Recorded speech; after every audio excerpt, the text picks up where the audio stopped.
take your everyday science experiments and do them big. This is Science Max, Experiments at Large. Science Max! This episode of Science Max is all about liquids. What makes something float or not float? Oh no! My loonies! Liquid density and super absorbent gel. Who wants to do an experiment with diapers? Liquids. Today on Science Max, Experiments at Large. Hey, welcome to Science Max, Experiments at Large. I'm Phil McCordick, and hold on a second, I'm just gonna change. Okay, that's better. Now, where were we? All right, let's go make a boat. So you know that some things float and some things sink, like rocks, or wood, or full water bottles and empty water bottles, or carrots, foam, waffles, screwdriver, playing cards, plasticine, tinfoil, potato, my watch. Wait, that wasn't supposed to go in there. So how do you make a boat? You make it out of something that floats, right? Well, most boats are actually made out of metal. Tinfoil is metal and, well, it sinks. But if you fold tinfoil into a boat shape, it floats. And boats don't only float themselves, but they can hold people and cargo. In fact, there's container ships crossing the ocean at this very moment that are holding thousands of tons of cargo, and they're all made of metal, which doesn't float, it sinks. So how do boats do it? Are they magic? No, of course not. Boats are science. And here, you can be science maximites. Get some tinfoil and cut it into the same size pieces and fold a couple different shapes of boats and see which one can hold the most weight before sinking. And now it's time to max it out. But before we do, here's how you can fold your own tinfoil boat in less than 15 seconds. First, take a square piece of tinfoil, then fold it in half. Fold one corner down and the other corner down. Then open it up and ta-da, you're done. If you want instructions on how to fold a more complicated boat, go to our website. I have a feeling I'm gonna need a few extra lab coats for this experiment. Like I was saying, let's max out the tinfoil boat and find out a little bit more about why boats float.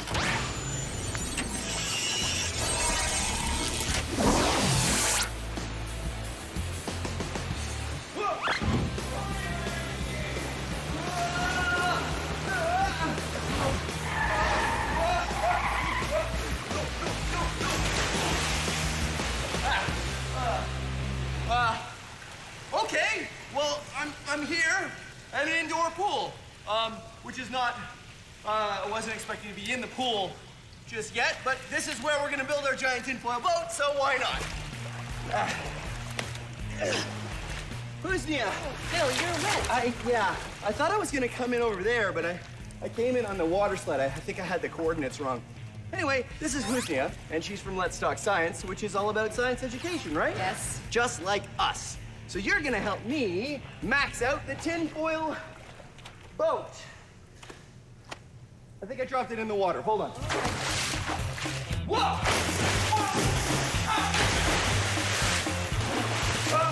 Here, where? There it is. The tinfoil boat. The tinfoil boat. Phil, this is a boat? Well, it looked a lot better before I came down the water slide, but that's the idea, and then we make it bigger. What do you think?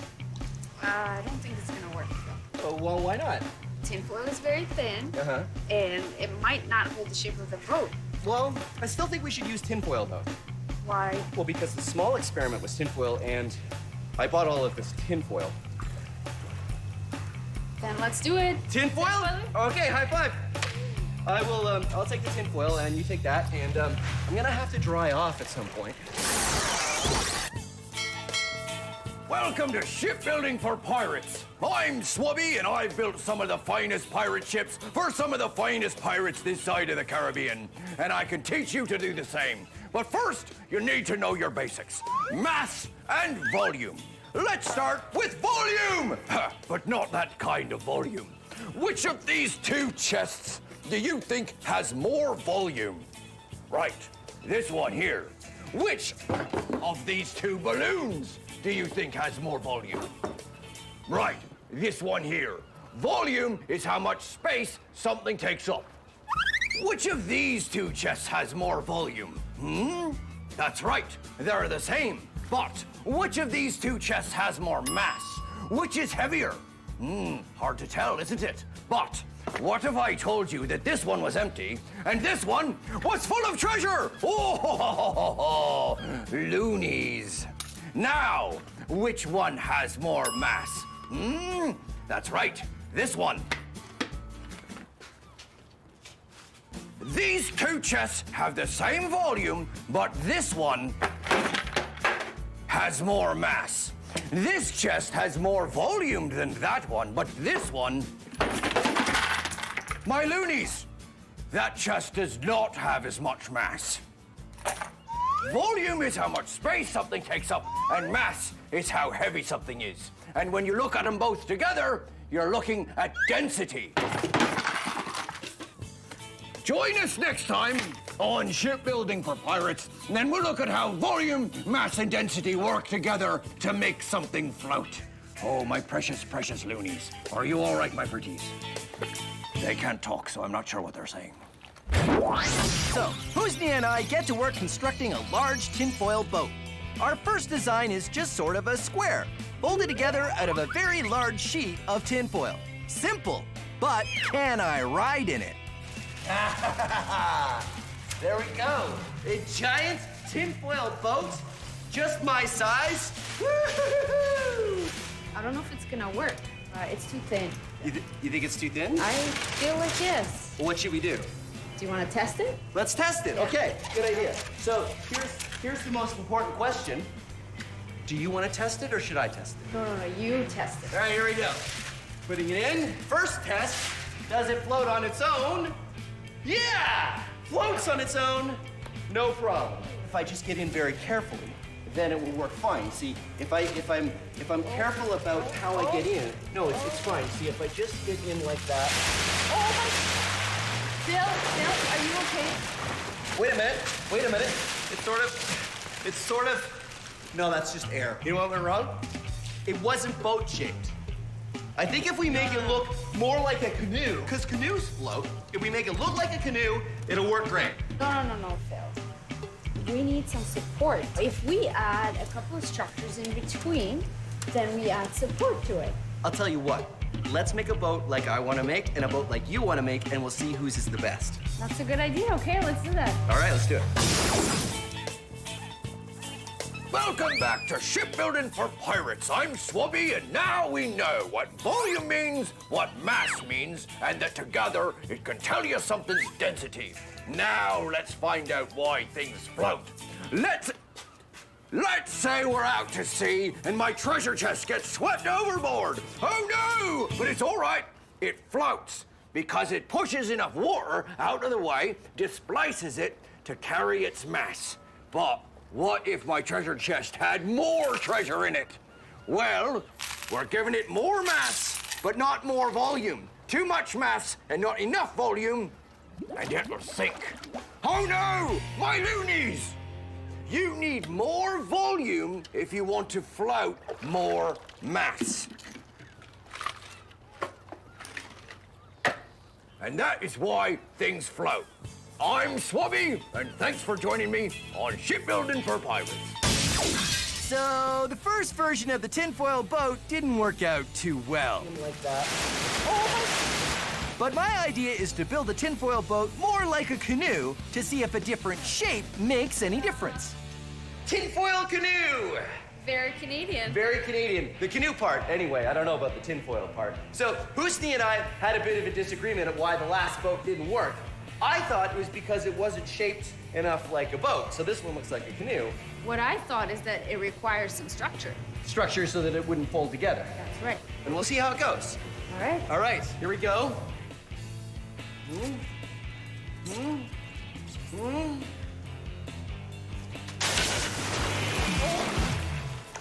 Did it work? Nope.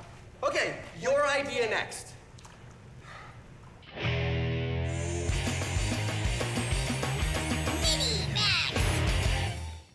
Did you know it's easier to float in salt water, like in the ocean, than it is in fresh water, like a lake or a pool?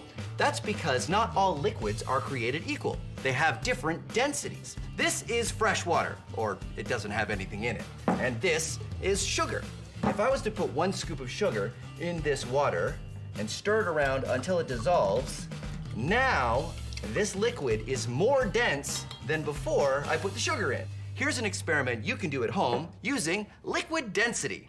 This glass just has regular water with yellow food coloring in it. This glass, green food coloring and half a cup of sugar in it.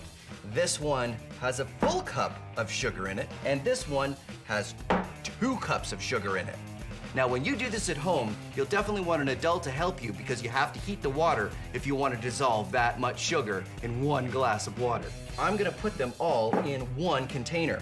You can do this at home, and when you do, I suggest you use a very small container because you have to be very careful when you put the layers in. You can use a turkey baster or a straw. When you put your finger on top, the air pressure will hold the liquid in and you can just drop it in. But these kind of take some time, so I'm going to use the syringe of science. I'm gonna use the most dense liquid first because that's the one that's gonna want to be on the bottom.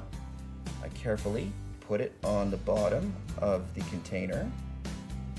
The next layer, be very careful, and you'll see that the red and the blue aren't mixing because they have different densities. The blue is heavier than the red.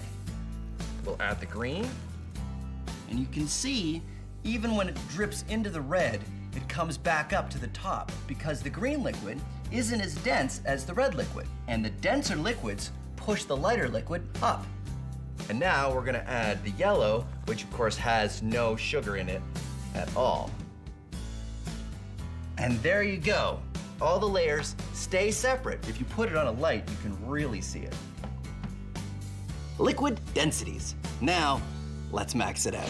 Ta-da! The longest length of liquid layers. 12 liquids all organized by density. Starting from the bottom, we have honey, corn syrup, chocolate syrup, maple syrup, dish soap, whole milk, water, dyed blue, vegetable oil, extra virgin olive oil, rubbing alcohol, baby oil, and lamp oil.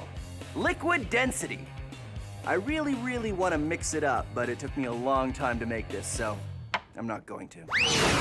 Our first 2 attempts at a tinfoil boat haven't gone so well. Husnia's idea is to make a tinfoil boat and add some more structure, because the tinfoil just wants to collapse when I get in it. So we start with a large piece of cardboard on the bottom, then we wrap the tinfoil around it and shape it into a boat. After that, we add some supports across the top to stop it from folding in when we add my weight to it. This boat feels a lot stronger than the one I was just in. I told you. So how does all of this work? So we got some support using broomsticks and then some cardboard paper. And then underneath we have cardboard. And so how will all of this help the boat not sink with me in it? Right. The broomsticks will prevent it from folding this way and you won't sink. Good. The cardboard will prevent it from folding this way and you won't sink again. Not sinking is my favorite thing to do in the tinfoil boat. All right, so let's try it. Let's do now, it. Are you gonna get in this one? I'll tell you what, Phil. If you get in and you don't sink, I'll go after you. Deal. All right. All right, here we go.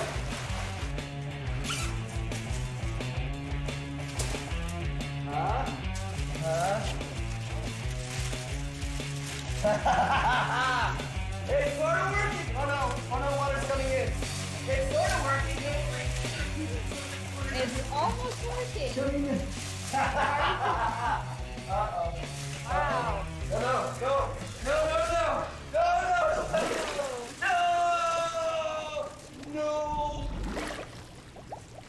Hold on. 1, 2, 3, go. Another thing I learned is that a very light tinfoil boat can be very heavy when it's full of water. I don't know if fixing it is in the cards. I think we're gonna have to build another boat. So what do you think we should do? Let's add more structure. More structure? Oh, yeah. What if we add like a metal rod around the outside and maybe some more metal rods and ribs and we wrap it all in tin foil, and you think it'll work? Let's give it a try. Let's give it a try. Don't worry about it. I got this. No, I get it. I'll get it. Sure.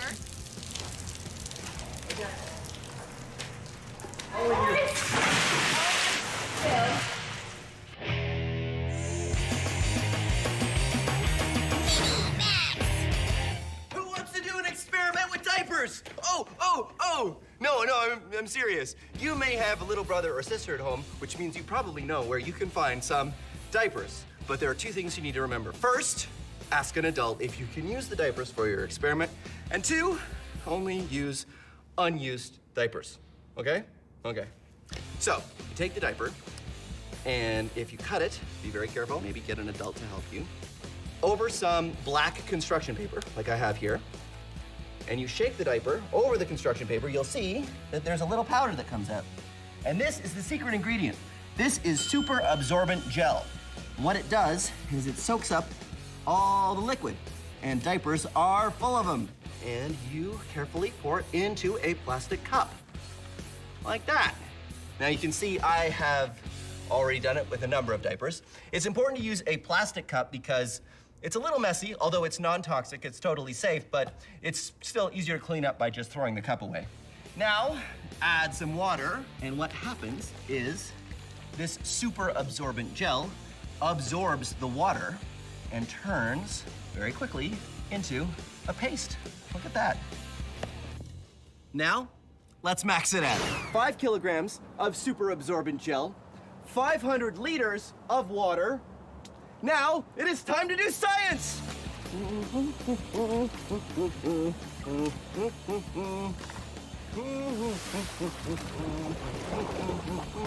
And I have my own stir stick.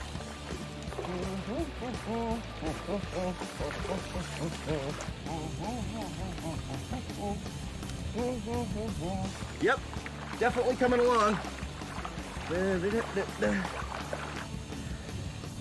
I'm not exactly sure if we're getting anything on this camera, but I want to make sure it's recording. Yep, it's recording. There we go.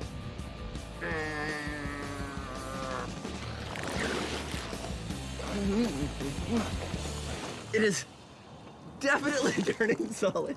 Well, there you go. The giant super absorbent gel experiment.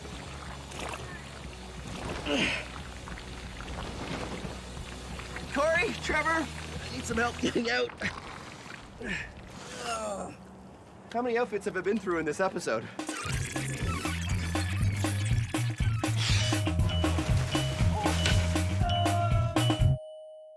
How many outfits have I been through in this episode? Anybody have a towel? There you go. Thanks, buddy. That's great. Husnia's idea of adding structure to the tinfoil boat was definitely right. We just needed to go further. So we did it again. This time, we made a much larger boat. We started with a sheet of cardboard, then wrapped the tinfoil around and added some metal supports taped to the cardboard across the boat this way to make ribs, as well as some other supporting pieces in the front and the back. Then another metal rod all the way around the top, and finally, supports across the middle. All right, feel how strong it is. I'm really excited about this version of the tinfoil boat. What we did is we used thwarts, big hard pieces of wood that we did last time, but this time we have ribs. Ribs, right, which are made of a cardboard, a metal rod attached to it, and shaped, and we did a whole bunch of them that go the whole length of the boat. And then we used all of this bendable metal, and we have one that runs all the way around the gunnels, and a whole bunch that run down the inside, and we even used bike fenders at the front and the back of the boat to give it super rigidity so that it hopefully won't go like all the other boats have done so far. Are you ready, Husnia? let's do this. 1, 2, 3, lift. All right, moving it over.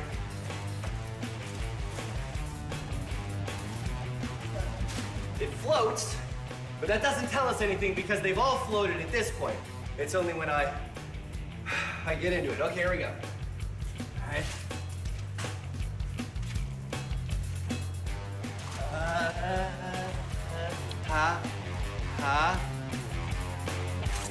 Hey!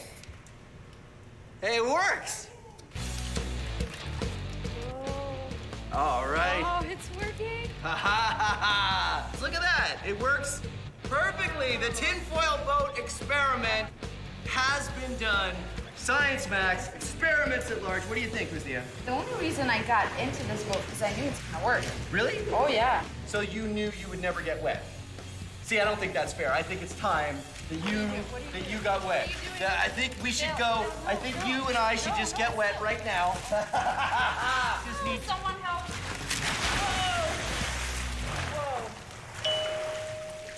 You're still dry, aren't you? That is so unfair. Science Max is a show where we take small experiments and do them big. If you want to try these experiments yourself, go to our website for instructions. But not all the experiments on Science Max are the kind you should try at home.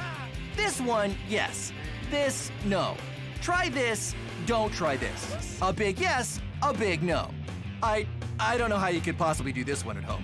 And remember, if you're ever not sure, ask an adult.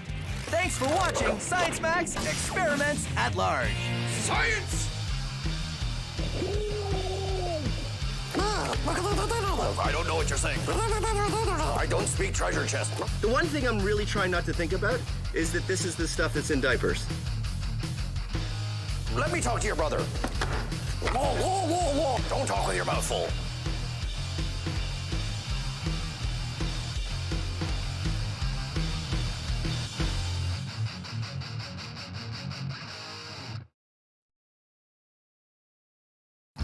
Have you ever done a science experiment and wondered what it'd be like if you did it big?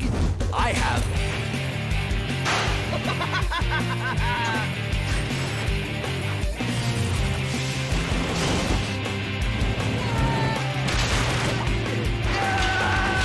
My name is Phil, and I take your everyday science experiments and do them big. This is Science Max, Experiments at Large. Science Max! This episode of Science Max is all about earthquakes. Exciting. How do we build something that won't fall apart when shaken? Plus a lot of other ways to shake things or build things. Science! All on this episode of Science Max, Experiments at Large. Greetings, Science Maximites. My name is Phil, and this is Science Max Experiments at Large. Today, we're going to be looking at earthquakes. Earthquakes! Huh. Today, we're going to be looking at how to build something. That was supposed to happen earlier. Today, we're going to be looking at how to build something that stands up to the shaking of an earthquake. Earthquakes happen when two plates on the Earth's surface rub together, and it causes the ground to shake. It causes the ground to shake. Sometimes it shakes a little, sometimes it shakes a lot. Chances are you do not live in a place that has earthquakes. But if you do, ask an adult what to do during an earthquake so you can be safe. Modern buildings that are built in earthquake zones are designed to withstand the shaking. But how do scientists and engineers build a building that stands up to the shaking of an earthquake? Well, that's what we're going to be looking at today. First thing we have to do is simulate an earthquake. We're going to build a shaker table. And here's what you need. 2 books and...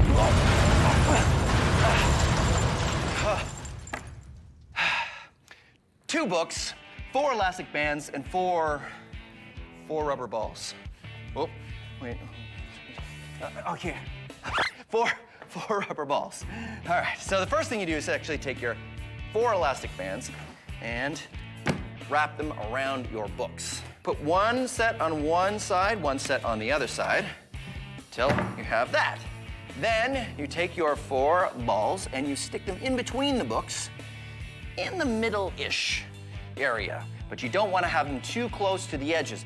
And now 2 at the back. And ta-da! You've made your own shaker table. What are you shaking, you ask? I will show you. You build a tower. Like this one here that I built out of building blocks. So here's what you do. You'll need your base to be securely attached to the shaker table. I use painter's tape because it'll come off again without harming the books. And what I want to find out is just how much shaking this tower can take before it falls apart. Ready? Oh. And there it goes. And when you've done that, what you do is you be a science maximite and you design another tower. And you tape it down to your shaker table and see if you can make this tower fall down in an earthquake.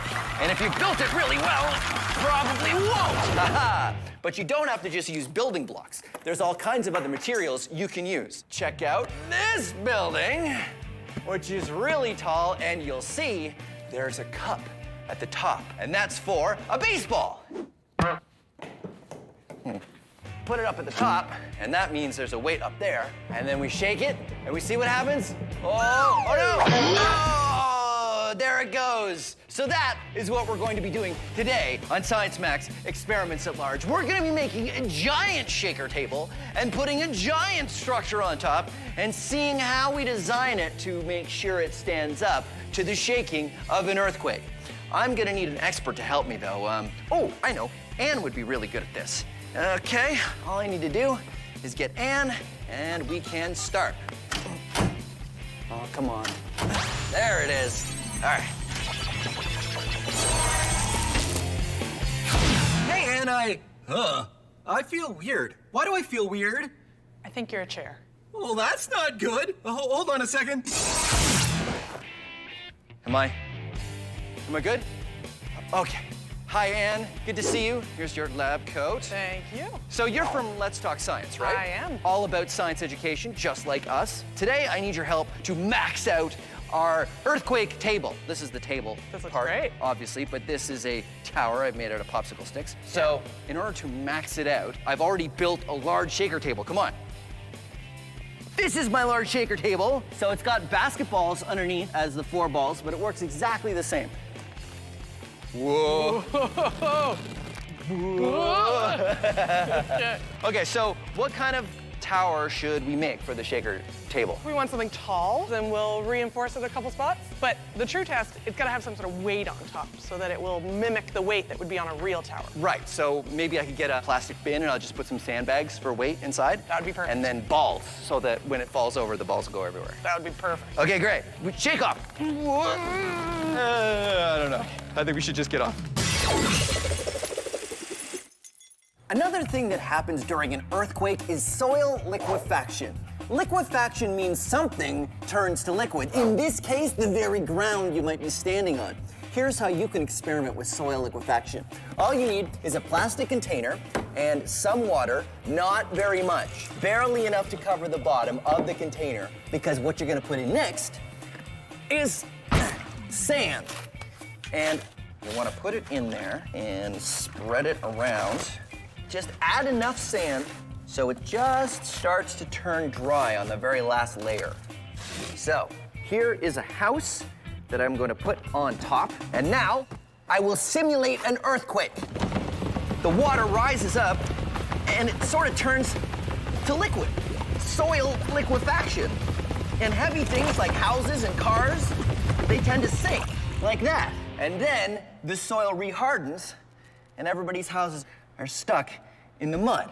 Now, let's max it out. This is a giant tub of sand and water, and this is a vibrating platform that will simulate an earthquake. Now, as you can see, this sand is totally solid. I can jump all around on this sand, no problem. But when I turn on the vibrating table and simulate an earthquake, things will change.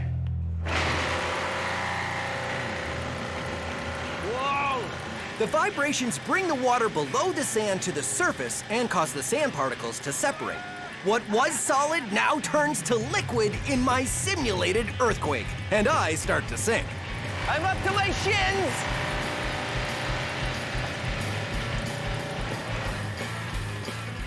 And there you go, soil liquefaction. Hey, look at that. It's totally solid. Woo-hoo-hoo! Soil liquefaction! I'm totally... Uh-oh. You know what I realized? When it stops vibrating, it really becomes solid again. And it's very tough to... Well, there you go. Soil liquefaction. I'm I'm really kind of stuck in here. So Ann and I have made a large shaker table. Now it's just a matter of designing a building. We use lumber and cut it up, use screws to attach it all together, put a platform on top for a weight, and attach it securely to our shaker table. The building is super simple, just 4 corners and a few planks around the outside. No structure in the middle. And finally, the big heavy weight on the top. There. We attach a pole to the shaker table so we can shake from a safe distance and try it out. Okay, very slow. Forward. Let's see how much shaking it can stand with our shakeometer. That seems to be okay. Kidding. Oh no.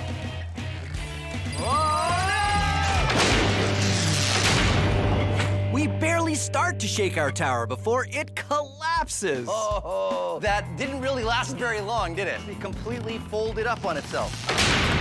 What do we do to fix this, make it better? I think the easiest thing we can do is to use thicker wood. It'll make it less wobbly. Okay, sure, let's make another one. High fives. We do have lots of wood, that's a good thing. Ann and I are trying small improvements every time. There. Our last building used thinner pieces of wood. Now we're using thicker wood, which we think will help keep the weight at the top from collapsing the building. Everything else about the design of our building is the same. We put the weight on top and fix our pole, and we're good to go. All right, you ready? Okay. Starting to creak. But it recovers. You can see it lean, and then it comes back, and it resets. Definitely doing better than the last one. Oh, no. I'm impressed. Uh-oh, here we go.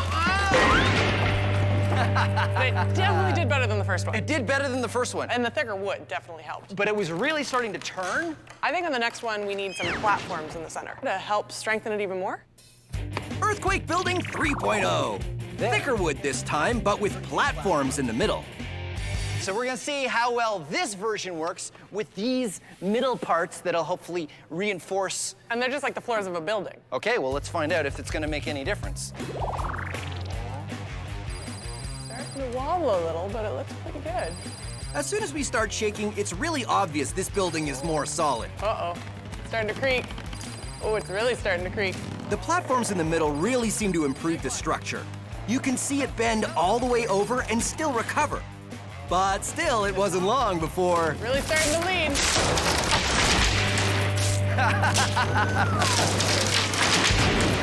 Wow, the extra pieces really kind of made it more impressive. It definitely lasted a lot longer than the other two. It did, but here's what I'm wondering. Are we going in the wrong direction? What do you mean? Well, because if it's really solid, it resists the change. Okay, I see where you're going with this. So if we make it flexible, it can resist the shaking of an earthquake. I think it's worth a shot. Yeah, okay, let's do it. Being a chef is my absolute passion. And cooking up science recipes is my speciality. I'm Buster Beaker, and this is Cooking with Science. Oh, hello. Welcome to Cooking with Science. I'm Buster Beaker. My tuna fish and meatball sub soup is coming along quite nicely. But what will we have for dessert? I know. How about earthquake buildings? Ha ha! It's a building made out of wafer cookies. But the people on Vanilla Street built in the gelatin neighborhood. And the people on Chocolate Street built in the crispy rice part of town. Exciting. Now, here comes the earthquake.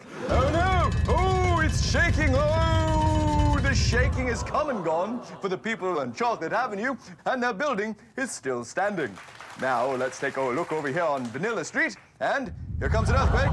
Oh no! Oh dear! Looks like the people on Vanilla Street are going to have to rebuild their building because it's all fallen over and being eaten. Delicious. Buildings can be built the same way, but the kind of soil they sit on make a large difference if there's an earthquake. Shaky, wiggly soil or solid, non-moving soil. So there you go, an experiment you can try at home. Delicious. Well, I'm Buster Beaker, and thank you for joining me on this episode of Cooking with Science. Now to try my soup. Seismometer in 60 seconds. Learning how to predict and measure earthquakes is an important branch of science. The Earth is shaking, but which way did the earthquake come from? It's all about measuring the vibrations, and to do that, you need a seismometer. All you need is a ball, some paper cups, some modeling clay, a pencil, and science tape, which is the same thing as invisible tape, except I use this tape for science. First, take your pencil and stick it straight down into the modeling clay. Then, you take your cups and you arrange them in a circle and tape the cups down. And that goes right in the middle, just like that. Now what you do is you take the ball and you carefully balance it on the pencil. Now you have created a seismometer. It will tell you what direction an earthquake came from. Watch, I will be the earthquake. Ready? Did you see that? The ball fell into the cup facing the direction that I hit the table. And now I'm gonna hit the table from over here. Yep, it fell in the direction that I hit the table. Okay, let's try from over here. There you go, your very own seismometer that you can use to measure earthquakes that you create on the table. Back to our earthquake building. Anne and I tried a few different designs, and they each got a little better. But now we're wondering what would happen if we built the tower out of very flexible material. We used some plastic tubing and attached the wood with bungee cords, which are like big elastics. Wow, okay, so looks good. So let's test it. Okay. And sure enough, when we start shaking it, the tower holds up to as much shaking as we can give it. Wait, What? aren't we missing something? Oh, yeah, we're missing the weight at the top. Of course. So I think we need to try it again. So we add the weight to the top, and then everything changes. Oh, no. Look at it twist. Oh, dear. It's twisted. A flexible tower is great until you try to put a weight at the top. And then it just seems really unstable. Oh, look at that. It's totally bent. It didn't break at all, it just fell over. Yeah, it couldn't even support the weight. So it was almost too flexible. So I guess we should go back to a more rigid design. But what if we change the shape a little bit? 'Cause you know what I was thinking? This is a very stable shape. Triangle, because triangles are really strong. What about we make an X? Like a triangle within a triangle. Triangle, and then triangle. So that really reinforces all of the shaking, like all of the motion. We'll never know until we try. All right. Uh-oh. I have all my friends coming over, and I don't have a table. But that's okay. I will make a table using my friends. This is an awesome experiment you can do with 4 friends. Come on in, science friends. I've got Sam and Dylan and Polly here to help me. So everybody turn to your left and sit sideways on the chair, and then scooch the chairs into the middle. And then everybody leans back onto the knees of the other person. And then, this is why I said you need 4 friends, because you need the 5th person to remove the chairs. Whoa. The reason why this works is because everybody's weight is being supported on the legs of the person next to them. Okay, we're gonna rotate in a circle, everybody. Okay, ready? Here we go, rotating, rotating. Oh, science table. Ooh, hey, we're pretty good at this. Okay, uh-oh. Oh no, oh no! So there you go. Awesome way to make a table using your friends. Well done, science.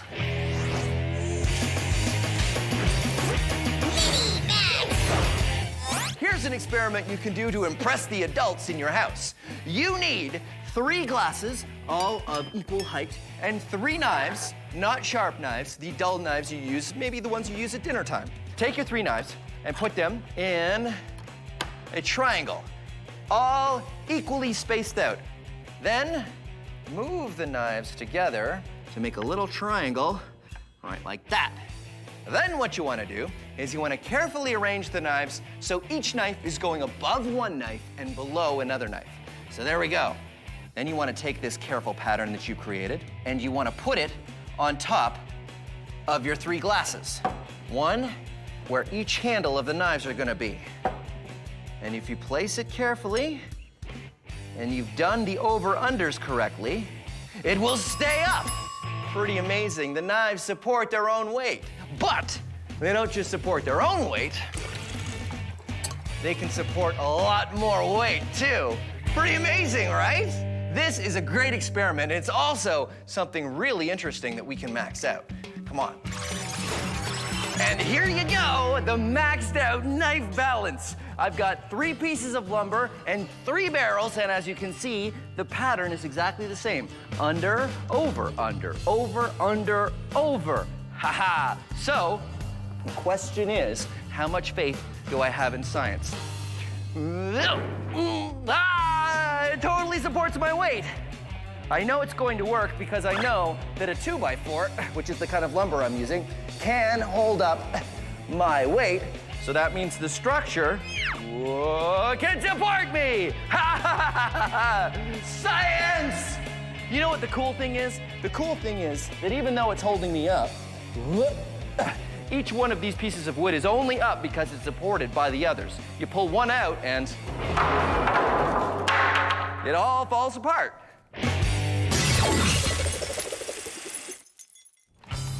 Ann and I have tried solid towers and flexible towers, and nothing has worked fantastically yet with a big weight on the top. Having a big weight on the top of our tower means we need something that will resist the movement of that weight. So now we're going to start with a triangle. Unlike a rectangle, triangles are very stable. A wider base keeps the structure from swaying too much. And cross braces in the middle mean that there are other triangles within our triangle, all the better to resist movement. Thank you. After Ann and I built our tower, we added the weight to the top, secured it to the base, and tried it out. Okay, here we go. Looking good. No problem. It's not twisting. It's Not leaning. Not even creaking. No, it looks really good. Wow, this one is really solid. As you can see, this tower is way more solid than our square tower or the flexible tower.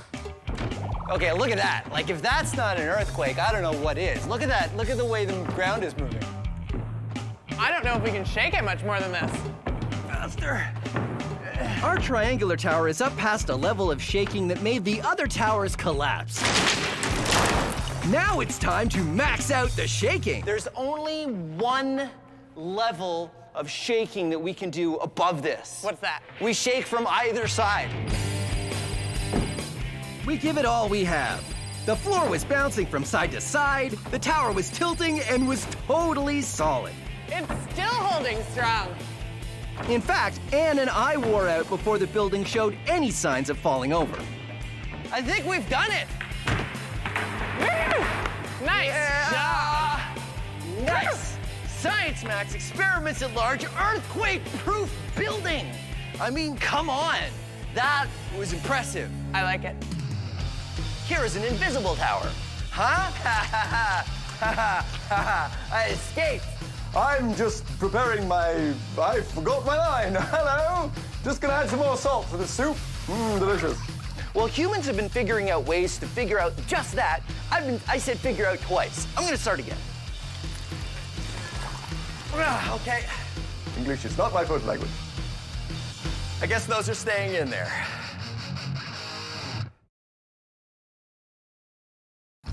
Have you ever done a science experiment and wondered what it'd be like if you did it big?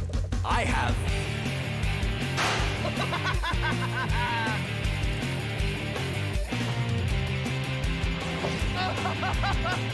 Yeah! My name is Phil, and I take your everyday science experiments and do them big. This is Science Max, experiments at large. Science Max! Today's episode is about friction.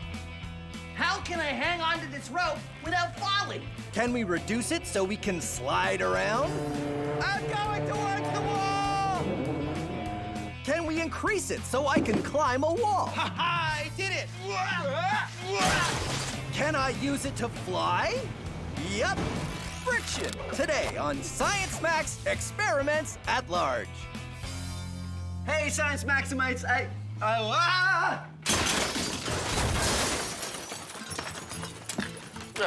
slippery. But that's okay, because today we're talking about friction. Friction is a force that is everywhere and happens when any one thing rubs against any other thing. We do lots of things to increase friction, like wear shoes with big treads on them. And we can do things to reduce friction, like the experiment we're doing today. We're gonna build a hover disc, and it's very easy. You take some cardboard and cut it into a circle, just like this. Then put a hole in the middle of the circle. You might want an adult to help you with that. And then take a plastic drink bottle cap, like this. I like to use the ones that you get on sport bottles because they have a little nozzle that pops open or closed. And then you glue it around the circle and you get this. Then you need a balloon. So you blow up your balloon. I know you know that step.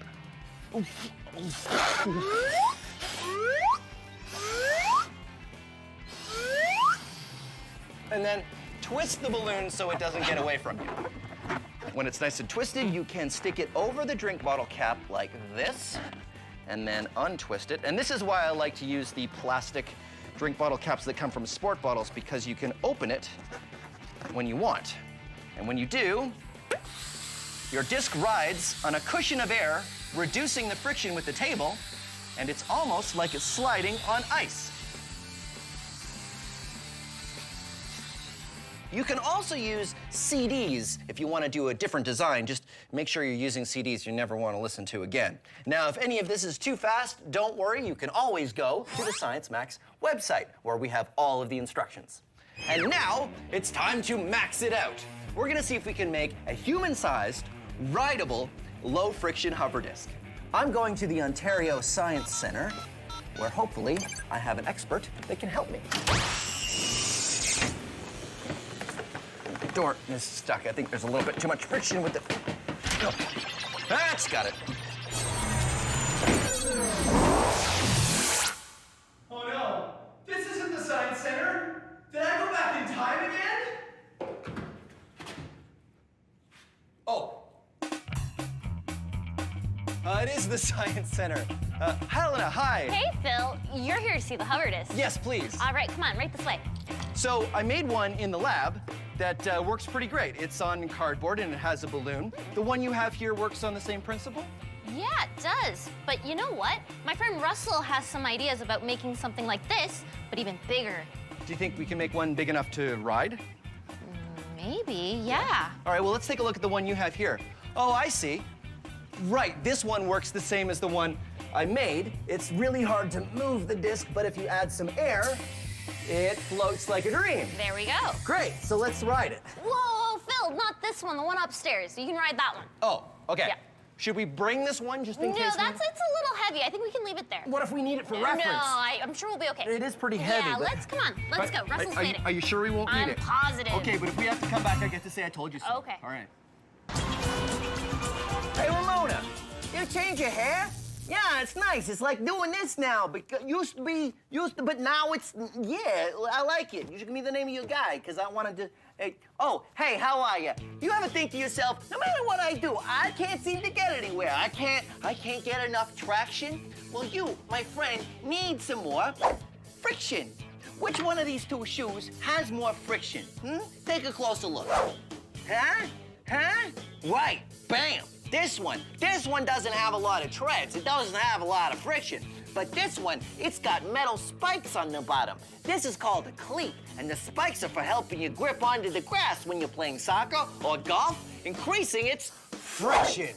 Why do you think skis are smooth on the bottom? Come on, look at that. It's so smooth and glidey. My hand I can barely even touch the surface. It just slides right off. It's sort of glidey and smooth. They're smooth to help you glide across the snow, reducing their friction.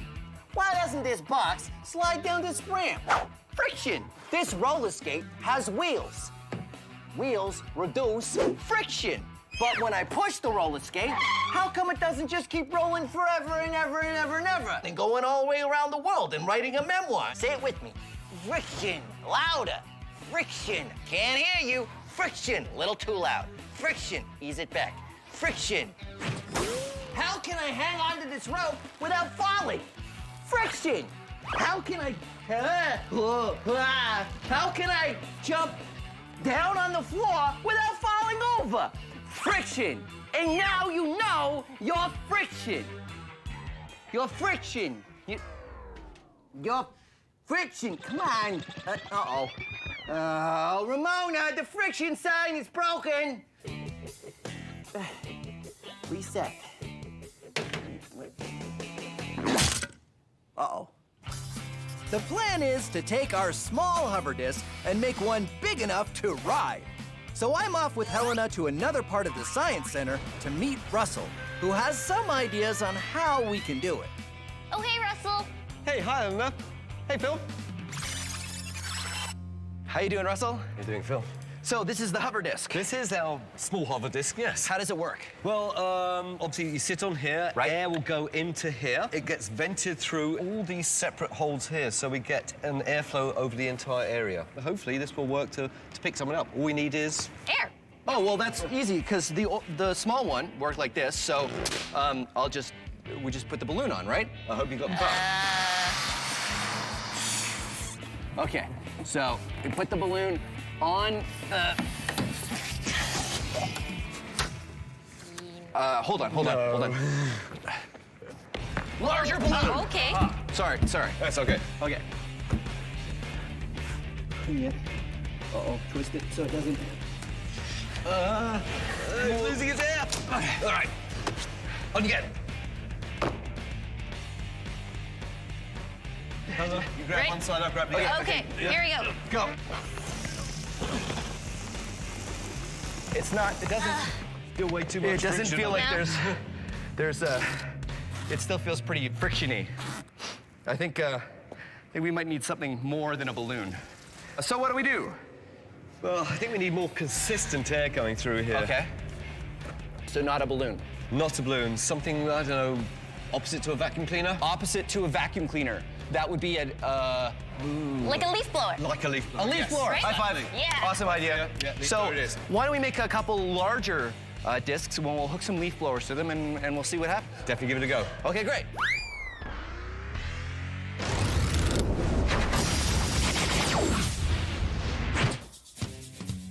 Carbon is an atom and is the basic building block of all life as we know it. You, me, all plants, all animals are carbon-based life forms. Other things are made of carbon too. Diamonds are carbon, coal is carbon, even pencil lead isn't lead, it's graphite, which is carbon. If you were to take all the carbon atoms in your body, you could fill 9,000 pencils. Of course, kind of prefer my carbon where it is. Our low-friction hover disc still had way too much friction. One of the problems that Russell mentioned is that the balloon just wasn't giving enough air. But then Helena had the idea of using a leaf blower instead. The plan now is to make a leaf blower powered disc by starting with a big circle of wood, cutting a hole in the wood where the air will come through, and then covering the bottom with a tarp that has many holes cut out of it for the air to escape. Because leaf blowers are made to push lots of air, hopefully there'll be enough for me to ride it. Well, this is the business. Look at That's this. amazing. It's good, right? Oh, yeah, I love the So- tube. A high volume of air through that. Yeah. So yeah, I think it's a dryer vent I just found it in the lab. And then this, of course, is a leaf blower. So I get on here, and then Helena, if you want to turn it on. Yeah. So once we fire it up, the air coming out from the bottom of the disc raises me up, and I float on a cushion of air. I can't control it! Because the friction between the disc and the floor is so low, I end up floating wherever Helena and Russell push me.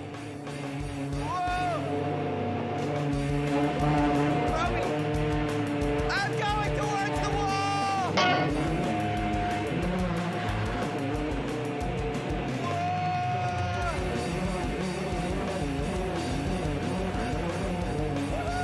It's like human air hockey! Okay. It's a bit unstable. Do you want to turn it off? Wow, that worked amazing. Not too much control, though. I have no control whatsoever. Yeah, no. But this is great. So so we have the no friction Yes. down pat. I feel we need some way to actually move. Well, something to push you along. I was thinking as you were going, like, you need like a broom or something. A broom? Okay, yeah. What if we do like something low friction, like a broom, and something high friction, like that we could really sort of stick on the ground? Yeah. Yeah, and then we could build 2 of them, and we would have 2 discs and 2 ways of moving them. Are we gonna race? And we can race! Yeah! Okay, Yeah. race. That's what we're gonna do.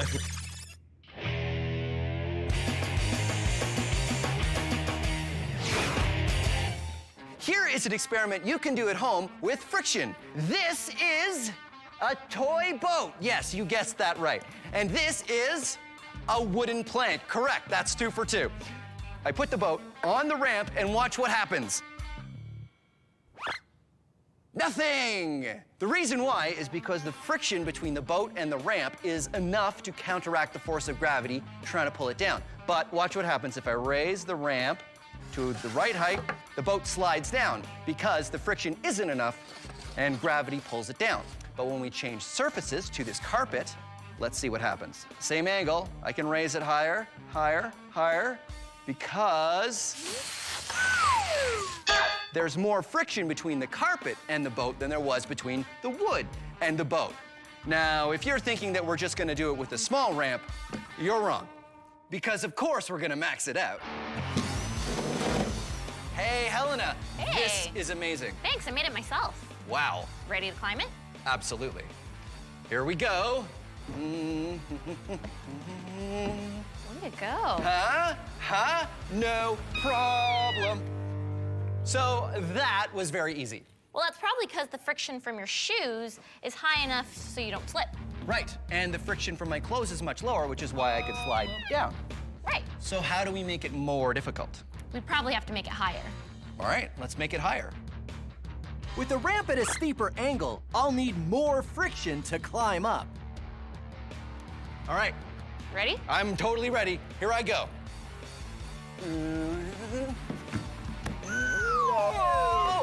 You try. Okay, hold my drink. Here we go. Ooh. Oh, so clearly we are not getting enough friction between our shoes and the ramp at this angle. We should add some carpet, because carpet would add some more friction between our shoes and the ramp. All right, let's add carpet. Sorry, here's your drill. Thanks. All right, carpet. Yeah? Same angle. Yes. And why have we done this? More friction. More friction. Let's give it a try. Hey, way to go. Totally able to climb the ramp. So, what do we do now to make it harder? Make it higher. Make it higher. Wow, it's really steep. I don't think you're gonna make it. Sure, if I take a really good run at it, I think I can do it. I don't think so. Well, there's one way to find out. No. No. Okay, so I can't do it. Is that it? Well, how about Velcro, Wow. right? It'll give you more friction, so you can try climbing with this. We'll give you Velcro knee pads, Velcro shoes. Velcro. Velcro handholds, Velcro knee pad, Velcro on my shoes, helmet for safety, Velcro fill, Velcro dance. Okay, you ready? Ready? All right, here we go. Ha-ha, I did it! Creating friction between me and this ramp means I can stay up here for as long as I... No. No, Velcro. No. No. Phil, you okay? Velcro! Friction! Your turn. No. Our hover disc worked well. So well that we decided to build another. If we have 2 hover discs, then we can race them using different kinds of friction to push them along. Something that has low friction, like a dust mop, and something that has higher friction, like a pole with rubber balls at the end. Rubber has great friction. That's why we make car tires and the treads of our shoes out of rubber. Okay, we have a giant race course that we've set up. We've got 2 low friction hover discs, and I'm gonna use the low friction dust mop version to propel my hover disc. And Helena, what do you have? I have the high friction rubber ball stick. start your engines! On your marks, get set, and go! And we're off. Remember, Helena and I are using very different methods to get our hover discs moving. I'm using a low-friction dust mop, and Helena is using high-friction rubber balls. As you can see, my low-friction dust mop doesn't make enough friction with the ground for me to push myself. Helena, on the other hand, is having no problems. Go, go, go, go! Go ahead! You can beat him! He's way back! Oh! Bit further! He's way back for the win! It's Helena! Jake crosses the line! Yes! And here we have our winner! Yes! Over the finish line, and it feels way back over there. Oh, man. I'm still stuck at the second turn. Way to go, Helena. Thank Nice. you. So what was the strategy? How did it work? Well, pretty much while I was using those red balls, I was getting friction, helping me steer. You know what? I think we need a little bit more thrust. That would work even better if we had something pushing us even harder. Definitely. Wait. I have an idea. Wait. Hold. I need your help. Come on. I'm at iFly Toronto indoor skydiving to talk to you about friction. That's Mike. He's gonna help me out. Okay. Here we go.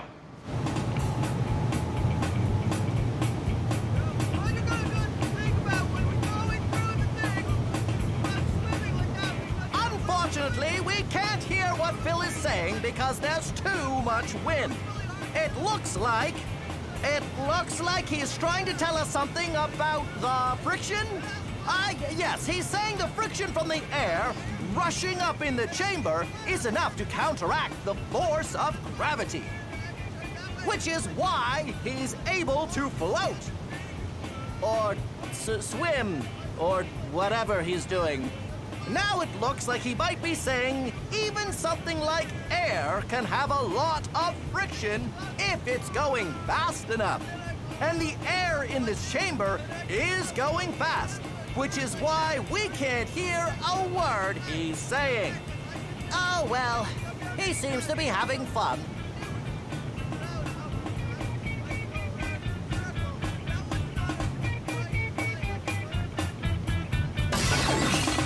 So how important is friction?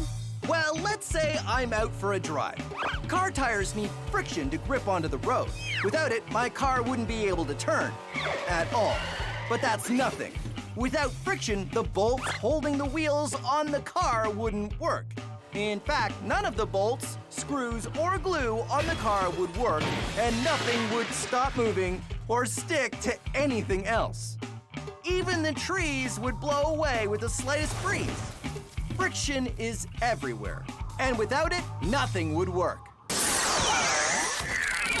Okay, hover disc race round 2. This time we decided to have a little bit more thrust, so Helen and I are going to be using fire extinguishers. Now, do not use fire extinguishers at home. Fire extinguishers have a very important purpose, and it's not for this, but we got these ones special. Are you ready, Helena? Oh, yeah. Oh, yeah. Okay, here we go.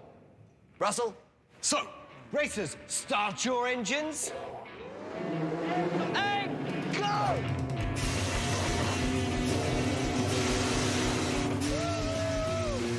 Using fire extinguishers gives us a lot of thrust. But because the discs we're riding on don't have any friction, wherever we point ourselves, we just keep going in that direction, which makes steering very difficult. Cars grip onto the road and can go around corners thanks to the friction of their wheels. When you have no friction, it's kind of like moving on an ice rink. Oh no! I'm out!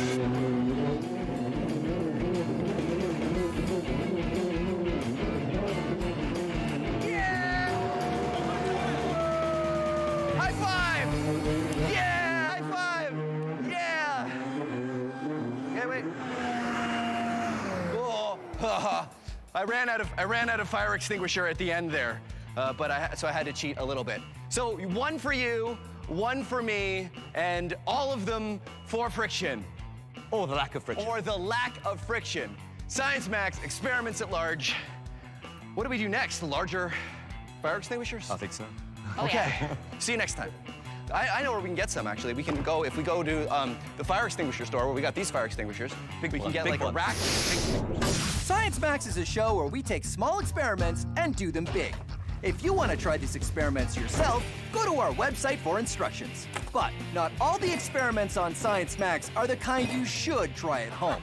This one, yes. This, no. Try this, don't try this. A big yes, a big no. I don't know how you could possibly do this one at home. And remember, if you're ever not sure, ask an adult.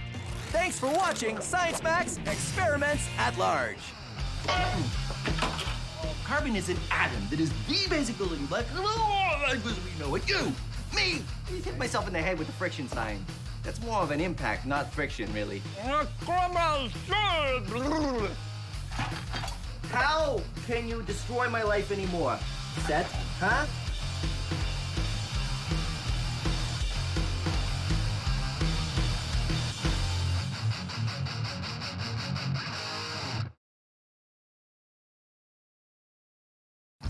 Have you ever done a science experiment and wondered what it'd be like if you did it big? I have.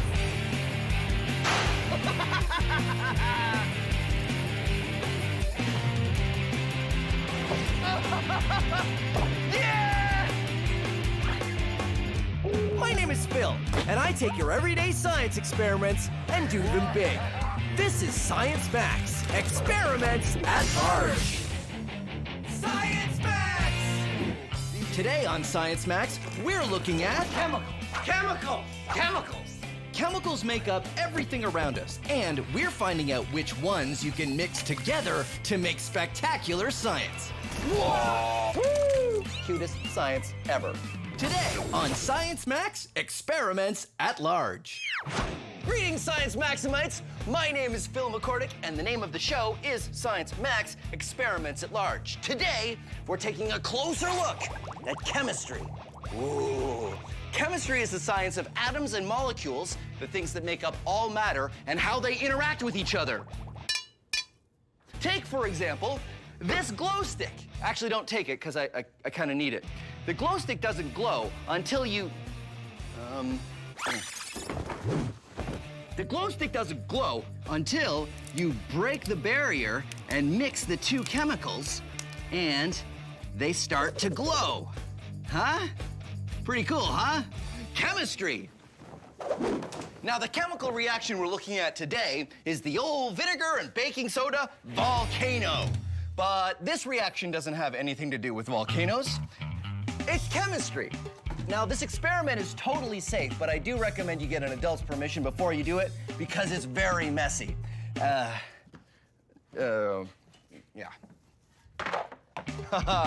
First, you're gonna want baking soda and vinegar. These are your two main ingredients, but you'll also want dish soap and red food coloring if you want it to look a little bit more like lava. Now, I like to mix the baking soda, red food coloring, and dish soap together with a little warm water, so all you have to do is add the vinegar. And when you do, this is what happens.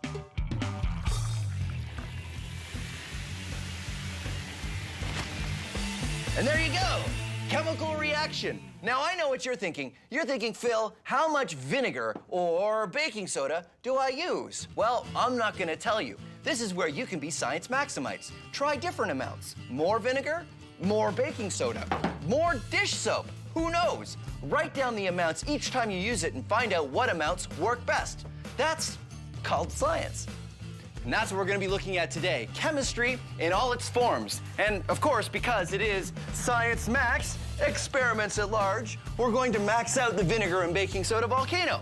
So I'm off to the Center for Skills Development and Training. Come on.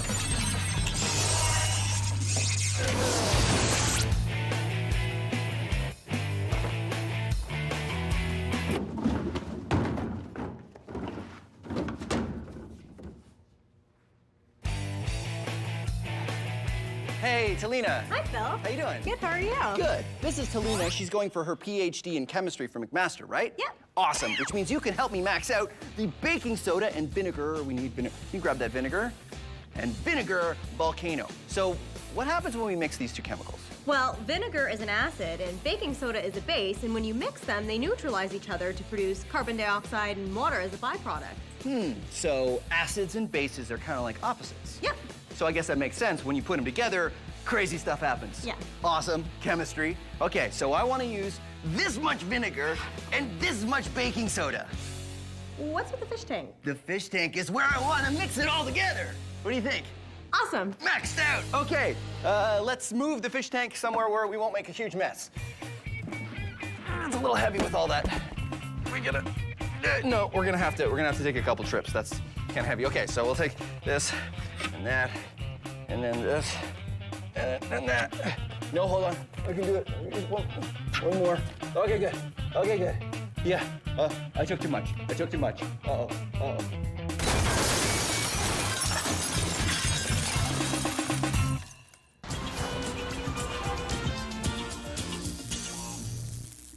That's good, Ramona. Put it in the background. Put the sign in the background. Yeah, in the BG. I love the BG. Chemicals. Chemicals. Chemicals. Chemicals? Chemicals. What are chemicals? Are they things you have in a lab in a jar that say chemical on them? Well, yes. But if that's all you think chemicals are, then you need to know your chemicals. Turns out the stuff in the jar is a chemical, but the jar itself also made of chemicals. The table I'm putting it on, made of chemicals. My lunch, chemicals. Roller skate, chemicals. My jacket, chemicals. This guitar, chemicals.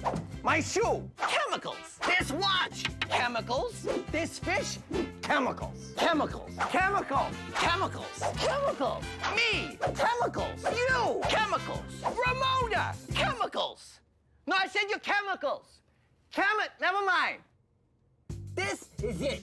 The periodic table of the elements. All matter in the universe is made up of these pure elements. They go together in different ways to make up everything. All matter. Think of it like building blocks. These little atoms are some of the elements on this periodic table. You got 1 oxygen, 2 hydrogen, bam, you got a water molecule. 1 carbon, 2 oxygen, hey, it's carbon dioxide. 2 carbon, 2 oxygen, 4 hydrogen, skadoosh, vinegar. 1 sodium, 1 chlorine, hey, that's salt. All matter in the universe is just the stuff on here combining into these. And now, you know your chemicals. Sugar. Let's take a closer look at what's going on when we mix vinegar and baking soda. All chemicals are made of atoms. There's only 4 types in our reaction: carbon, oxygen, hydrogen, and sodium. When they go together like this is a molecule of vinegar, or acetic acid. And this is a molecule of baking soda, or sodium bicarbonate. When chemicals react, they switch atoms. That one goes there, this one goes over here, and then this one turns into this, and then what you end up with are new molecules. This one is called sodium acetate, and this one is carbon dioxide gas, the gas you breathe out. And do you recognize this one? Right, water, H2O. Why all this happens gets complicated, but the study of chemistry is all about how molecules are built and react with other molecules. All right, Talina, you ready? Yep. You're gonna pour all your baking soda in the fish tank, and I'm gonna pour the vinegar into this bucket, because you don't wanna pour them together right away. Okay, you ready? Yep. Okay, go for it. When you're doing your PhD in chemistry, do you get to do stuff like this? Yeah. Really? Got to do a lot of fun reactions in the lab. Oh, I'm jealous. Have you ever done this much vinegar and baking soda in one time? I can't say I ever have. There you go. That's what I like to hear. I already put the soap in the bucket so it would mix with the vinegar when I poured it in. Are you done your baking soda already? I am. I'll pour faster. Oh, faster. It smells vinegary. It smells vinegar. It makes me want French fries. Okay, Talina, you take this very full bucket of vinegar and dish soap. Thank you. I will take this one. Uh-oh, we still have our 3rd bucket. Okay, I'll do these both at the same time. Okay, ready? On the count of 3. 1, 2, 3. Whoa! Whoa! Whoa! Okay. That's awesome. So the one thing it didn't do, it didn't shoot up in the air though. Yeah, it's because the top is quite open, so you would need to constrict it to get it to shoot up. Oh yeah, because we're using just sort of a square, a rectangular prism container. We should get something that's maybe something more like our vinegar bottle, right? Because Yeah. there's lots of space down here, but then it forces it into a tighter opening at the top there, like a volcano. Yep. And what else can we do to make it even more powerful, max it out? Vinegar is only 5% acid, the rest is water, so you could try using 100%. So what kind of acid is vinegar? It's acetic acid. So vinegar is actually only 5% acetic acid Yep. and 95% water. So you can get 100% acetic acid? Yeah. Can you get 100% acetic acid? Yes. Awesome. Why don't we get a container that's sort of shaped like a funnel, like a volcano, Yeah. and 100% acetic acid, and we'll do it again. Sounds good. All right, let's do it. Our vinegar and baking soda reaction went pretty well. But now we're gonna try it with a much stronger type of the same kind of acid you find in vinegar. Carefully putting this down. And watch out for the baking soda. You never know when it'll get out. And, well, I guess that's just baking soda, huh? Yeah, that's pretty safe. Yeah, okay, good. So this is baking soda vinegar volcano version 2. We have this differently shaped glass. What do you call this again? That's an Erlenmeyer flask. Why is it called that? It's actually named after a scientist. Did he look like that? Was he sort of shaped like this? No. No? Was he just a good chemist? Good scientist, and I think he designed the glass. Oh, see, there you go. So if you want to have a glass named after you, be a good chemist and design a glass. I want to make a fill beaker. So this is 100% acetic acid. Yep. And what's the difference between this and vinegar? Vinegar has 5% of this and 95% water. But this is 100%, so it's much stronger. Much stronger. Can you put this on your French fries? No, I wouldn't be putting it on your French fries. No? As chemicals go, how dangerous is this? It's not too dangerous, but you definitely don't want to be breathing it in, and you don't want to be eating it. Or getting it on your skin. That's why I'm wearing these fancy gloves. So what I'm gonna do is I'm gonna pour the acetic acid in this. What's this called? That is a graduated cylinder. Because it finished school. So it graduated. Now you're gonna mix water and food coloring and soap all together. Yep. And pour it into there? It'll help dissolve some of the baking soda, so hopefully it'll react better with the acid. Sounds good. Face protection. Oh.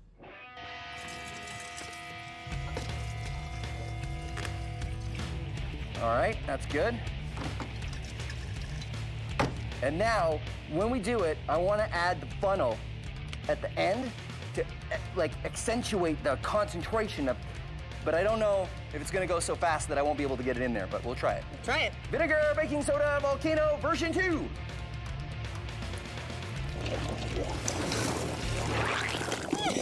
Woo! Good thing you got the mask. It smells a lot like vinegar. It's really strong. Oh. That was pretty good. But what can we do to make it even bigger? Well, you could try using a different chemical reaction. Ooh, okay. Like what? The decomposition of hydrogen peroxide produces oxygen gas, and so that one's pretty vigorous if you use a catalyst. So we want something that makes a lot of gas so that it makes a lot of bubbles when you put the soap in it. Yep. Great, let's do it. And the sooner you leave that smell, the better, I think, for my taste. Today we're combining two different chemicals to create a reaction. Sometimes chemicals can combine in a way that makes them very different from how they started out. For example, this is sodium, or Na on the periodic table. Now the sodium tablets are in mineral oil because sodium reacts very strongly with water, even the water in the air, or especially the water in my skin. Watch what happens when I drop a sodium tablet into this beaker of water.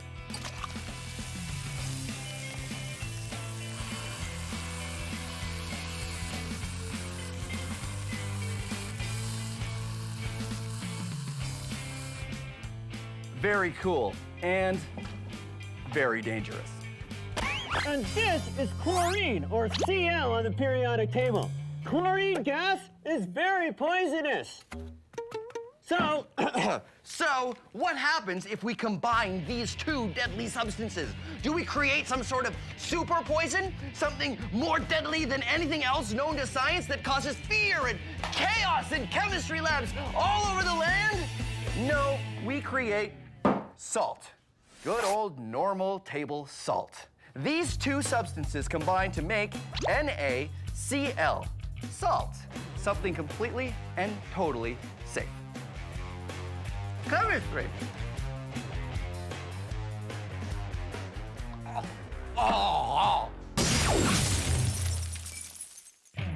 We've gone from vinegar and baking soda to 100% acetic acid in baking soda, and now we're doing the Vinegar and baking soda volcano version 3.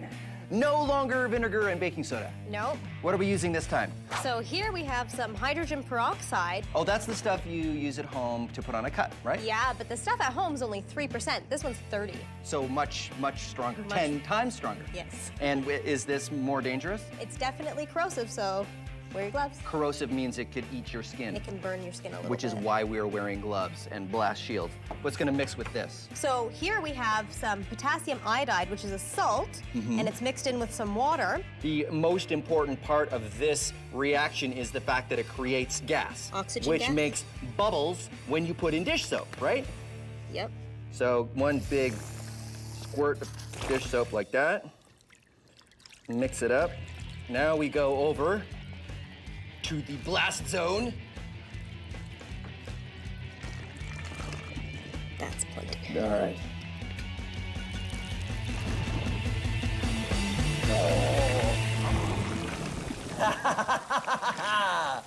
Now that's a reaction. Looks like there's steam coming off here. Why is that happening? Well, it is an exothermic reaction, so heat is being generated as the reaction proceeds. Oh, cool. Can we lift our visors now? Yep. Awesome.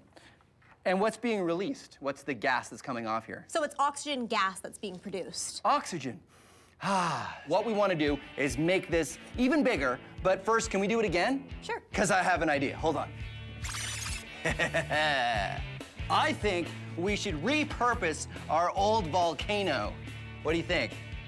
Sounds like a good idea. Okay, so if we put it over here. All right, volcano version 3.5. Hydrogen peroxide, potassium iodide. Right, here we go.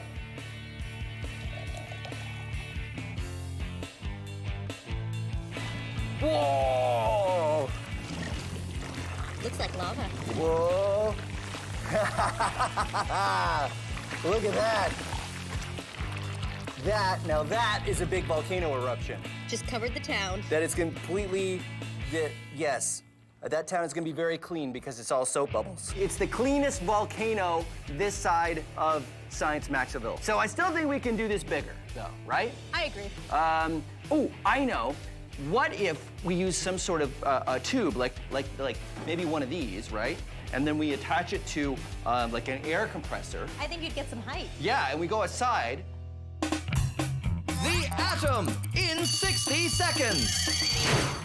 The atom is the smallest unit in a chemical element. Atoms are made of 3 parts. Part number 1 are these guys, protons. They have a positive charge. The number of protons determines the element. 1 is hydrogen, 2 is helium, 3 is lithium, and so on. The protons sit in the middle here, which is called the nucleus. They sit in here with part number 2, these guys. They're neutrons and they have a neutral charge. Now I've got 8 protons and 8 neutrons in this nucleus, making this an atom of oxygen. Orbiting around the nucleus are these tiny guys. They're electrons and they have a negative charge. I will demonstrate using kittens. Kittens are perfect because just like electrons, kittens are really small. And just like electrons, kittens move around randomly. You never know where they're going to be, but an oxygen atom should have 8 kittens, or electrons, somewhere inside.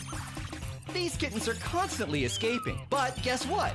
That happens with electrons too. There you go, the atom, a nucleus of protons and neutrons surrounded by randomly moving electrons. Cutest science ever. How do you guys feel? Did you learn something? Huh? Pause up. Who learned something?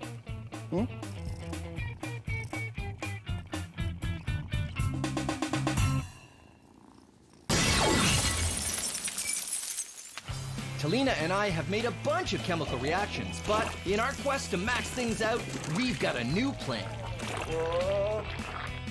Hydrogen peroxide and potassium iodide create gas. One way to max out the reaction is to contain the gas in something like a tube. We're gonna put the hydrogen peroxide in the tube first. Then we're gonna put in the potassium iodide in the top through a one-way valve. Then we're gonna pressurize the container. When it finally reacts, it will shoot up through the valve and we'll see how high we can get our stream of bubbles to go. But be warned, capping anything and not letting it escape is never a good idea. So we've got a release valve to make sure things work out. This is one of those experiments that's definitely on the list of don't try this at home. Vinegar baking soda volcano version 4, hydrogen peroxide, potassium iodide. And what we're gonna do this time is we're gonna put it in this tube. Hydrogen peroxide goes in here. And we've got, Talina, do you have the potassium iodide in syringes? Yeah, 2 syringes full. 2 syringes full. About there is good. And then soap. Good amount of soap in there. And so what we're gonna do is we're gonna close this off and tighten it up. And then we're gonna pressurize the whole system. And then we're gonna add the potassium iodide. And it's going to be spectacular, we hope. Okay, that's on tight. This is all good. Putting this down here. And potassium iodide goes in here. Ready? Puts down. Ready? 1, 2, 3, go. And we back away slowly. Whoa! Whoa!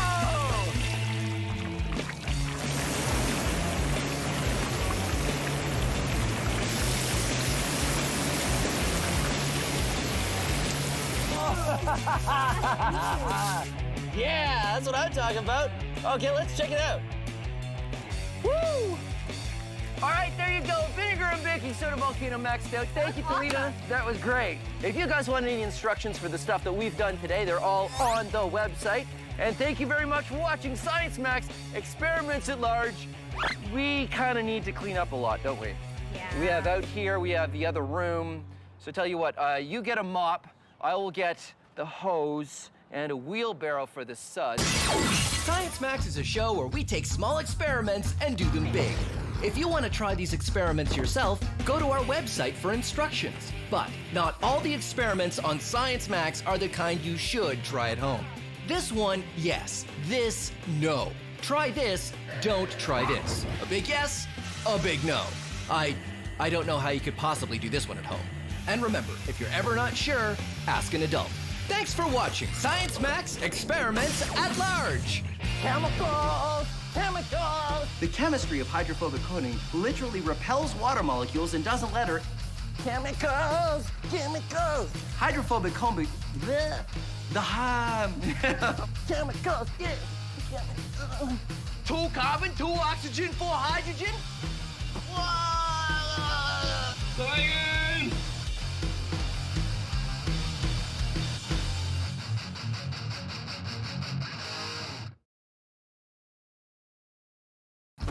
Have you ever done a science experiment and wondered what it'd be like if you did it big?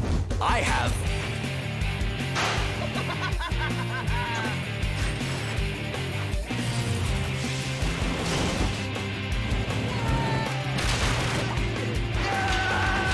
My name is Phil, and I take your everyday science experiments and do them big. This is Science Max, Experiments at Large. Science Max! On this episode of Science Max, I'm on a quest to harness the power of lightning. Its balloon-sticking, hoop-levitating, hair-raising power is all thanks to static electricity. Hold on to your grounding rods. There's electricity in the air. All on this episode of Science Max Experiments at Large. Greetings, Science Maximites. Welcome to Science Max Experiments at Large. My name is Phil, and today on Science Max, we're going to be harnessing the awesome power of lightning. How are we harnessing the power of lightning, you ask? With this balloon. I know what you're thinking. You're thinking, Phil, what's similar between a balloon and lightning? Well, nothing right now. But behold, as I use the power of static electricity and rub the balloon on my head. Because basically that's how it starts. You see, when I rub this balloon on my head, it's stealing electrons from me creating a positive charge in my hair and a negative charge in the balloon. And the interesting thing is, you know that things with opposite charges attract each other, right? Something that has a positive charge will attract negative things and vice versa. But anything with a charge will attract anything with a neutral charge. See all these things on the table? They all have a neutral charge, which means they've got equal amounts of positive and negative. Right now, this balloon is building up a big negative charge, which means it will be attracted to all of these things. This can of Science Max soda, it has a neutral charge. The balloon has a negative charge, which means the can will be attracted to the balloon. And this paper is neutrally charged, which means the paper will be attracted to the balloon. And if you hold the negatively charged balloon next to neutrally charged sugar, haha, sugar storm.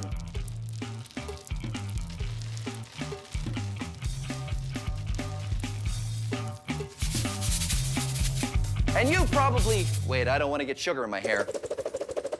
And you probably know this trick. If you rub a balloon on your head, you can stick it on the wall. Ha-ha! But what does any of this have to do with lightning? Well, the same thing is going on with a lightning bolt. The clouds become negatively charged, and that negative charge wants to equalize itself with the ground, which is neutrally charged. And that lightning bolt is the electricity jumping from one place to another. And you can see this yourself. If you rub a balloon on your head and you put it next to something metal, like a doorknob, there'll be a spark. But here's another thing you can do if you don't have a balloon, which I guess I don't anymore. Rub your feet, if you're wearing socks, on a carpet, and then turn out all the lights and touch a doorknob. You might be able to see a spark jump from your finger to the door. That's lightning in a very, very small form. So that's what we want to do today on Science Max Experiments at Large. Max out lightning! I think I'm gonna go to the Ontario Science Center and ask Heather her advice. She really knows her stuff. I'm gonna go see if she's busy right now. Come on.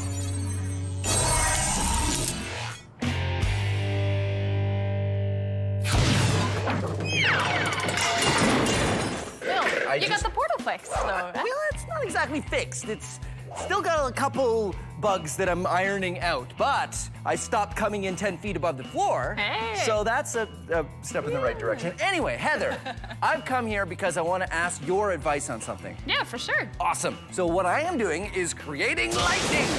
So this is where I'm at right now. So this is a balloon.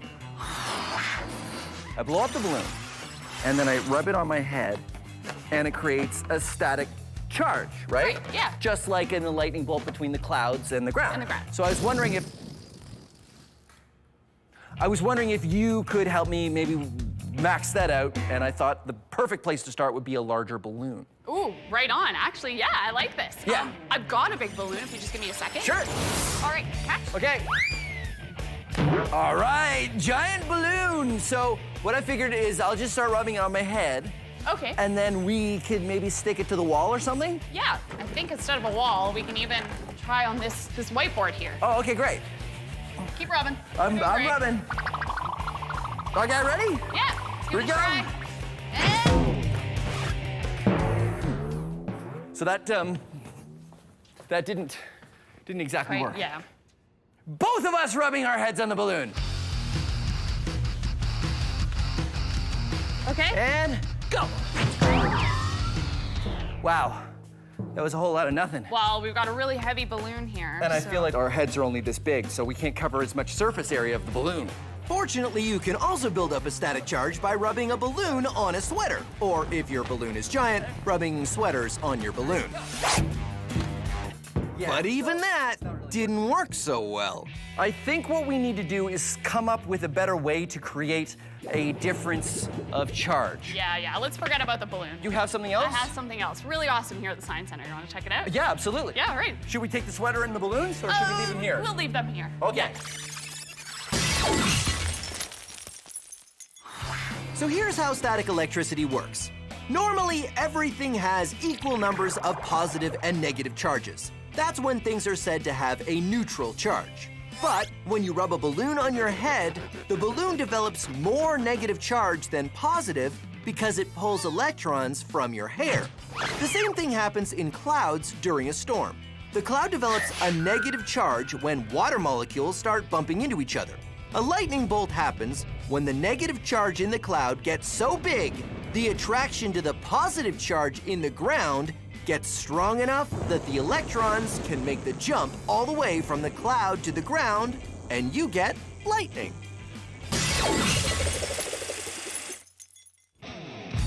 Heather and I tried to max out the static on a balloon, but a big heavy balloon just doesn't hold the same charge.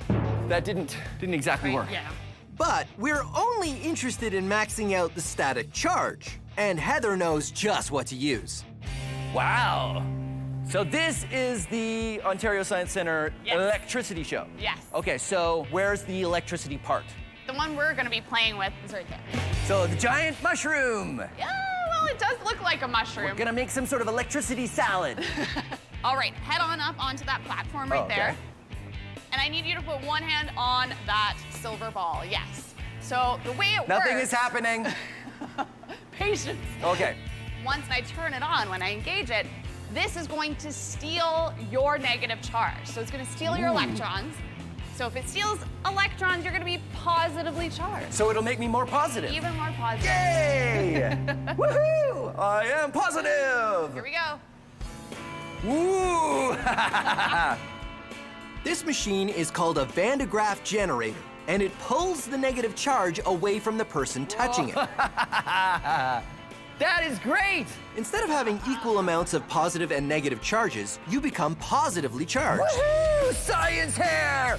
Yeah! Like when you try to put two positive ends of magnets next to each other, each hair on your head starts to repel the others and be repelled from your head. Science hair! Dude! So your hair stands up. Yes! Woohoo! I can't see anything.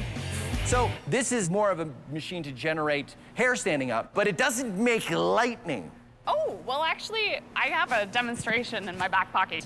This is gonna help us Okay. to create lightning. This is our grounding rod. It is my scepter of science. And so we're gonna use this to continuously provide that negative charge. That's why it's static. plugged in. That's why it's plugged into the ground, yeah. Okay. Okay, so then if you touch it to that metal ball, got it? Not too exciting, right? So pull away and let's see what happens. Whoa! This is what I'm talking about. Very good. The Van de Graaff creates a positive charge. The rod has a neutral charge. When the difference becomes big enough, the charge jumps the gap. Behold, I have the power of lightning!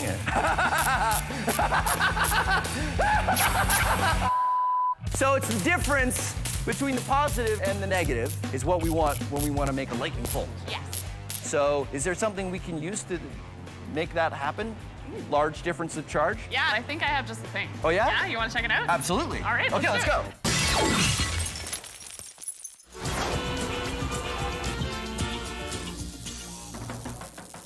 So, you would like to move electricity from here to there. Well, what you need, my friend, is a conductor. All right, a little more arpeggio this time. No, not that kind of conductor. All aboard? No, not that kind of conductor either. This kind of conductor. I know what you're thinking. You're thinking, hey, that's just a piece of metal. Well, that's right. That's because you're smart. This is a circuit. Electricity flows from this battery along the wires and into the light bulb. But Sal, you cleverly observe, the light bulb is not lit. This is true. That is because we have a gap in the circuit. And air is not a good conductor of electricity. Is metal a good conductor of electricity? Let us find out. Wahaha! Metal is a good conductor of electricity.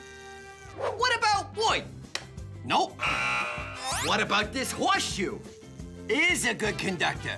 Will this sandwich conduct electricity? Nope. No.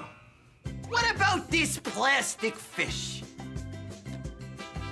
Nope. What about this pickle? No. pickle is not a good conductor. That's why we make electrical wires out of copper and not pickles.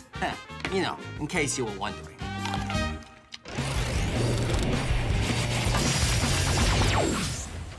Lightning bolts make interesting patterns. That's because the electricity is searching for a way to get from one side to the other. But it's hard to see the patterns of lightning bolts because they happen so fast. Fortunately, using the power of science, we can observe these patterns for ourselves in a motion we can perceive. I'm going to use electricity to recreate a lightning bolt pattern. I've got 2 nails in a piece of wood here, and I'm going to attach electrical leads to both nails. Now, the electricity wants to go from that side to that side, but it can't. It has to go through the wood, and wood is not a very good conductor of electricity. Now, this is very dangerous. I need a special machine even to pull this off, so this is definitely not something you want to try at home. In fact, I'm gonna stand way back here when I turn it on. Like water, electricity tries to find the easiest route to get from one place to another. But sometimes that involves branching out until the right connection is made. Lightning bolts do the same thing when they branch out between the clouds and the ground. Finally, there's a spot where the branches meet and the circuit completes itself. Then the electricity follows this one path, ignoring all the others. And there you go. We just watched a lightning bolt happen in slow motion. Haha, science. Back to our main experiment where Heather and I are on a quest to use static electricity to recreate a lightning bolt. Our experiments with the Van de Graaff generator had some hair-raising results, but Heather has another experiment she wants to show me. This is Jacob's ladder. Oh, so this is another way to make lightning. Yes. Lightning? See, yeah. Let's do it. All right. How do we get it to go? All right, so we want to turn it on. Behold! Oh, turn it on, Not- okay. not- Go! Oh. Ooh, look at that! You can actually see that light climbing up between the 2 copper wires. That's why you call it Jacob's ladder, because it's got the rungs of the ladder. Yeah. Between these 2 points, there's a really great charge difference, right? Okay, so what's the difference? 10,000 volts if you're looking at it. 10,000 volts. Yeah. And volts is how you measure the difference in charge. Exactly. Why does it go up? So it goes up because rather than just staying at the closest point, is because we're heating up the air. Oh, point, so yeah. hot air rises. Hot air rises. And it takes the electricity with it? So if we cooled the air, it wouldn't go up? Wouldn't immediately go up, yeah. And there it goes, and it heats back up again. Yeah. That's neat. Okay, so we have a Van de Graaff generator.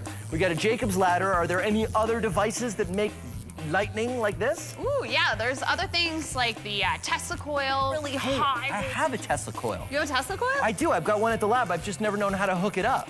Oh, I can help with that. Yeah. Really? Yeah. Okay, let's do it. Let's go back to the lab. All right. Well, should- yeah. I'll turn that off. Okay. Yeah, safety first. Okay. By now, you're probably an expert on what happens when you rub a balloon on your head, right? The balloon becomes negatively charged, which means it will attract anything of an opposite charge, or anything positive, or anything that is neutrally charged, like, like me. Look at the hairs on my arm when I bring the balloon close. Whoa! You see, the neutral charge in my body is being attracted to the negative charge in the balloon. So if something is negatively charged, what happens if you bring something else negatively charged nearby? Well, they'll repel each other. And here's an experiment you can do to make something fly using static electricity. You'll need a balloon, a sweater, scissors, and a plastic bag out of the thinnest plastic you can find. Fold the bag up and cut off the bottom. You don't want that part. Then cut another strip from the bag. This will give you a hoop of plastic. I find it works better if you break it and tie it again. Lie it flat and rub it with the sweater. This will give it a negative charge. You'll know you've got enough of a charge when it really wants to stick to the table. Then take your balloon and rub the sweater on the balloon to charge it up. Because both the balloon and the hoop have negative charges, they repel each other. Then put them together and it will repel. And you can get the hoop to levitate. Ha-ha, a floating bag of static charge. But here's the thing. You need to keep it away from your body, because if you get close, the bag will stick to you, because you're neutrally charged and the bag is negatively charged. Pretty cool, right? Well, let's max it out. Maxed out floating static ring. Whoa, no. Yeah! Look out, look out! Oh, no! Oh, sorry about that. Oh well. It was fun while it lasted. I gotta charge these up again.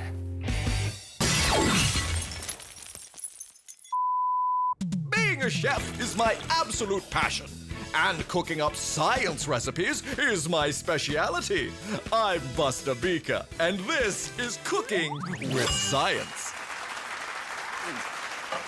Oh, hello. I didn't see you there. My name is Buster Beaker, and welcome to Cooking with Science.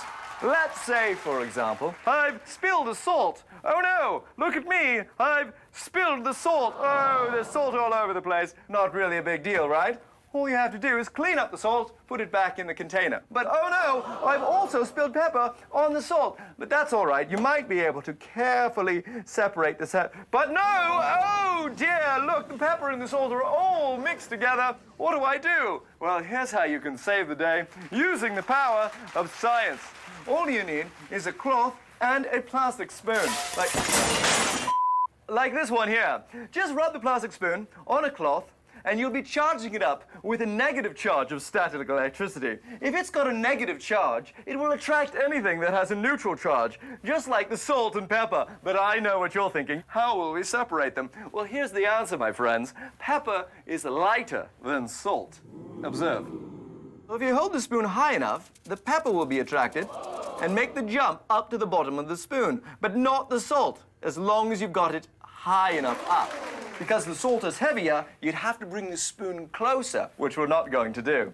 And if you tap it off to the side, you'll make a nice little pile of pepper, and there you go, separating pepper from salt using the power of science.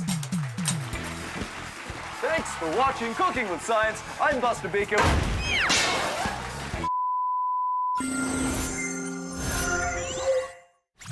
Heather and I have been on a quest to recreate lightning using static electricity.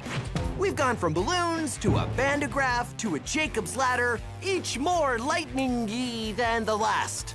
Finally, Heather suggests we use a Tesla coil. Oh, is this named after Nikola Tesla? Yeah, he invented it. Oh, one of the founding fathers of electricity, right? I love Nikola Tesla. He's cool. So how does it work? So the way this works is it is a step-up transformer, meaning we take a lower voltage and bring it up and ramp it up to a much higher voltage. Okay, so normal voltage is 120 volts. That's what we have a normal plug-in socket. Typically, we're getting it out of, yeah, exactly. And we're gonna ramp that up to really high amounts, upwards of 25,000, maybe even 250,000. Wow. Volts. That's a lot. And all that charge buildup, we're gonna see something pretty amazing happen. Okay. Do you wanna see it? Yes, we stand back there, right? Let's check it out. And the Tesla coil builds up a charge which jumps through the air to this neutral rod, just like a lightning bolt. We made a lightning bolt! That totally jumped a long way. That was impressive. that was a really good one. So can you control it? Yeah. Okay, show me. You wanna see? All right. I'm going to lower my frequency. Okay. Let's see what happens. Oh, that's amazing. Oh, it's like a scattered lightning bolt. Oh, wait a minute, so you can play different notes? Play different notes. I need 5 minutes, hold on. Okay. Okay. All I need is 5 minutes. You know, I was thinking is if you can make different, hold that for a second. If you can make different frequencies, that means you can make different notes, right? Right. So I don't need that either, hold on. Ah, that's not what I need. Okay, one more thing, can I get that hammer? Yeah, okay, ready to go. So what is this? When you told me the Tesla coil could play different frequencies, I thought we could make different notes come out of the Tesla coil, so I programmed it to play the notes of the Science Max theme song. What? Yeah! You want to hear? Yeah! Let's try it. Yeah! Science Max, experiments at large, lightning bolts! Team Lightning! We have created lightning! Woohoo! Lightning dance!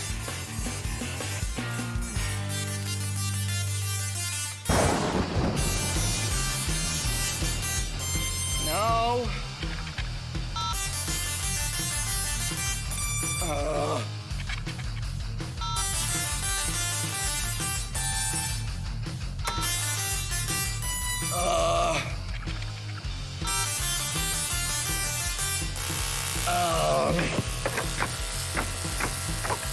I give up.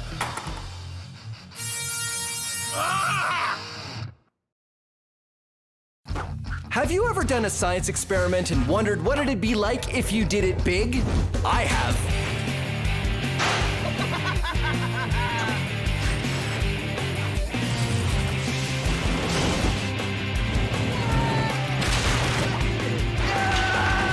My name is Phil, and I take your everyday science experiments and do them big. This is Science Max, Experiments at Large. Science Max! This episode of Science Max is all about vibration and frequency. Frequency and vibration. What's the difference? We build a maxed out vibrobot, spin a giant disc, suspend water, and play with lasers. All on this episode of Science Max, Experiments at Large. Greetings, Science Maximites, and welcome to Science Max Experiments at Large. My name is Phil, and today on Science Max Experiments at Large, we're going to be looking at vibration. Vibration is when things go back and forth, and back and forth. All kinds of things vibrate, like pendulums. Pendulums. Wait, and pendulum.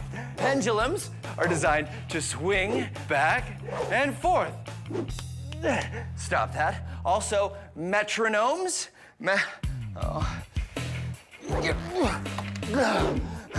Metronomes are used by people when they're practicing music to keep accurate time. Yeah. Okay, putting it back. And okay, we're gonna be building. Whoa, okay. We're gonna be building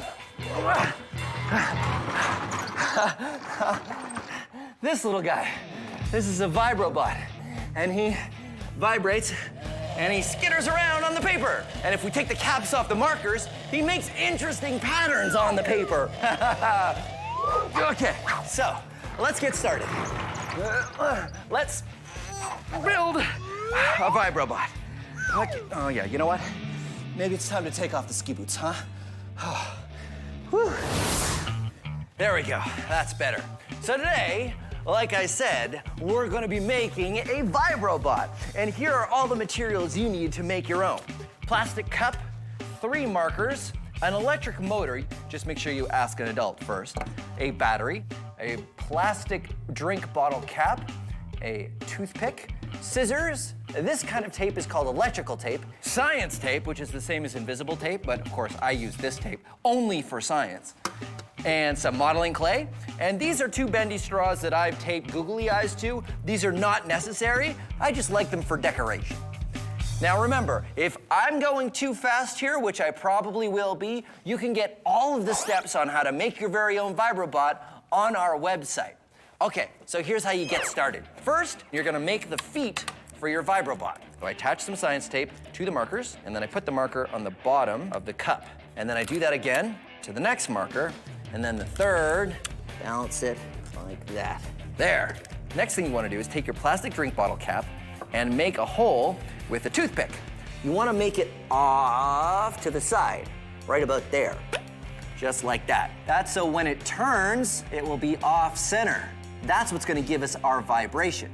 So once you've made that hole, take some modeling clay and stick it in the cap to give it some weight. When you've done that, stick it onto the shaft of your motor like this. See how it's off center there? Now we just need to attach it to the vibrobot. I just put it right here on the top, and I like to attach the battery to the back of the cup. And now finally, we're going to attach the eyes. We take some science tape, and we put the straws over here. I am vibrobot. I am here to vibrate. Take me to your leader. So then you attach your tape with the wire to the top of the battery there, and then the other wire to the bottom of the battery, just like that, and let your Vibrobot make some art. Ha ha ha ha. Now, if the battery is new, your Vibrobot might be jumping up and down quite a bit. So you can do what I like to do and add some more weight, and then you make better lines with your Vibrobot. And your Vibrobot makes art. How long will he last? Probably till lunch. And there you go, Vibrobot art. Art made by a robot. How cool is that? So that's what we're gonna do today. I'm gonna meet Chris from Logix Academy, and he's gonna help me max out the Vibrobot. Plus, we're gonna learn a little bit more about vibration. Come on.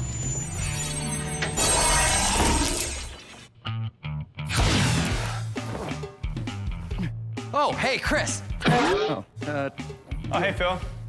Thanks for coming. My pleasure. Okay, here's your Science Max lab coat. Thank you. So you guys at Logix Academy, you also build a Vibrobot, right? That's right, we do. This is mine, and it works pretty well.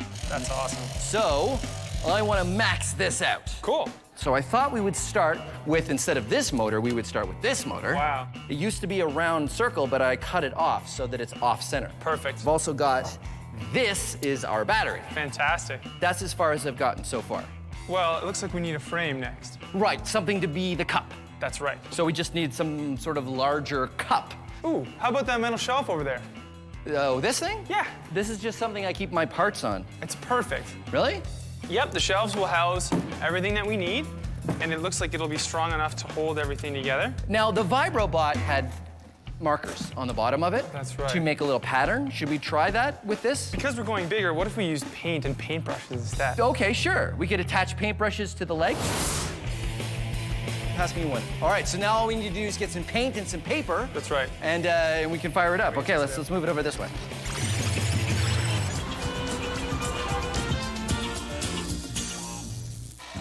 Vibration and frequency. What's the difference? They're all connected. Ta-da! Now, whoa. Vibration is things going back and forth. Back and forth. And back and forth. It's a cycle. Cycle, 25 bucks. Oh yeah, it's the wrong kind of cycle. Never mind.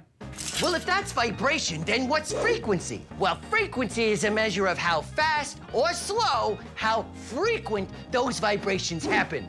Look at this bowling ball. Look.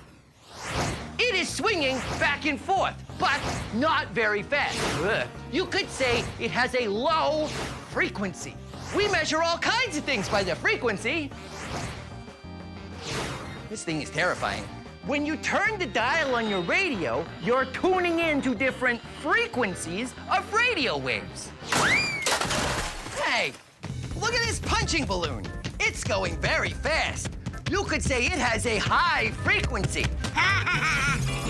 So, now you know. Vibration is something going back and forth, and frequency is how quickly it does it. Ramona, the bowling ball keeps coming through everything. How do you turn it off? Okay, back to our main experiment. Chris and I are taking a Vibrobot and maxing it out. We have a large motor and a battery, and we're taping it all to some shelving.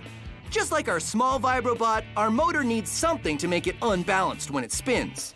That's what will cause the vibrations. It's just taped. I haven't attached it in any other way. Do you think that's okay? As an engineer, I have superior faith in duct tape. Okay, well, that's good to know. We're also adding an on-off switch and some paintbrushes on the bottoms of the legs so our maxed out Vibrobot can make art just like the small one. The final step, dipping the brushes in paint and setting it on a big piece of paper. We fire it up and it immediately shakes everything off the shelves. Oh! It totally spilled all the stuff on the shelves. The motor shakes the Vibrobot a lot. But there's a problem. All that shaking is starting to take its toll on the shelves. The wheels come off, the screws come out, and finally... Whoa. It totally shook itself apart. Destroyed itself. The shelving unit just completely falls apart when it's being shaken. Vibration is really hard on the structure of an object. We need something more sturdy, something that can take weight. Steps, maybe? Yeah. Okay, hold on. Okay.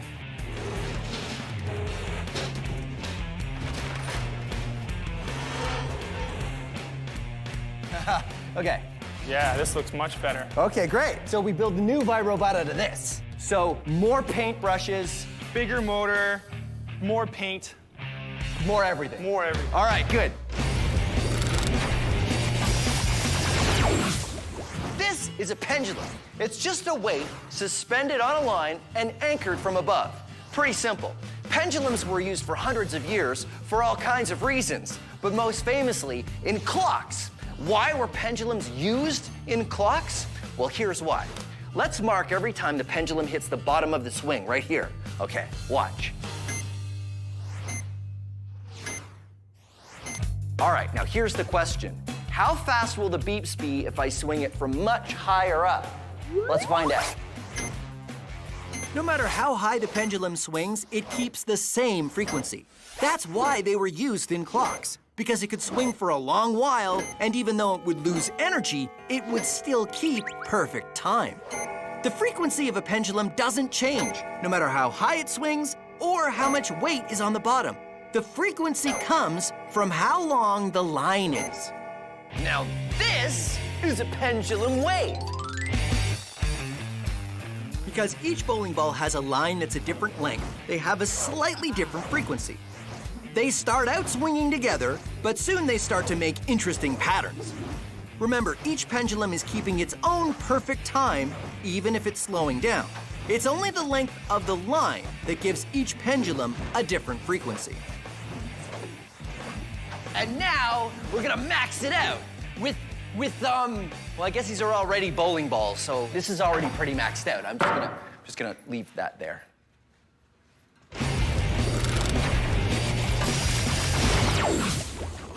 These are balloons.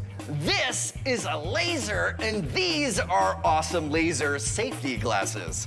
Now, lasers are made of light, and light has a frequency. In fact, each color of light has a different frequency. This is a red laser. Check it out.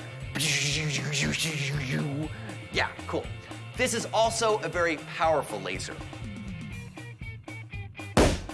Oh, I can pop the blue balloon with the red laser because the blue absorbed the red light from the laser and then it heated up and the balloon popped. But here's the cool thing. I cannot pop a red balloon with a red laser because the red balloon reflects the red light from the red laser and I can't pop it. If I wanted to pop a balloon with a red laser, I need to use a darker balloon, one that absorbs the red light, like a black balloon. So there you go. Lasers, frequencies of light. I'm gonna keep this red balloon because it's always nice to have a balloon. Chris and I are maxing out the Vibrobot, but our last version shook itself apart. Now the plan is to start with something more solid and try again. We found some very solid steps and added an even bigger motor, an even bigger battery, and attached a half-circle wheel to make the vibrations when the motor spins. We add some paintbrushes and fire it up. Here we go! Come on! Go, Vibrobot! It wants to move. Is it moving at all? So it's still not working. It's sort of getting caught in the paper and it's on the paintbrushes. And the paintbrushes seem to be absorbing too much vibration, and then the paper's stopping it as well. So why don't we remove the paintbrushes? Yeah. And we might as well remove the paper if we don't have any more paintbrushes. Yes. And we'll see what happens. We'll see what happens. Okay. No paintbrushes, no paper. Okay. Now let's try it. 3, 2, 1, go! Yeah! Aha! It's moving. Not bad.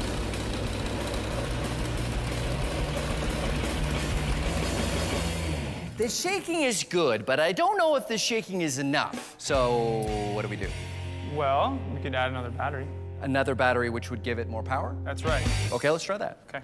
Okay, so it wasn't working before, No. Not enough power. And now we've got a second battery here. That's right. We've wired them up so that one power feeds into the other, so we've got twice as much juice as we did. So it's just a matter of clipping this onto there. That's right, but hold on. Yeah, safety glasses, because now we don't know what's going to happen anymore. Ready? 3, 2, 1. The extra battery makes a big difference. The new Vibrobot shakes around and only shakes itself apart a little. All right, that was amazing. Okay, so all we needed was more power. That's right. I think it didn't have enough power to vibrate up and down, and that's why it wasn't moving every time it hit the ground. So I think if we're gonna use this much power, I think we need to build it again. Okay. Build it even stronger and with a bigger motor. Yeah? And more power. And then maybe I ride it. You think we can build that? Of course. Of course. Okay, let's do it.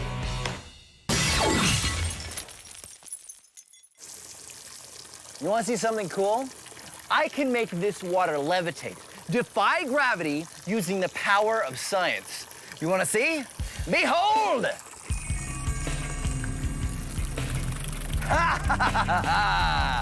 Gravity-defying water! I can even make the water go very slowly. Or I can make the water go back up into the hose. Or I can make the water completely stop. You know what's interesting? The water does not seem to be stopped for me. You see stopped water because you are looking at it through a TV camera. See? Real life, TV camera. Real life, TV camera. You see, movie cameras and TV cameras take a whole bunch of still photos and then run them together really, really fast. 24 times a second for our TV cameras. I have created a device that drops water at 24 times a second, and what happens is everything lines up, so it looks like the water drops aren't moving. But watch this. I grab the hose and it's fine.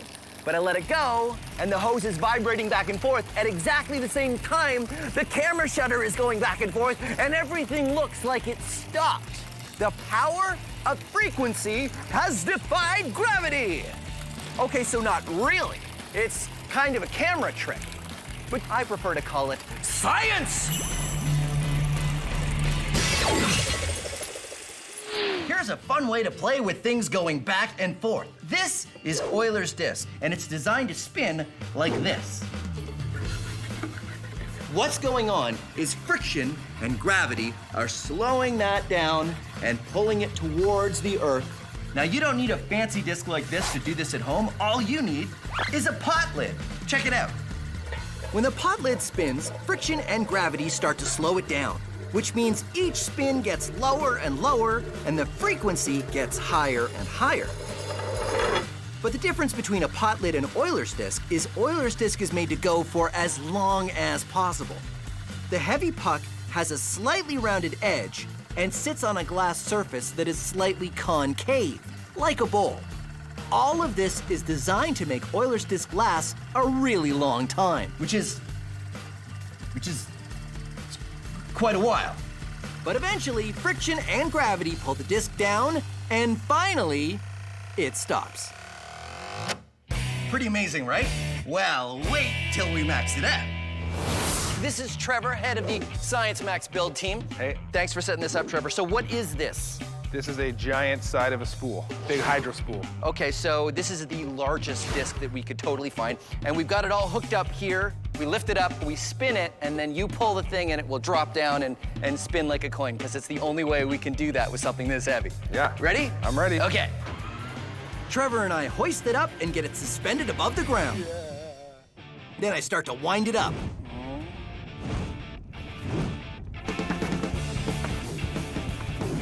Ready? When it's going fast enough, And go, Trevor! Trevor pulls the release and it turns out a 200-kilogram spinning disc works exactly the same.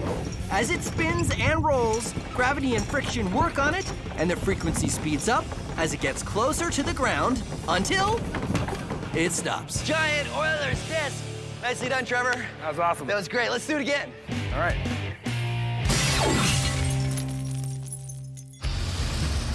Our Vibrobot was working well, so that means it's time to make it way bigger.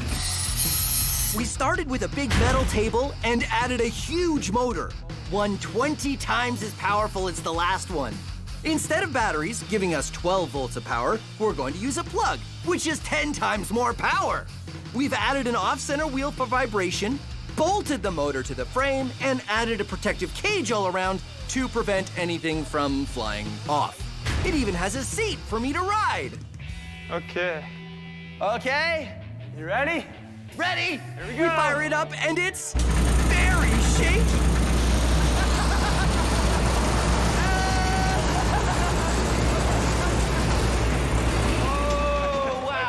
Wow, that was really uncomfortable. It was like very bangy, even with the seat. Yeah. I'm gonna try standing on it. All right. When I try standing on it, the Vibrobot lives up to its name. It vibrates all around the lab.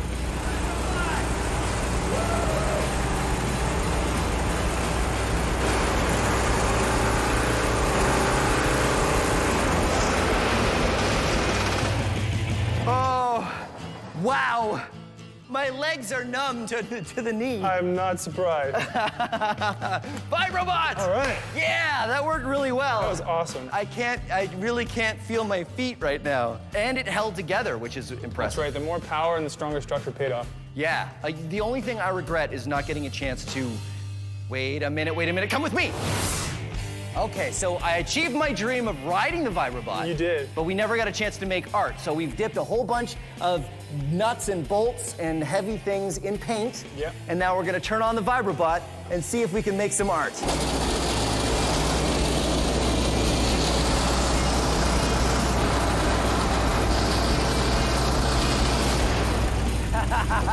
Let's see how it looks. Oh, wow. Ta-da! Vibrobot art. Vibrobot has been a huge success, and we got some art to keep. High fives. Well done. Science Max, experiments at large. Who gets to keep the art? Rock, paper, scissors. Okay. 1, 2, 3. Okay, tie. 1, 2, 3. Tie. 1, 2, 3. 1, 2, 3. Wow. 1, 2, 3. Ah, tie. 1, 2, 3. Man. There's gonna be a red balloon, but those red balloons are gonna be pushing this way. And then this afternoon, we're gonna have this blue balloon, which is quite nice. Over to you, Kathy. Thanks, Kathy. Science! I figured we would have maybe a bigger motor. Yes. Or a bigger, no. I'm gonna try that again. All thrusters ahead. Whoa! Balloons. Science. Have you ever done a science experiment and wondered what it'd be like if you did it big? I have.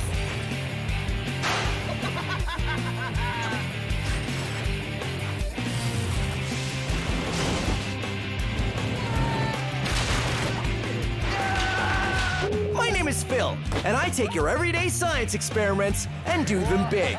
This is Science Max, experiments at large.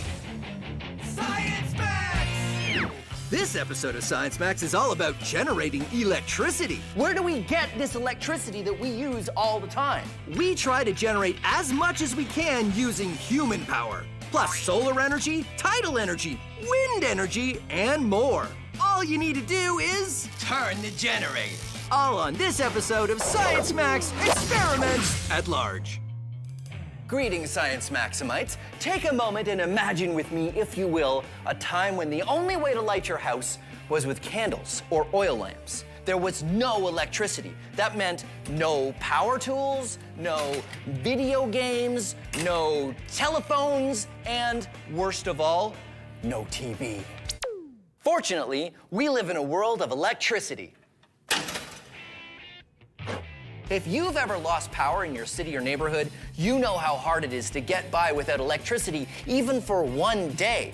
But where does it all come from? Where do we get this electricity that we use all the time? We make it. That's the cool thing. And I can show you how to make it as well. Check it out. All you need is an electric motor. Electric motors are pretty simple. All you do is get a battery and you attach it to the electric motor, and that makes it work.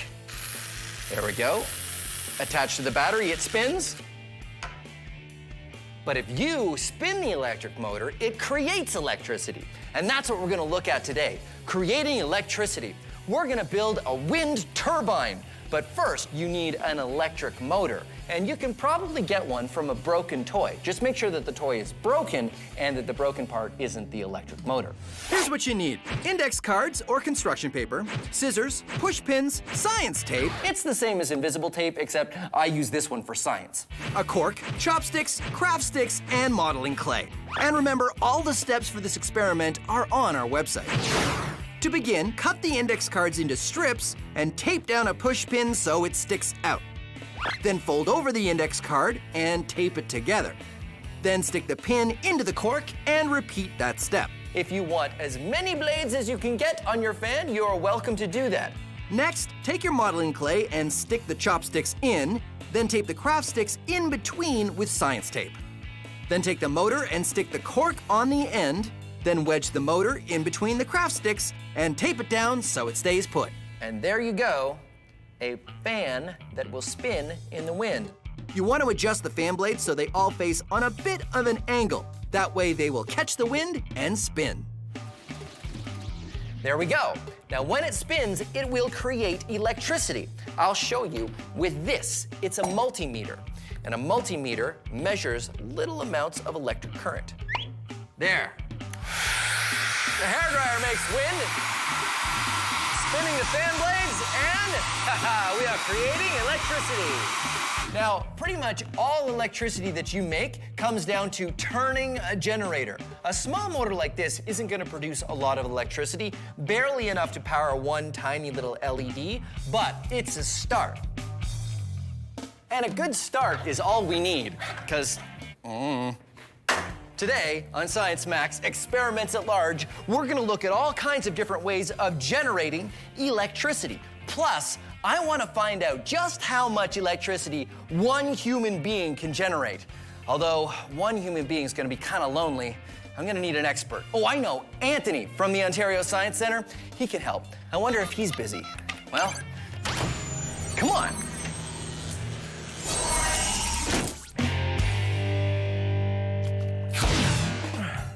Oh, Anthony! Phil? So I was wondering if you could help me with an experiment. I want to generate as much electricity with human power. What do you think? I think that sounds awesome. Okay, great. Let's go back to Science Max headquarters. Is that the portal? Yeah. Don't worry, all the kinks are worked out.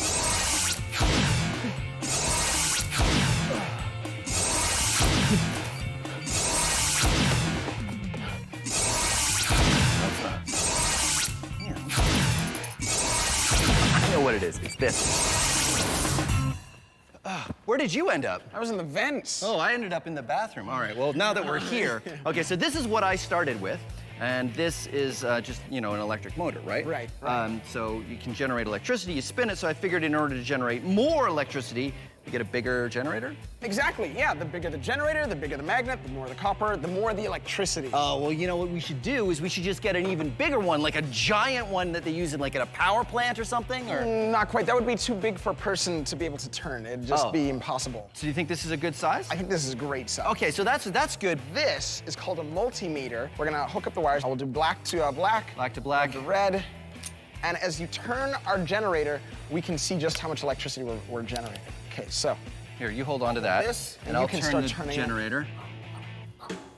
Now it's time to play How Much Electricity Did They Make? 2.4 volts, yeah, it's not bad. Oh, 2.4, yeah, it's not great. That's just enough to power a small LED flashlight. Better keep trying, boys. I got some handles here that we're going to attach to the end of the generator so we can spin it. Okay, let's try. No matter how fast I cranked the large handle, I couldn't make any more electricity than before. Okay, let's try something else. But it's a smaller handle. Perfect, okay, yeah. That's good? Yeah, well, maybe it'll let us get more spins in. Oh, yeah, because I don't have to make as big a circle. Exactly. Yeah, it's working already. We're up to like 3.5. Now, how much electricity is Phil making? 4.5. That's the same as 3 AA batteries. Maybe enough to power a toy car. Still, a long way to go. Yeah, it's a lot higher with the faster spins. Oh, all right. You okay? I'm okay. Maybe we could use like some gears or something like that. Oh, yes, you know, that's a good idea because this circle that I'm making here, I can only go so fast. So maybe with gears, you can do 1 circle here equals like 10 circles on the other gear. Exactly. Yeah. Okay, so kind of like the gears on like a bike. Yeah, the gears on a bike or something like that. A bike, of course. Yeah. So okay, so we get a bike and we attach the back tire to the generator. The generator, and then you can use the pedals of the big gear to power the small gears. Okay, great. We'll go get a bike. Yeah. Yeah, high five. All right. Oh, right, they're over here.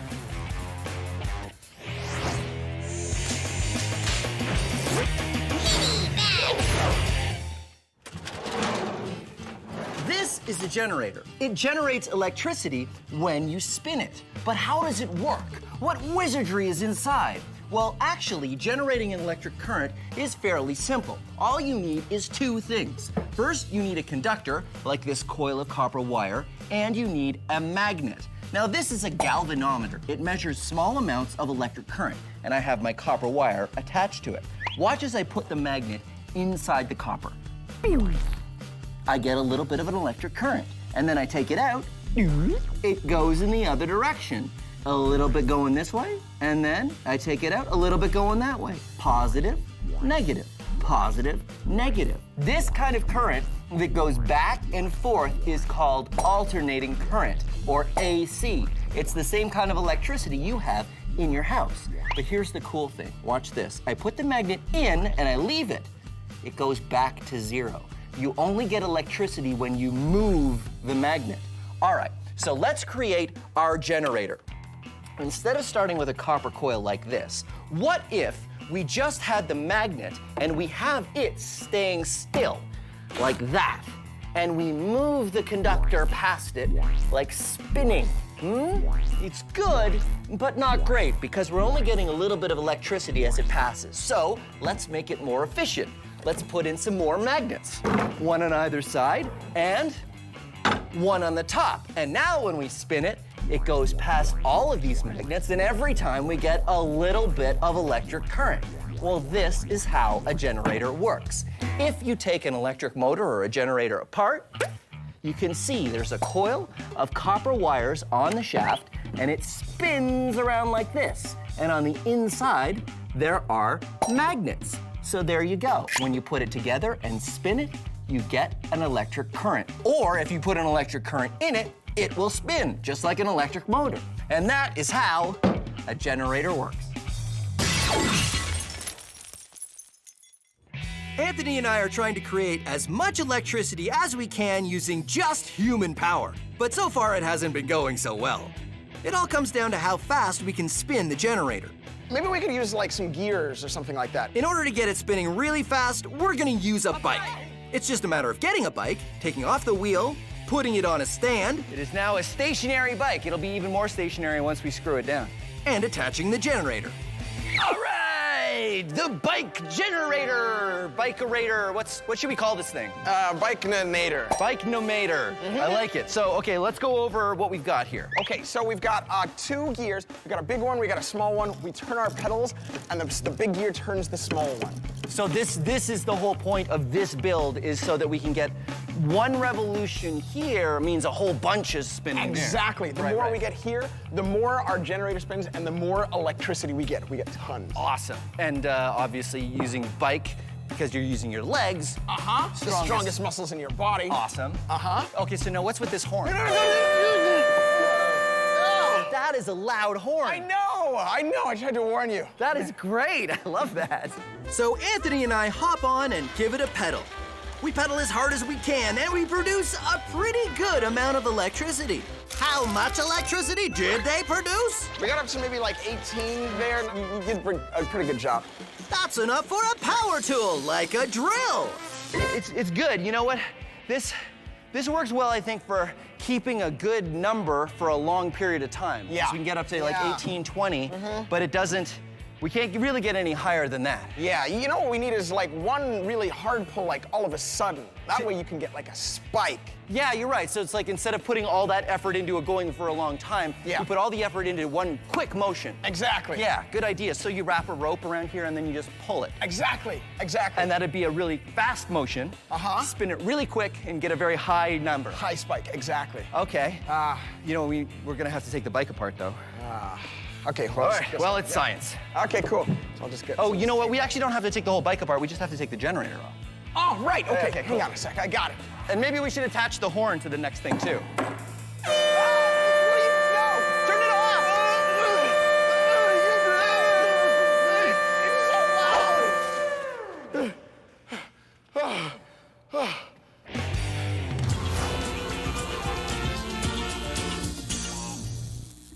So you want to generate some electricity, but what do you choose to generate that electricity? Hydro, nuclear, coal, solar? Who knows? I do. I know. And soon, so will you. In order to generate electricity, you need to turn the generator. Turn the generator. One of the most common ways to turn the generator is to use one of these. It's a steam engine. Usually they're a lot bigger. You see, you heat the water to boil it and turn it to steam, which works a piston, which turns the generator. Huh? Pretty amazing, right? But what it really boils down to is heating water to make steam. Boil water to make steam to turn the generator. Coal power. Burn the coal to boil water to make steam to turn the generator. Natural gas. That's different, right? Nope. Burn the gas to boil water to make steam to turn the generator. Nuclear power. That's different, right? Nope. It creates heat, which you use to boil water to make steam to turn the generator. Wind power. We don't even need heat for that. Just use the wind to spin the fan to turn the generator. Hydropower. Just pour water across something that spins to turn the generator. No matter what, making electricity always comes down to turning the generator. It's always yada yada, yada yada, turn the generator. Except for solar. Solar does not work like that. But other than that, it's always yada yada, yada yada to turn the generator. And now you know your electricity generation. Hey, Ramona, you wanna come and give me a hand over here? My arm is getting tired.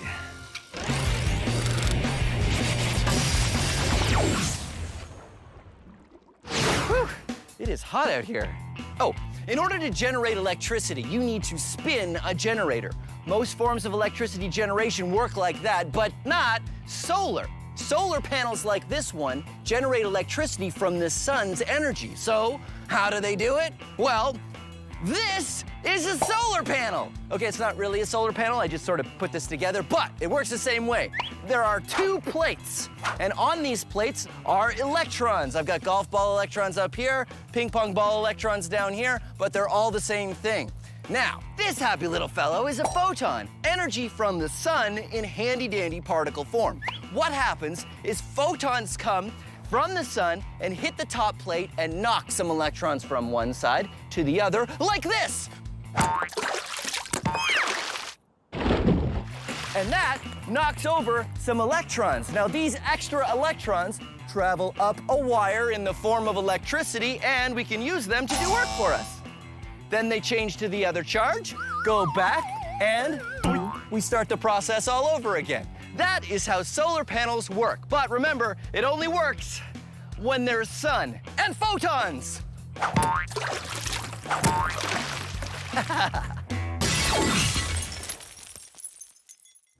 Anthony and I are trying to generate electricity using human power. Spinning the generator didn't work too well, but we found if we used some gears, like those on a bike, it worked better. You know what we need is like one really hard pull, like all of a sudden. Using gears is a great way to get work done. The good news is there are generators with gears already in them. That means if we can turn the spindle once, the gears inside will spin the coil a lot of times. The only downside, turning the spindle gets harder the higher the gear. Anthony and I attach a spindle, and then we wind up the rope, which takes a while. Okay, so the plan is, it's on a big spool now. Yeah. And you just run as fast as you can. Got it. And we'll hopefully get as many revolutions as we can, depending on how fast your top speed is. Okay. Sounds good? Sounds good. I can be pretty quick. Okay, good. All right. Ready? On your mark. Uh-huh. get set, go! How much electricity did they create? 24 volts. Actually, not bad. That's enough to power their own personal scooter.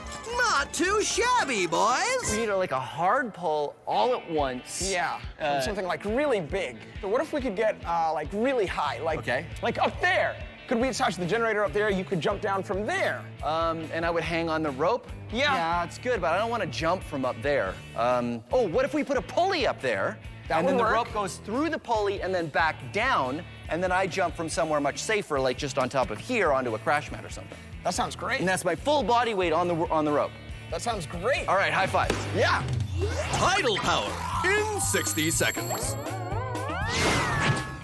By now you know that in order to create electricity, you need to spin a generator. Scientists and engineers are always coming up with lots of new ways to use natural forces of the Earth to spin a generator and create electricity. One of those natural forces is the power of the tides. You see, the water in the oceans doesn't stay still. Every few hours, the water, or the tide, goes out. And then a few hours later, it comes back in. So, if you attach a paddle wheel in the water and attach that to a generator, when the tide goes out, it creates electricity. When the tide comes back in, it creates electricity. That is how you create electricity using the power of the tides. It's water power. In fact, hydroelectricity is also using water power. Do we have time to talk about We don't have time? We don't. Okay, maybe come back. Hydroelectric power in 20 seconds. 20 seconds? Okay, hydroelectricity comes from water. Hydro means water. So all you have to do is find a place where water pours down from a height. And you can put a generator in there, and ta-da, you're creating electricity with the power of hydro. Ha ha ha ha ha ha! I did it. Anthony and I have pulled and pedaled, and now we're going to hang on to the rope and use our whole body weight to spin the generator as fast as possible. Okay. Okay. Crash mat. Let me test it out. Looks good. Yep, it's good for crashing. So I go up here. Okay, I go up here. Climb on up. We'll get you the rope. Got your helmet for safety. Helmet for safety, crash mat for safety. So we have the rope, and it goes up through that pulley, and then back down to our generator with a spindle on it. And as I fall, the spindle will turn. Exactly. And hopefully the speed of me falling and holding and yanking it down as hard as I can will be the biggest spike of electricity yet. That's right. We'll be measuring it on our multimeter here. Okay. Okay. Ready? You ready? Yeah. Here we go. 3, 2, 1. I jump down and my whole body weight pulls on the line. Oh, that was awesome. That was like our biggest spike ever. That was amazing. All right, high fives. Biggest spike ever. Is it enough to power my house? Nope. How much electricity did Phil generate? Almost 30 volts. How much does he need to power his house? 120 volts. He's still off by quite a bit. Well, we've learned something. Nuclear, Wind, hydro, solar, natural gas, coal power. It's all great ways to generate electricity. Yeah. And human power, not so much. Not as good. No. But human power is more fun. Yeah, way more fun. Yeah, so your turn? Yes! Okay. Give me, you take the helmet and I'll take the multimeter. Okay. And then we'll go and we'll do it again. Okay. Wait, I gotta wind it up. Science Max is a show where we take small experiments and do them big. If you want to try these experiments yourself, go to our website for instructions. But not all the experiments on Science Max are the kind you should try at home. This one, yes. This, no. Try this, don't try this. A big yes, a big no. I don't know how you could possibly do this one at home. And remember, if you're ever not sure, ask an adult. Thanks for watching Science Max Experiments at Large. So this is a solar panel, and this is a train. You're generating electricity. You're in the way of my solar panel. Oh, no, it's spinning the other way. I forgot a step. The water in the oceans doesn't stay still. The thing in the background, it totally threw me off. What was that? Okay. Where were we? We were Have you ever done a science experiment and wondered what it'd be like if you did it big? I have.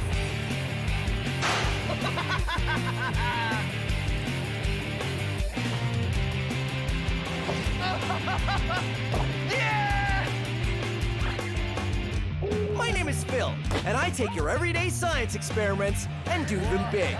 This is Science Max, Experiments at Large. Science Max! This episode of Science Max is a messy one. We're looking at solids, liquids, and gases, and things in between, like cornstarch mud. Today on Science Max, Experiments at Large. Behold the power of states of matter! Greetings, Science Maximites! I'm Phil McCordick. I think I overdid it with the fog machine. This is Science Max, Experiments at Large. Can you even see me? Let's go over here. Today we're talking about states of matter. Now there are three main states of matter. Solid, like this table, liquid, like the water in this beaker, and gas. Yes, thank you. And we're also going to be looking at the things that kind of go in between. Things that are sometimes solid, sometimes liquid, like cornstarch mud, which is very easy to make. All you need is water and cornstarch, which you can get at the grocery store. Mix it up however much you want. Just remember, 2 parts cornstarch to 1 part water. Twice as much of this than you have of that. Very easy. Mix it up and you get cornstarch mud, which sort of seems like a liquid unless you hit it. And then it becomes solid.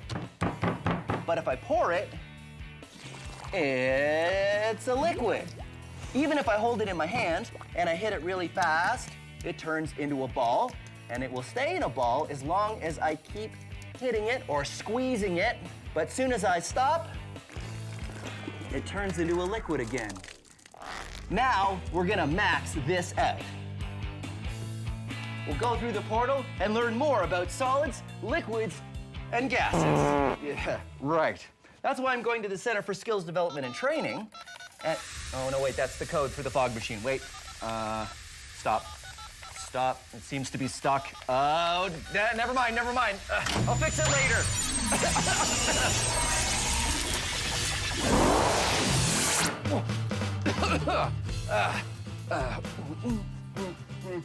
Right. Hey, Judy, how are you? Hi, Phil, how are you? Good. Judy is going for her PhD in chemistry, right? Yes. Fantastic, because that means you can explain cornstarch mud to me. Now, is this a solid or is it a liquid?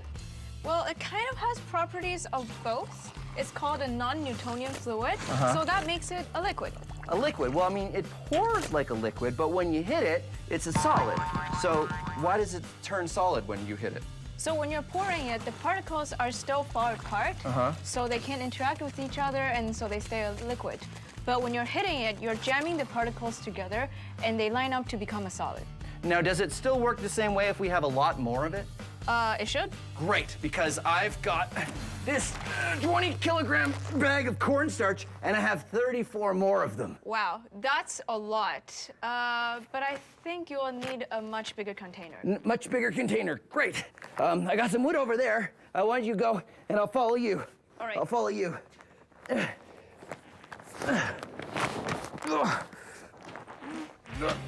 I'm coming.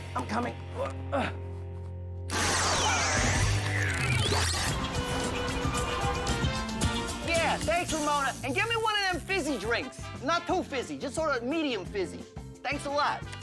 Hello, do you have trouble knowing what is a solid, liquid, or gas? Are you confused by Jell-O? I mean, which is it? Is it a solid or is it a liquid? Water is a liquid, but what about when it's ice?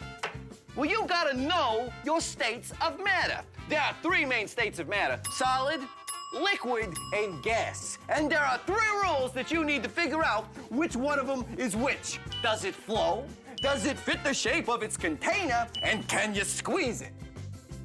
Rule number 1, does it flow? Solid, liquid, gas. Here's a gas. Does it flow? Do the particles pour over each other and cascade down? Yeah, they do. Does a liquid flow? Yeah, it does. Does a solid? Nope. Rule number 2, what happens when you put it in a container? Does it take the shape of the container? Gases take the shape of the container. Liquids takes the shape of the container. Solids do not take the shape of their container. I know what you're thinking. You're thinking, I get the whole pouring and taking the shape of the container, but come on. Liquids and gases, they do both of those things. Well, it all comes down to rule number 3. Can you squeeze it? Now, solids, you can't really squeeze them. Liquids, you can't really squeeze them. Gases, ha-ha, bam, you can squeeze them. You see, gases compress. Liquids and solids, they don't really compress very well. The other difference between gases and liquids is gases will take the shape and the volume of the container they're put in. Liquids don't do that. So there you go. Solid, liquid, gas. And the rules. Does it flow? Does it take the shape of the container? And can you squeeze it? Now you know your states of matter. That'll be $6.50. Cash only. So what is cornstarch mud and how does it work? Well, cornstarch mud is a non-Newtonian fluid, which means it behaves differently than you, or Newton, would expect. Here's cornstarch, and here's water. Cornstarch is made up of large, blocky molecules like this. Water is made up of much smaller, rounder molecules like this. When you put them together, it looks something like this. It all has to do with how the molecules slide past each other. When you put light pressure or slow pressure on the mud, the water molecules and cornstarch molecules have time to shift out of the way. But when you put a sudden pressure on it, the water molecules squirt out of the way, but the cornstarch molecules don't have enough time. So you get a section that's nearly all cornstarch, which acts as a solid. Cornstarch mud is a shear thickening fluid. Shear is talking about the force of things sliding around, in this case, the molecules. So when the shear force is strong, the fluid thickens. Shear thickening. So here's the plan. If Judy and I make enough cornstarch mud, could we run across it? Let's find out. Yeah, I think mine is just the right consistency. How's yours, Judy? I think I'm ready too. This is much harder than I thought. Yeah, it's really hard to get it mixed at the very beginning, but mine is ready to go. Okay, here we go. First batch. You ready? Yep. Dump it in. Woo! Woo!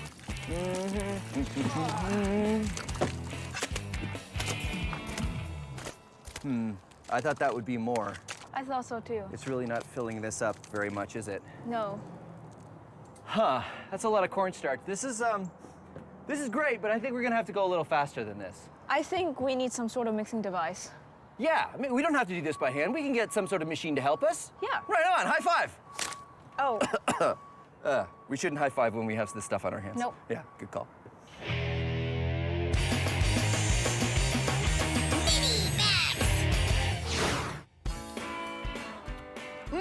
This science is delicious.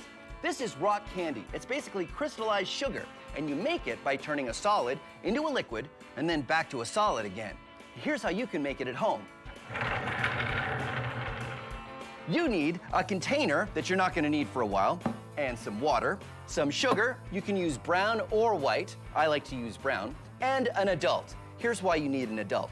You want to dissolve 3 cups of sugar into every cup of water. And you can't do that unless you heat the water. So get an adult, a saucepan, and heat the water up, pour the sugar in, and keep stirring until it's all dissolved. Then pour it in your container and let it cool down. Then you'll need a shish kebab skewer, which is something you can get at the grocery store.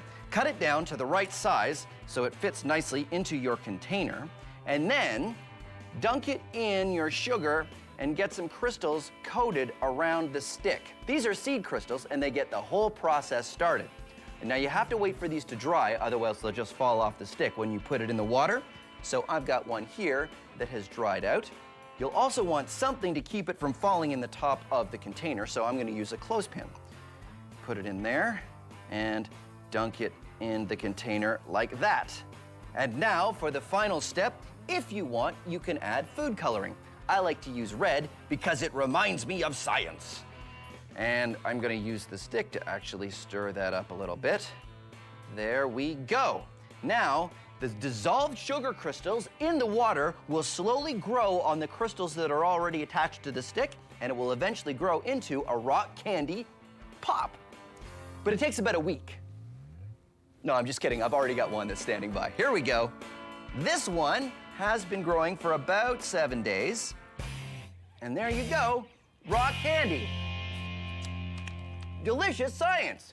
Now, how can we make this any better? I mean, it's crystallized sugar. It doesn't get any more maxed out than that, does it? Yeah, it does. Come on. This is a giant container of sugar water, and I've been brewing a massive rock candy crystal in it for a while, but it's sort of getting a little bit too big to fit out the top of the container, so you know what? I'm just gonna put that back in there and chalk that one up to science because, well, eating a rock candy crystal that big would definitely not be good for my teeth, so yeah. So our big experiment is to take a whole lot of cornstarch and fill a trough to see if we can run on it. But mixing it by hand was going to take forever. So Judy and I got a drill with a mixing attachment on the end. Whoa, sorry. All right, so Judy, I'm noticing a bit of a problem here. What is it? Well, if I mix at the top, everything's fine. But as soon as I get it a little bit deeper, and then it gets really tough, and the whole bucket starts to spin, and the drill stops. Yeah, I think it's because the drill's trying to mix it too fast. When we're mixing it by hand, it's slow and you can still let it stay a liquid, but now you're just making it a solid. Right, because it's a sheer thickening fluid. Exactly. So if you hit it really quickly with something, like the blades of this spinning really quickly in the thing, it'll suddenly turn into a solid, and it'll be really hard to mix. Yep. So we go slow. Going slow. Going slow. Suddenly realizing that if we go slow, we'll be here forever. Yep. You know what I think we need? Whoa, sorry. You know what I think we need? We need a different way to mix this. Yep. We need a way to mix more of it, and we need a way that it doesn't hit it with blades that suddenly go through it really quickly. Something that can mix on a large scale, but slowly. I have just the thing. Come with me. All right.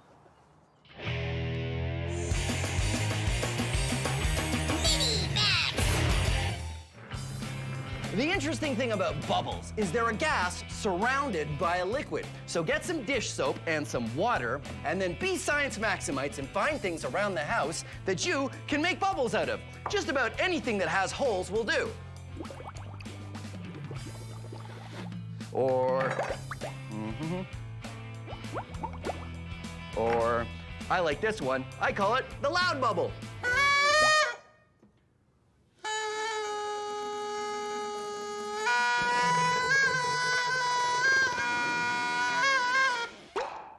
Or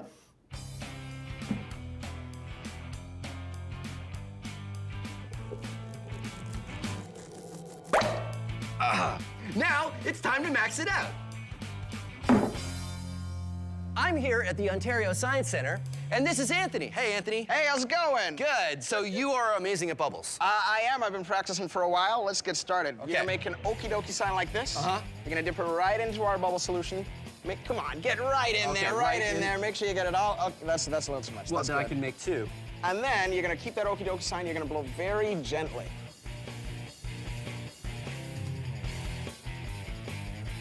Nice. I brought these two giant sticks here, and I don't know if you noticed, but I've got a smoke machine here. Right. So we'll turn that on, and then if you press that green button there, you're gonna shoot some smoke, and we're gonna try to catch that smoke in a giant bubble. You ready? Okay, and I'm gonna try to...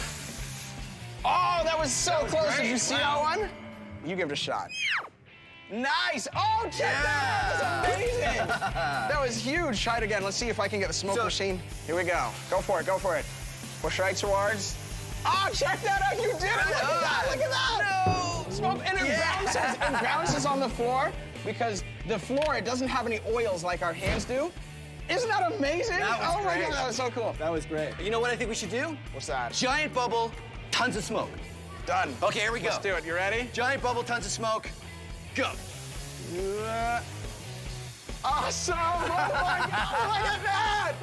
Amazing! Look at that! That's crazy! Max out bubble. Well, there you go. Giant smoke-filled bubbles. Awesome! Yeah. Judy and I tried mixing the cornstarch mud using a drill with a mixer attachment, but it didn't work. We should have known better. Here's the mixer in our cornstarch mud. Usually, a mixer works by going really fast and mixing everything together. But remember that cornstarch mud is a shear thickening fluid. So, when the blades of the mixer tried to go fast through the cornstarch mud, it did what it always does, turn solid. The faster and harder you try to move it, the more solid it will become. This means the only way to mix it would be if we made the drill go very, very slow, which wouldn't speed things up at all. So with the drill another lost cause, Judy and I need the biggest thing around that could mix stuff up. Come on back. Good. Little bit more. Perfect. A cement truck is the perfect thing to mix because all we have to do is get all the cornstarch up in here and it'll mix it and it doesn't move it too fast. It goes nice and slow, so hopefully a shear thickening fluid will be fine. I'm gonna get Judy. She's driving the truck. Hey, Judy, that's perfect. The only problem is we needed to get all of those bags of cornstarch into the hopper of the cement truck. I didn't think it'd be this messy.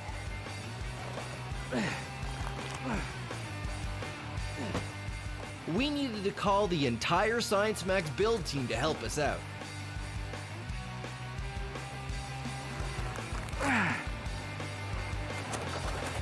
This is possibly the messiest thing I've ever done. Awesome! Woo. Hey, Judy, you wanna lift up any bags? I'm okay, thanks. That's okay. I'm having a lot of fun, so I can do them. Cool. Oh no! Oh no! Oh no! Yeah! I got most of it. All right, I think we're done. I think that's enough bags. Let's start the mixing! So, what do you think, Judy? Do you think it's gonna work? I think so, because you're mixing at a very large volume, but at a very low speed. Yep. So throughout the process, it'll stay a liquid until we're ready to run across it. That sounds exactly like the kind of science I like to see. You know what I really like is that every time I move, more cornstarch comes off. It's like I'm a human fog machine.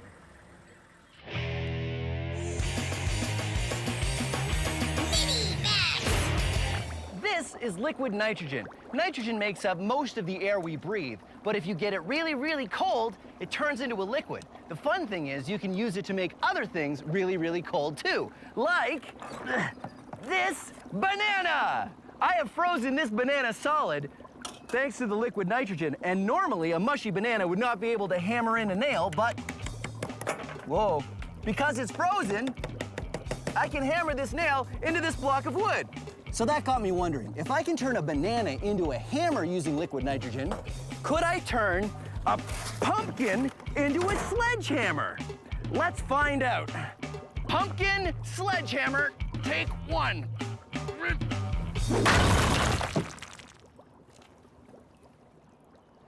No, I think the answer is no. You cannot turn a pumpkin into a sledgehammer with liquid nitrogen. All you can do is make a really, really big mess. I'm gonna have to clean this up, aren't I? Now we have a cement truck to help us do the mixing for our cornstarch mud. After making a giant mess getting the cornstarch into the cement truck, it's time to see if it worked. Hey, Phil, how's it going? Yeah, it looks like it's mixing pretty well. I'm really glad we're not doing this by hand, because it'd take a really long time. We've almost got it at the right consistency, but it's taken some time. But it's getting a little dark out, Judy. I don't know, do you want to quit and go home? No. Of course not. That's not what we do in science.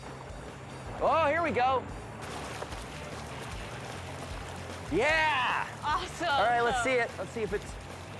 I like how it comes down in little steps. And look, it's working just like it should. I hit it, and it's solid, but you can see it's pouring like a liquid. Yeah, here comes a big wave. Wow. Here it comes. Oh!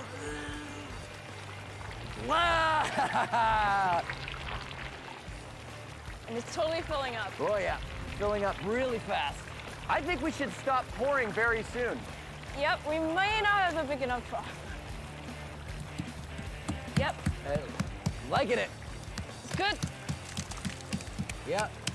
I think it's time. It's not even done pouring, but I'm gonna try it. Okay, you ready? Whoa.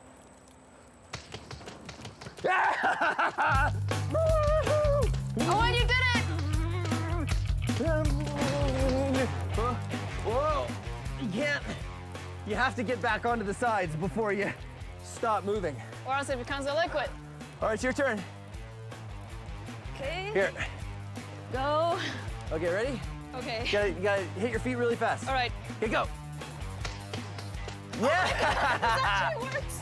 Because cornstarch mud is a sheer thickening fluid, it means it stays a liquid until you hit it suddenly, like with your hands, or in this case, our feet. And then it turns to a solid.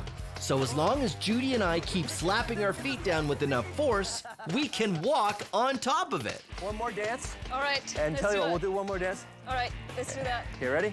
All right. And go. All right. All right. Yeah, there you go. We've done it. Solids, liquid, gases. Thanks very much for joining us on Science Max Experiments at Large. Woo! Hey, Judy, catch. I have to be careful because the banana will shatter if I'm not careful. I think it's stuck on the bottom. I call this one the loud bubble. Oh, well. I call this one the loud bubble.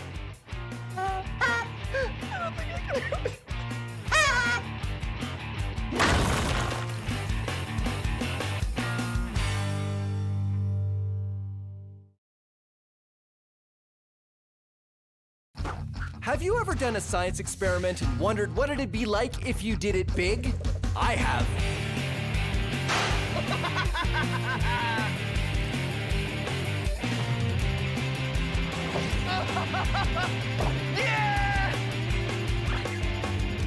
My name is Phil, and I take your everyday science experiments and do them big. This is Science Max Experiments at Large. Science Max! Science! Today's Science Max is all about balance. Okay. If it's a potato or if it's me, figuring out how things balance is what we're all about. It works really well! Swinging, spinning, and staying put. Today on Science Max Experiments at Large. Greetings, Science Maximites. Today, we're gonna be talking about, balance, or what you call balance in science, which is center of gravity. Now, the center of gravity is a place you can find in any object where it's equally balanced on all sides. I balanced this spoon on the eraser of this pencil, and where the spoon is balancing is its center of gravity. But if I take this little tiny dime and put it in the spoon, it doesn't balance anymore. But if I put the dime in this spoon and balance it in a different spot, I can find the new center of gravity, and the spoon balances again. Here's another experiment you can do. Take a potato and a ruler or a stick. Try to balance the potato on the ruler.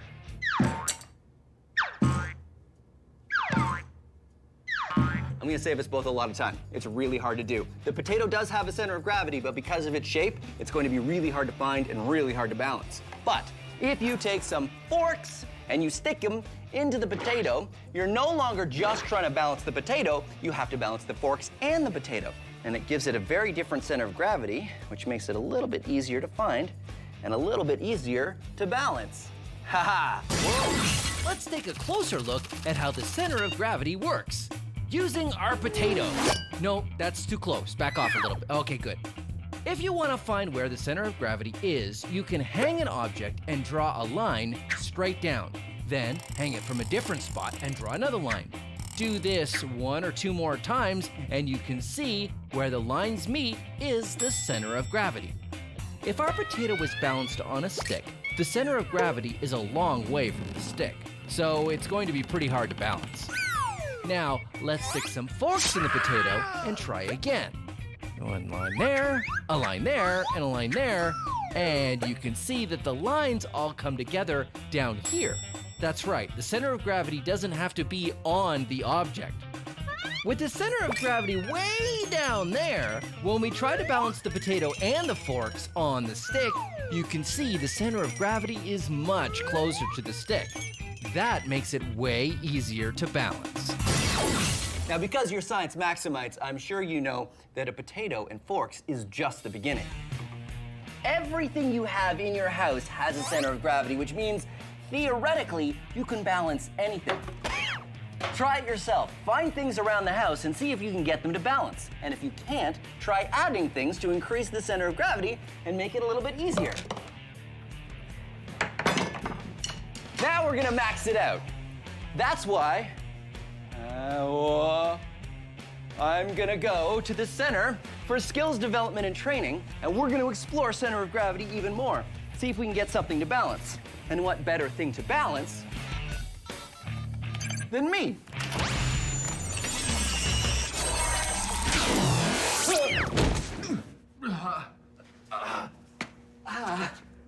Oh, table, right.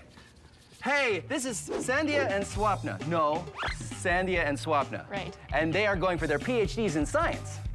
And you guys, thank you for coming. Thank you. Work with Let's Talk Science, right? That's right. All about science education, just like us. And I'm glad you guys are here because I need to max out this. Oh, look at it balance. Whoa. Hey, whoa. Okay, I got it. It's fine. Good. So we're gonna get a gigantic potato? No, I thought we would use me instead. So you're the potato. Yeah, I guess I'm the potato. All right. And I need something to balance on. Well, how about a tightrope? Oh, yeah, a tightrope. Have either of you done a tightrope before? Nope. Me neither. All right, let's set one up. All right. Okay, good. Yeah, it's great. We're gonna take our balancing potato experiment and max it out. To get a potato to balance is pretty hard, but if you stick forks in the potato, it works a lot better. In our maxed out version, we're gonna balance on a slack line, which is sort of like a tightrope. It's a flat strap tightened between 2 points. And in this version, I'm the potato. And instead of sticking giant forks in me, which is not something I want to try, Sandhya, Swapna, and I are going to experiment to see what I can do to improve my balance.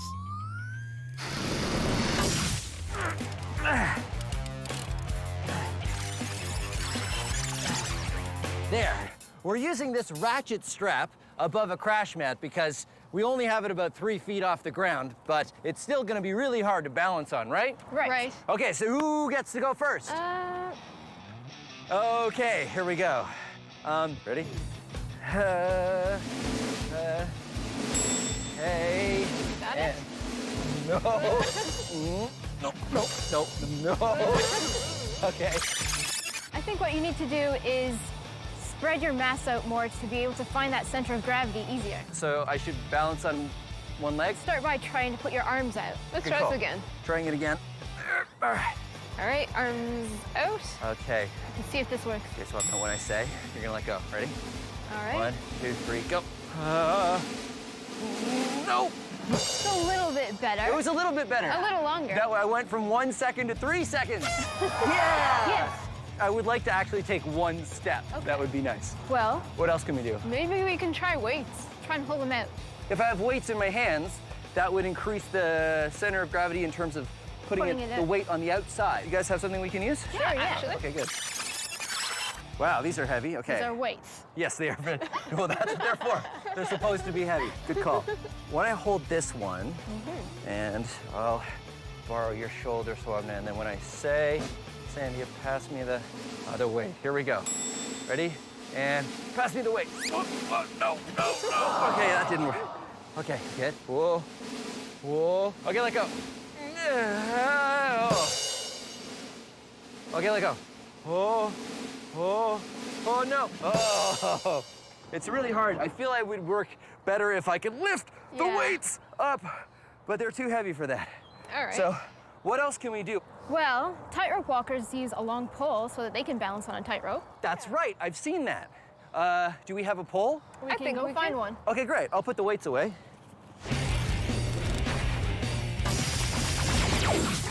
Have you ever heard someone say, I will be back in a jiffy. Well, now you can tell them that's almost impossible. You see, a jiffy is an actual measure of time. It's 1/100th of a second. You see this timer?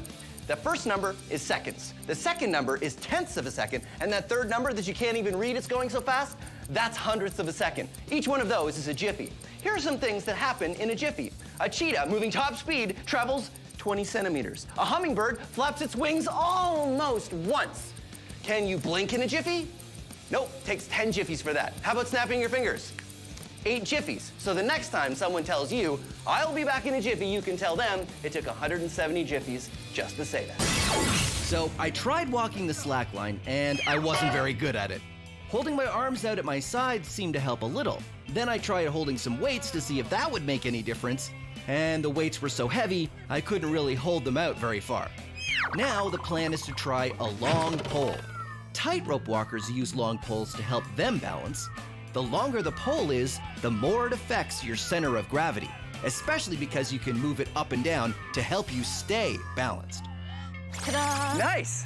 So the important thing on this is what? The balance, right? Yeah, you That's want to right. find the center of gravity of that as well. So you try can and find the center of the balance pole. it. The center is right there. That's where it balances. There, you got it. Okay. How do I hold this and get up on the strap? I'll help you. You're gonna help me? Okay.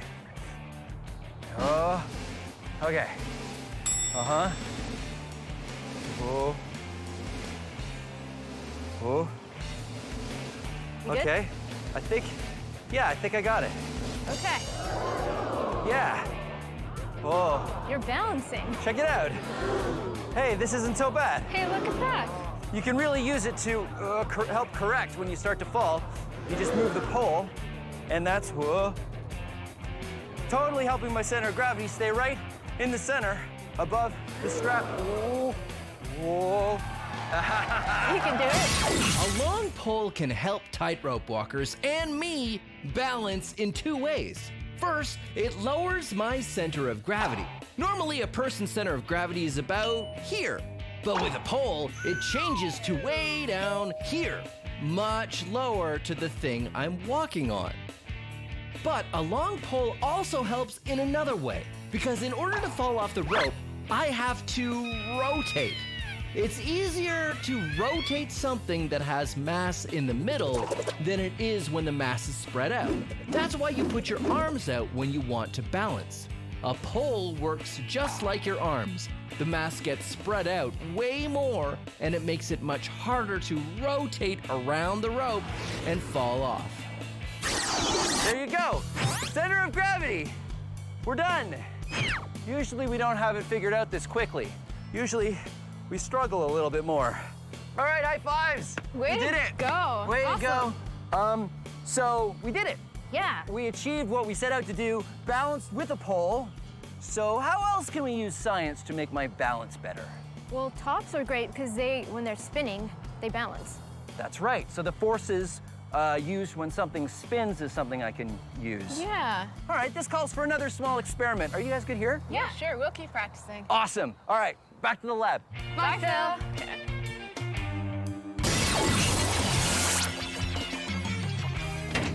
Here's another experiment that's all about balance. Take a pencil and try to balance it on its tip.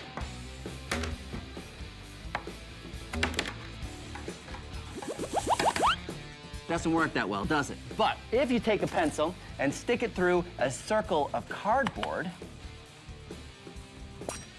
and try it again, it works.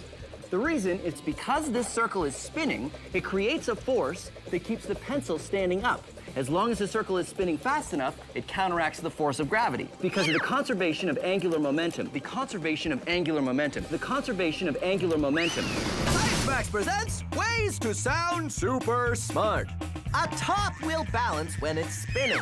It works because it spins. But why say it that way when you can impress your friends and all the adults you know by saying conservation of angular momentum? Why does a top spin? Because of the conservation of angular momentum. Between you and me, we know that it boils down to the fact that it's spinning. But conservation of angular momentum is how you say it if you're studying physics in university. Just remember to thank Science Max when you impress everyone by telling them a top balance is because of, say it with me, the conservation of angular momentum. Now, let's max this out. Gyroscopic force is pretty amazing.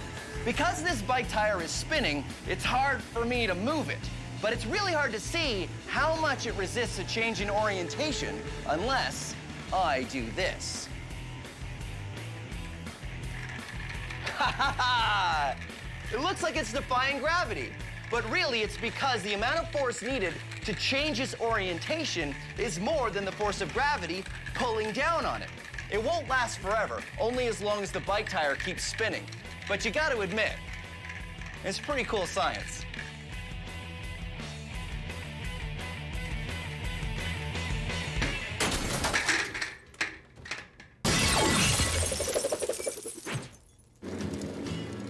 And whoa! Science!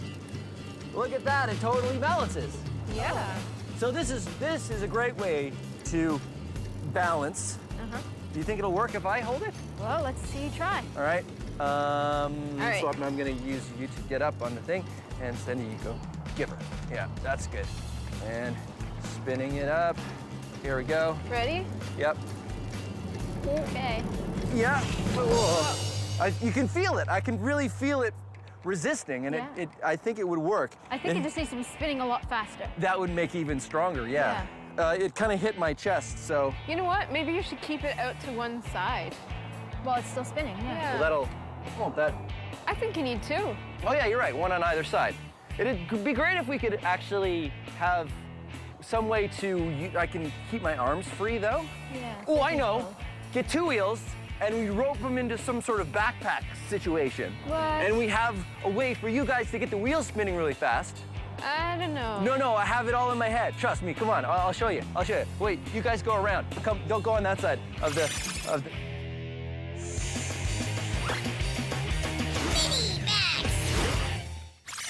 Time for a mini-max. Here's how you can use the forces of things spinning around to defy gravity. Well, sort of. Take a ping pong ball and put it in a plastic container like a cup, or this is the top of a CD spindle. Put it in and start spinning it around. If you do it right, you can get the ball spinning only on the sides of your container and not touching the bottom. That's centripetal force at work.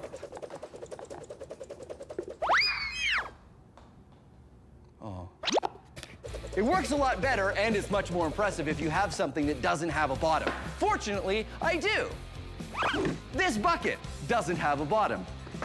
Put the ping pong ball in the bucket and spin it around, and if I'm very careful, I can lift the bucket into the air and ta-da! I'm defying the force of gravity. Science! Now I know what you're thinking. You're thinking, Phil, is that it? Is that all you're gonna do? No, of course not. This is Science Max Experiments at Large.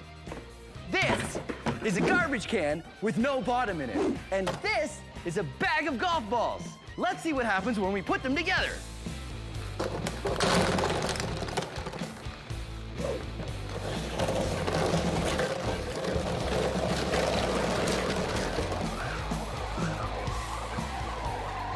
Well, I managed to keep one golf ball in my garbage can. But as you can see, it works really well. And there you go, sort of maxed out. This is a garbage can with the bottom cut out, and this is a soccer ball. I'm gonna see if I can keep the soccer ball inside the garbage can using centripetal force. Okay. It's working!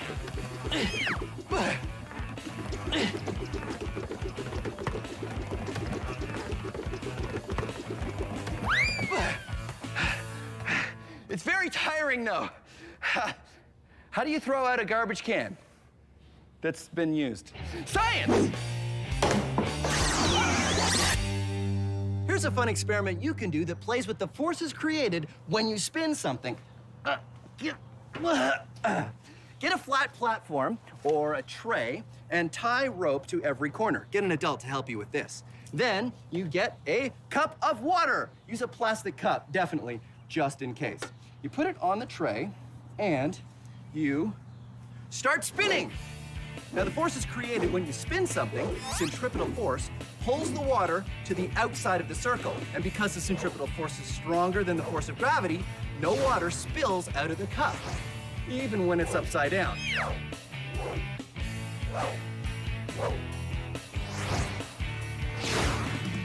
If you slow it down very carefully, you'll see that all the water is still in your cup. Now, I definitely suggest you do this experiment outside, and I definitely suggest you do it with an adult. Because when you get tired, which you will, if you don't stop it carefully, you'll have to explain what you've been doing. Science!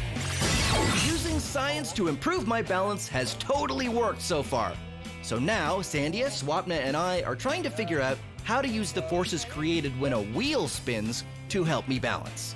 We need a spinning wheel on one side and one on the other. I've decided to take 2 bikes and remove the handlebars, seats, and front wheels, then cross them over each other and attach them to a backpack. Sandy and Swapna can use the pedals to spin the tires fast, and I will use the gyroscopic force to balance. Or at least, that's the plan.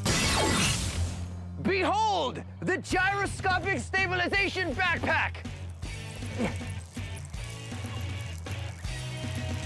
Stabilization away! I'm excited. Okay, you think it's gonna work? I think so. I'm kind of skeptical. Really? You're skeptical? Why? I don't know. I don't know if you can do it. I don't know if I can do it either, but that's why we do science! Let's see it. Okay, spin me up.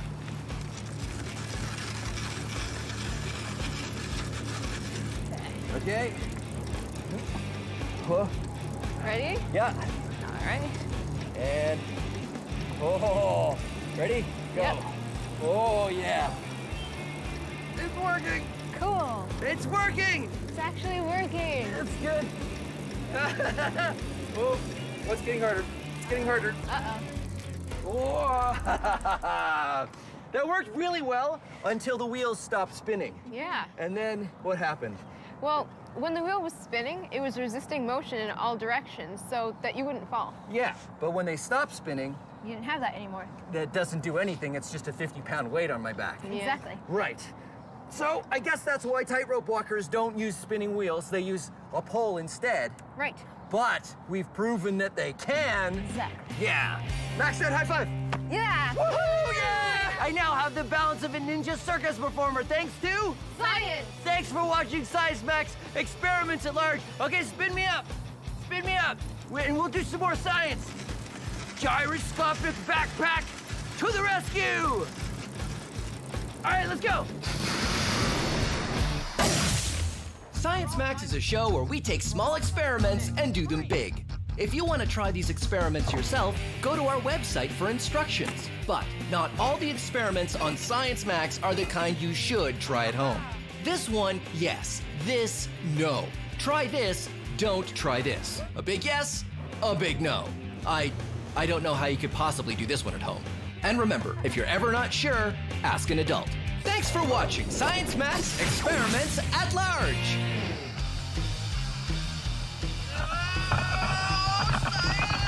We should put fans on them and I can fly. Now, I know what you're thinking. You're thinking, why didn't that work? And the reason is because I didn't do it right. I got 2 turntables and no microphone. I am defying. Come back here, spin it around, and spin it around, spin it around, and spin it.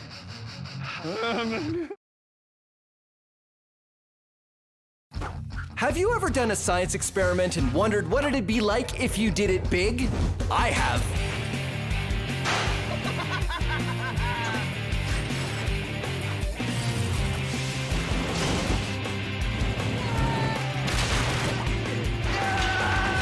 My name is Phil, and I take your everyday science experiments and do them big.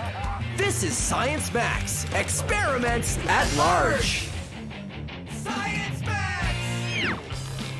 This episode of Science Max is all about storing energy and releasing it. Yeah, let's try it out for real. Storing it in a giant spool racer. Plus a domino chain reaction, mousetrap chain reaction, popsicle stick chain reaction, and more. All on this episode of Science Max Experiments at Large. Okay, 3, 2, 1, go! Greetings, Science Maximites. Welcome to Science Max Experiments at Large. Wow, I really need some more energy. Fortunately, I have some saved up. That's better. Yeah, I know what you're thinking. Storing energy like that doesn't make a whole lot of sense, but you can store energy, and that's what this episode of Science Max Experiments at Large is all about. In fact, I'm gonna store some energy in this container simply by putting it up here on the top shelf. More on that later. But right now, let's look at another way that you can store energy and release it in a really fun way. We're gonna make a spool racer, and it's pretty simple. Here's all you need. You need some science ribbon. Now, if you don't have science ribbon, you can use regular ribbon, but the ribbon really isn't important. It's the spool that's important. You'll also need a washer, elastics, pencil or pencil crayon, popsicle or craft stick, and science tape. Science tape is the same as invisible tape, except I use this one only for science. Here's how you build it. Break the popsicle stick so it's smaller than the diameter of the spool. Then put the elastics on top of the pencil and pull them tight. Thread the popsicle stick through and feed it all through the hole of the spool. Grab the elastics on the other side and pull out the pencil, and everything will be threaded perfectly. Then stick on the washer and thread the pencil through. Finally, tape the popsicle stick down so it doesn't move. And if any of these steps are a little too fast, don't worry. All of the instructions are up on the website. That was cool. I can't make it go away. I can only make it come up. So there you go, a spool racer. And here's how it works. You spin the pencil around, and that twists the elastic. Now that elastic is gonna wanna unwind, right? So just keep spinning that pencil around until it's good and tight. And then when you put it on the ground, the pencil's gonna wanna unwind, but it can't because the table's in the way now, which means that the energy is gonna transfer to the spool, which is gonna turn, whoa, and it's gonna drive away. Yeah, let's try it out for real. So why does this work? It works because the elastic is coiled, right? Yes, and because I'm putting in the energy to twist it. You see, I'm putting in effort to spin this pencil crayon around, and then when I've finished, all of my effort has been stored in the elastic. When I let it go, my energy transfers into movement. So that's, That's what we're gonna do today, Science Maximites. We're gonna max out the spool racer. I think Anthony would really know how to help me with this. So, I'm off to the Ontario Science Center. Come on.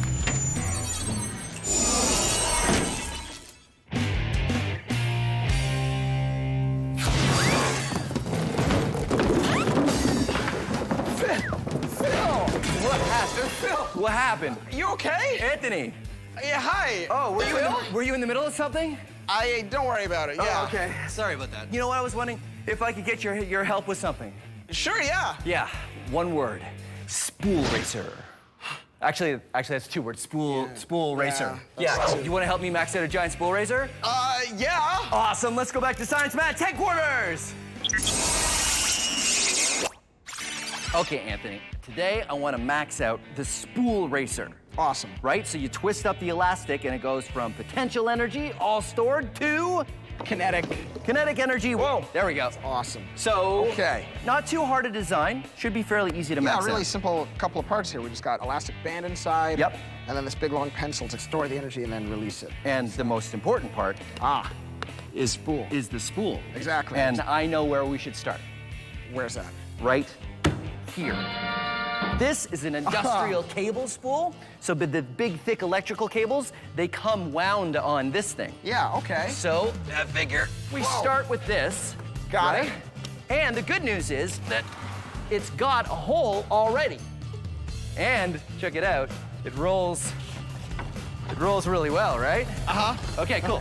Okay. So, bungee cord? Yep. And long pole or something? Yep. And we're ready to go. I guess let's get some parts. Okay. Okay.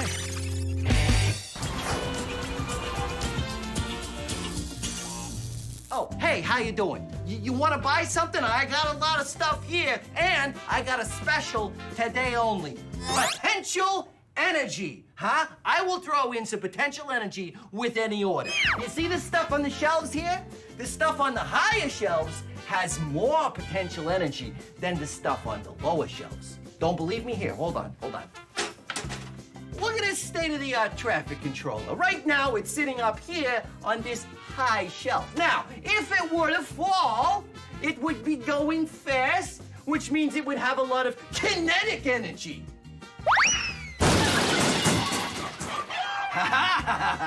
You see? When it fell down, it had enough kinetic energy to completely break itself apart.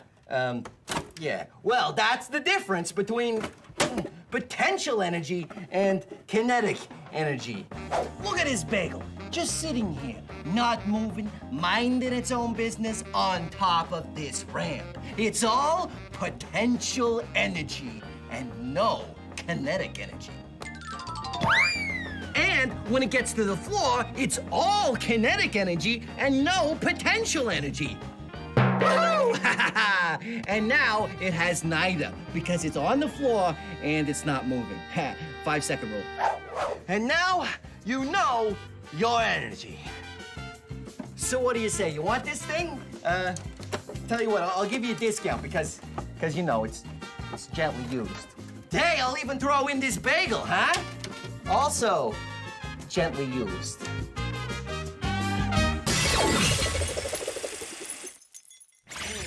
Anthony and I are maxing out the spool racer. We start with a long coil of bungee cord, which is kind of like a giant elastic, and feed it through the spool. Then we put on a big piece of plastic to act as our washer and use a long pole as the pencil. We flip the spool on its side to wind it up. Then we flip it back and it's ready to go. All right, so we have it all wound up and we're ready to try it again, but with one change. Phil. Yeah. What's with the trike? I ride the trike. It's like I always say, what's the point of building something big if I can't ride it? There's no way you're gonna fit on this thing. No, I don't put my feet on the pedals. I put my feet here on the back, right? And okay, yeah, I get it. You got it? Hold on, I gotta do my helmet up. Safety first. You ready? I'm on it. Okay, 3, 2, 1, go. Oh, it's working. It's working. Amazing. All the stored energy in the bungee cord is being released and the spool starts to turn. There's even enough energy that I can get pulled along behind it. It's not going that fast, though. No, and it's pretty good, though. It still pulls me, right? Yeah, pretty good. So, spool racer, actually able to get pulled by it. Yeah. You know what? I think we can go even bigger. Bigger? Yes. Well, what did you have in mind? I'm glad you asked.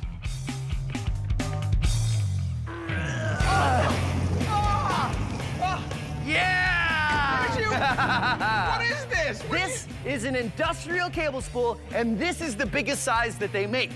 And I thought we would do the same thing with this. What do you think? I think this could generate a huge amount of energy. Okay, so all we gotta do is just build it just like we built that other one. Just bigger. Except way bigger. Let's do it.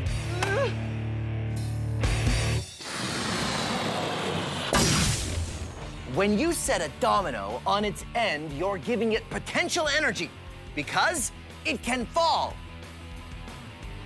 Ooh, and when you put two dominoes together, you can start a chain reaction because that one will fall into that one. But it's a lot more fun with more dominoes. Setting up a run of dominoes is a lot of fun, but it takes a flat surface and a steady hand. And if you want to do it yourself, add gaps, so if one part falls, it doesn't take out the whole run. Last one. There. I had some dominoes left, but I did it. I made the Science Max logo. See? Science right? Max! Sort of. Let's see how it works. Ready?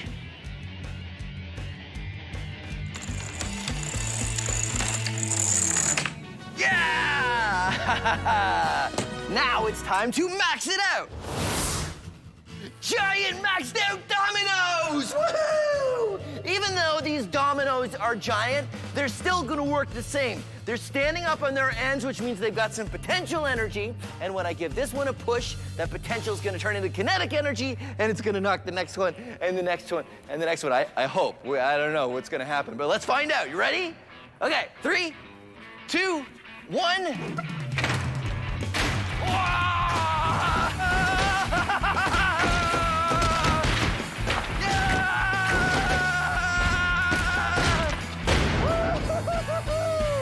Giant dominoes! Yeah, science! The problem is, when you use dominoes this big, setting them up again is a real chore.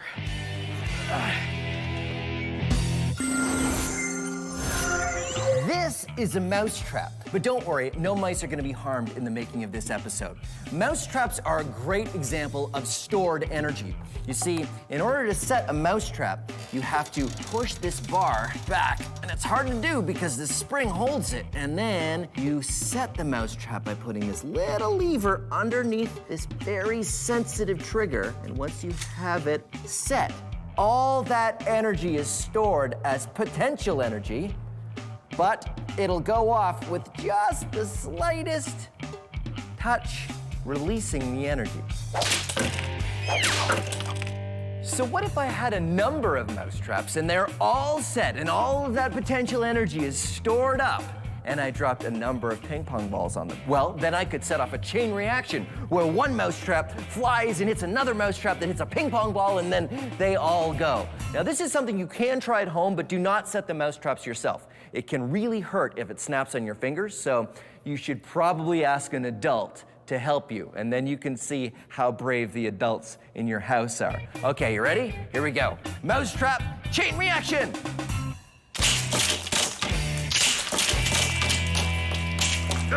And last one, there we go. And now, let's max this out.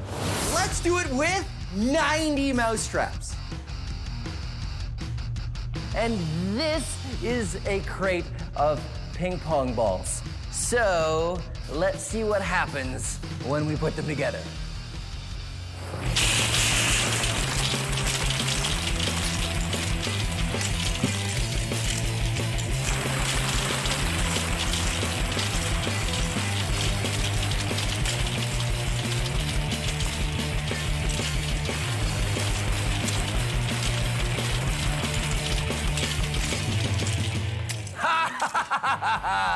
There you go. Maxed out ping pong ball, mousetrap, chain reaction. Awesome.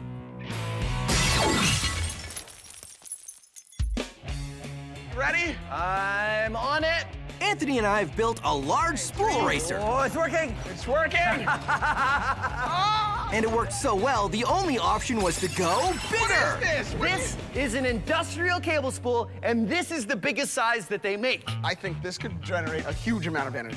Building our giant spool racer is the same process as the other builds. So the steps are exactly the same, but on a larger scale. And this time, we're gonna use, obviously, the large spool, and we're gonna use this 2x4 as our pencil windy thing. Coil some bungee cord, feed it through. Ready? Yep. Okay, here it comes. There we go. Got it? Haha, yeah. Add a washer and a long 2x4 to act as our pencil. And now we stick the giant 2x4 inside the coil. Just about. Yeah, we got it. There we go. And we're ready to try it out. So it looks like we're ready to go. Yeah, exactly. Do you want to do it in here or you want to do it outside? Oh, definitely outside. Okay, let's go. Yeah, okay, cool. Yep. Oh, it's heavy. Batteries are great at storing energy. They store electricity. Batteries? But if you're like me and you have a whole bunch of batteries and you don't remember which are the good ones and which are the dead ones, there's a trick that you can use to find out. Get a frying pan or a brick or concrete floor or something else that's very, very hard and an adult's permission. Here's the secret. Dead batteries will bounce and batteries that still have some life in them won't. Watch. Good battery. Dead battery. Now, it's a little hard to see, but listen. 1 hit, 2 hits. Here's what's going on. See, batteries store electricity in the form of a gel, sort of like modeling clay. This is modeling clay, fresh from the fields, where the pits, the mine, wherever modeling clay comes from. And this is modeling clay I've left out for about 5 days, so it's all dried up and hard. Now, when modeling clay is new, it's all wet and soft, and when you drop it, it doesn't bounce very well. I've left this piece of modeling clay out to dry for about 5 days. Now it's all dried up and old, and it bounces. New, old. So, same thing with the battery. Good batteries won't bounce, and bad batteries will. Science. Here's a fun chain reaction you can do with popsicle sticks, or craft sticks, because these ones are a little bit wider than popsicle sticks. It is because these kind of sticks are slightly bendy, and when you bend them and put them together in a pattern in a certain way, you can keep them under tension, and then they want to snap back, and then they'll fly. So here's how you make the pattern. Ready? You take a popsicle stick or a craft stick, and you put it down on the table. I know, okay, it's a slow start. And we take another one and put it across. Now comes the secret. The secret is over and then under. You want to put it over one and then under another, like that. And then this one, over, under. Put it over the one that looks like it's the top stick and under the stick that looks like it's the bottom stick. And then it starts to hold tension. It starts to hold the potential energy. Continue this pattern. Each stick goes over and under the 2 sticks at the end. Now here's the trick. Soon as this one lets go, then that one will let go, then that one, then that one, then that one, and that's how you get the chain reaction. They all start flying up. So you have to build it with never letting go of that last stick. You gotta always remember to keep a hand on it, or else you'll have to start again. Okay, so you ready? You wanna see me let it go? Here we go. I know, that isn't so great because it's better if it's a longer chain. So fortunately, I have a longer chain. I've got a binder clip on this end, keeping the craft sticks together. Ready? 3, 2, 1.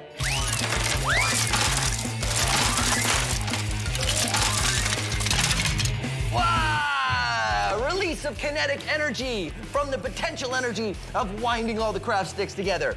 Fun, and you can totally do it at home. Now, let's max it out. Behold, almost 800 craft sticks in a long, nicely designed triangle. Ready? 2, 1.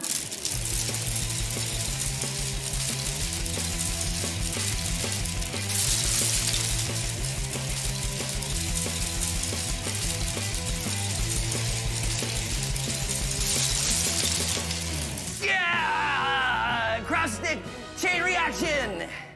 I'm gonna go get something to clean this all up with. All right. So Anthony and I have built a giant spool racer and have taken it outside to try it out. In order to wind it up, we flipped over the last version on its side. But this spool weighs 200 kilograms. Easy to roll, almost impossible to flip over.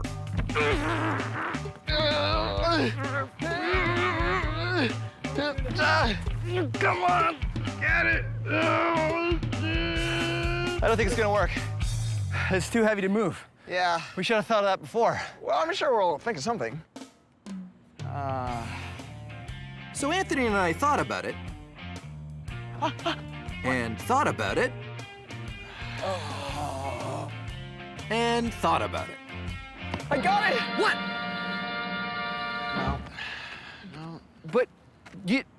And the answer finally dawned. What if we roll it this way? Because then that would wind it up, right?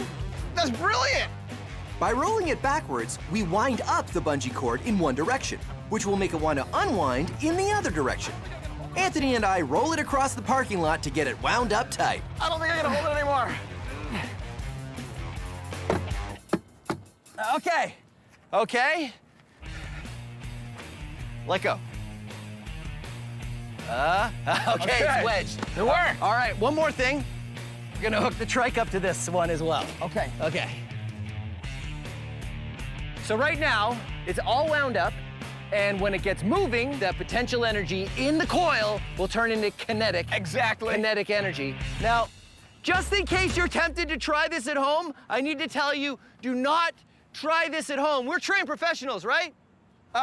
Yes. Yes. Well, as much as anybody can be trained for this, because no one really does this.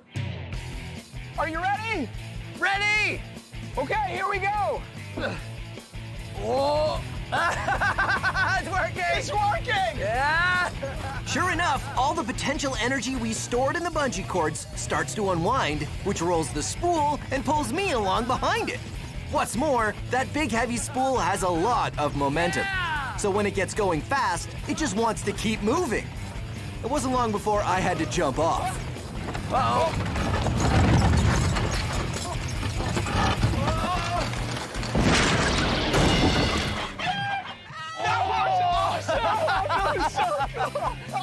That was amazing! All right, that had a lot of kinetic energy. That was a ton of kinetic energy. There you go, Science Max, experiments at large, massive spool racer. Your turn next? Yeah! Okay. So that's what we're gonna do today, Science Maximites. Whoa! We are going to learn how to juggle. I can't hear you. I've got dominoes in my ears. And you put it in, and whoa, and now it's all broken. Well, here's a trick. Here's the trick. It's me disappearing. You see? When it would, blooper reel? Blooper reel. Okay, hi.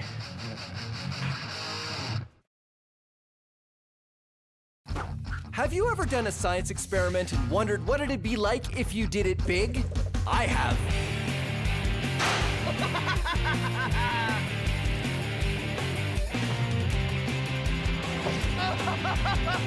Yeah! My name is Phil, and I take your everyday science experiments and do them big. This is Science Max, experiments at large. Science Max! It's time to get stuck on magnets. What's our attraction to magnets? What's their attraction to each other? And can I use magnets to levitate and float in the air? All on this episode of Science Max Experiments at Large. Greetings, Science Maximites. Welcome to Science Max Experiments at Large. My name is Phil, and today we're going to be looking at the power of magnets. You see, magnets are fun things to experiment with because they are really, they're really interesting. This magnet that I've got here is a neodymium magnet, or a rare earth magnet. It's one of the strongest magnets you can get. A magnet is an object that is attracted to anything that is ferromagnetic, which is iron, nickel, or cobalt. And magnets are interesting because they have two sides. There are two poles. I'd show you, but I can't get the chain off. Hold on one second. Ha-ha! There are two. Oh, no.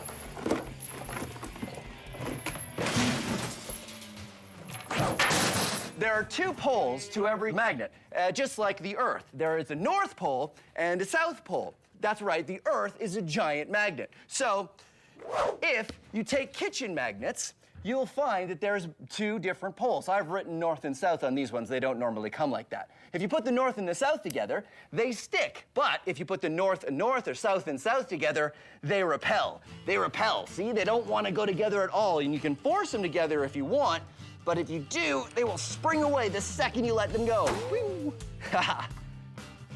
But when magnets repel each other, I find that some of the most interesting stuff. Check this out. This is just a small container, and I've got a magnet in here, and I have a loonie attached to it so that it fits nicely in the container like that. For the top, I've attached two magnets together, and I have another coin on it. And if you put them in there, I've made sure that the two poles repel each other, which means this magnet will just sit there and float. Magnetic levitation. Very interesting. And you can pop the top on that if you want and just carry around a levitating magnet. Now, there's a couple fancier ways you can levitate stuff with magnets. This is just a wooden frame I've made. This is completely not necessary. You can use just about anything in your house. A desk lamp works really well. The important part is I've tied a magnet to the end of this arm here, and this is a bolt, which is attracted to the magnet, but it's got a thread tied to it, so it can't get there. Just far enough that it will actually hang in mid-air. Look at that. It's not attached to anything. It's just being pulled up by the attraction from the magnet. The thing is, as soon as you pull the bolt away far enough, it will lose the attraction and it'll just fall. Very cool. Here's one that's a little bit more complicated, but is also really neat. This one uses disc magnets, which have a circle or a hole in the middle of them here. And you put 2 around a pencil and then 4 more in such a position that you can put the pencil against this wood on the side and it will just levitate on its own. You can even give it a spin. Look at that. And if you want to make the levitating pencil yourself, there's step-by-step instructions on how to build an easy-peasy version on our website. Meantime, we are gonna max this out. Magnetic levitation on Science Max Experiments at Large. But you're probably thinking, what are we going to levitate? Well, we're going to levitate me. At least, that's the plan. That's why I'm going to the Center for Skills Development and Training. Come on.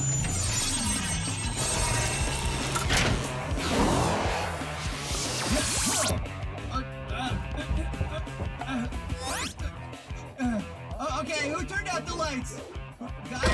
Ow, what was that? Why is this room so small? And only going down to waist level. This is the weirdest room I've ever been in. Where am I? What's going on?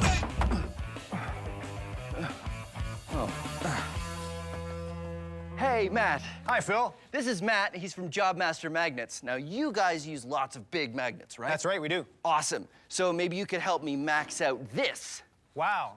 You did a great job of building the levitating pencil experiment. Yeah, so what's going on here exactly? Well, all magnets have at least a north and a south pole. Right. And when you put like poles together, they want to repel. Oh, okay.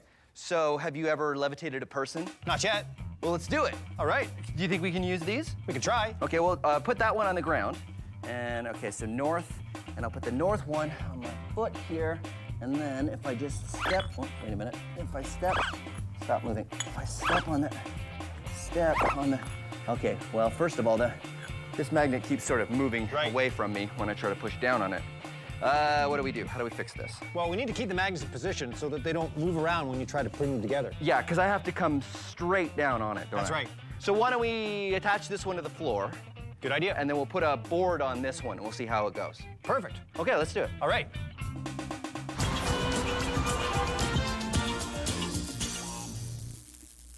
This is a magnet.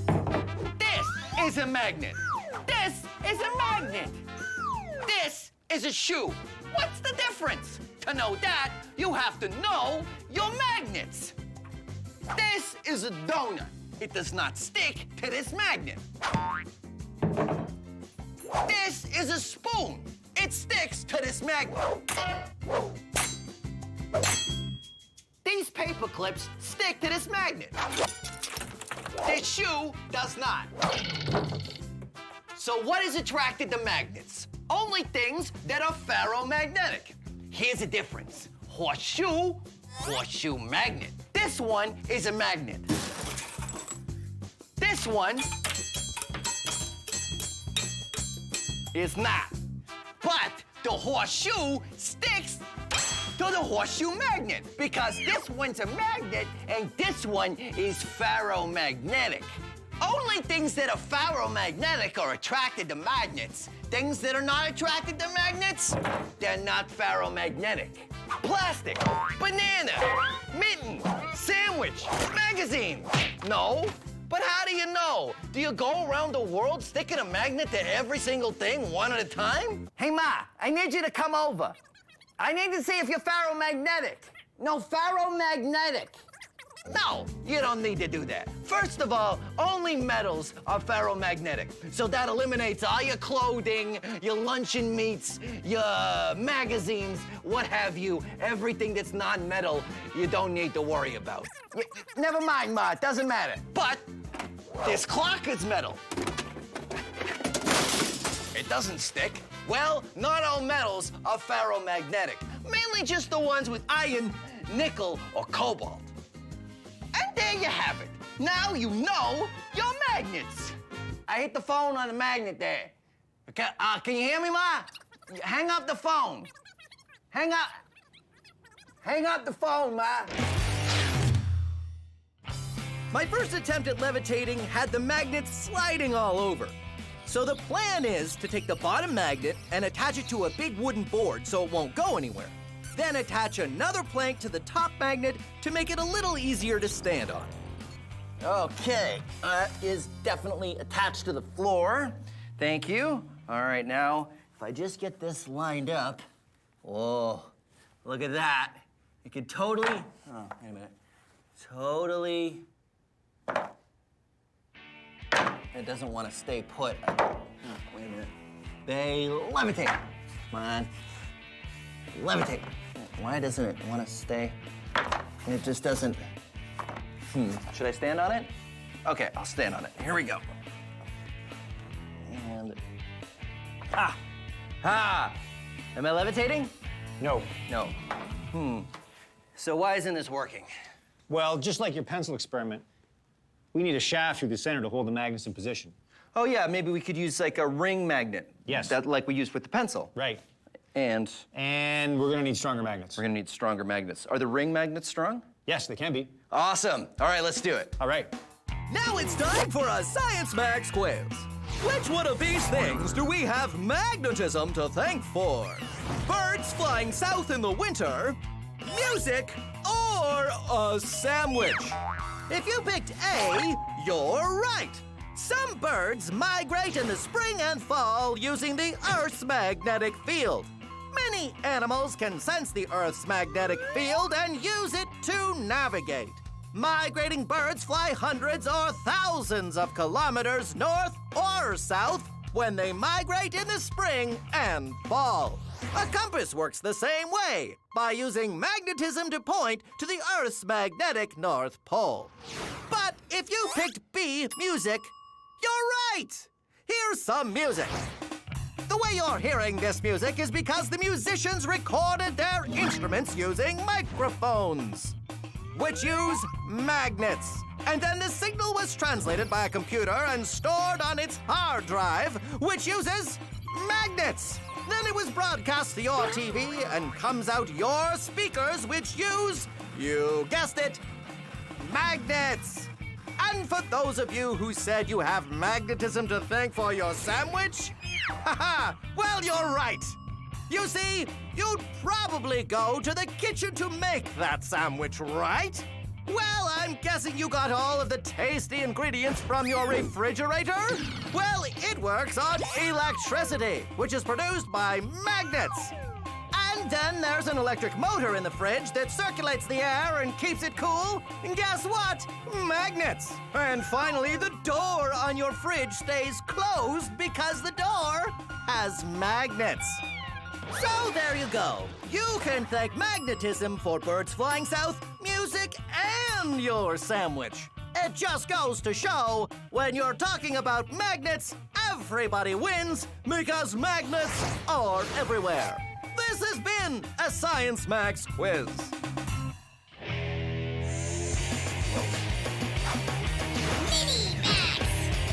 Here's an experiment you can do with a bag of water. Take a sharpened pencil and carefully push it through the bag. If you do it carefully, it won't spill. The reason this works is because the bag is made of polymers, long, stretchy chains of molecules, and also because the pressure of the water against the pencil prevents any water from spilling out. Now, we're gonna max it out. This is a very large bag of water, and here I have some very large pencils. You ready? Oh.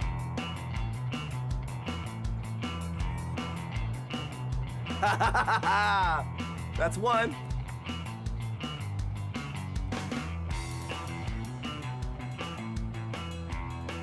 That's two. Here we go. Should I go from the bottom?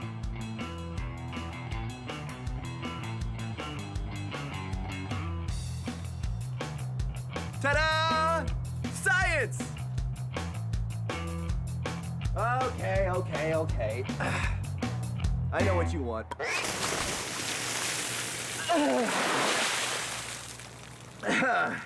Like I was saying, science! Turns out, trying to balance two repelling magnets on top of each other is pretty much impossible. Here's why. This is a magnet, and here is the magnetic field. It's often drawn with lines like this, but actually the magnetic field radiates out in all directions. Really, think of the magnetic field kind of like a ball. When you try to balance another magnet on top of the first magnet, it's about as hard as balancing one ball on top of another ball. So here's the plan. Just like the levitating pencil, we're going to use ring magnets because we can put a shaft through the center of one ring, then drop another ring magnet on the shaft. It will keep them perfectly aligned. Then it's just a matter of putting the bottom magnet on a board to keep it stable and using another board so I can stand on it, and ta-da! Magnetic levitation! Or at least that's the plan. Okay. Board. Magnets. Magnets. Ooh, look at that. Awesome. And now I'm gonna put the platform on. Nice. I got some weights here. Let's see how this works. Yeah. This is gonna work amazing. All right, think I should try it? Give it a try. Okay. Here we go. Yeah! I'm doing it! I'm levitating! What? Just a little bit. Oh, really? Yeah. So, yeah, what do we do? We need more power. More power? I like that idea. How do we give it more power? More shafts, more magnets. Okay, sure. Well, why don't we do 1, 2, 3, 4 shafts, and then we'll have magnets on all the shafts. Great idea. All right. Let's do it.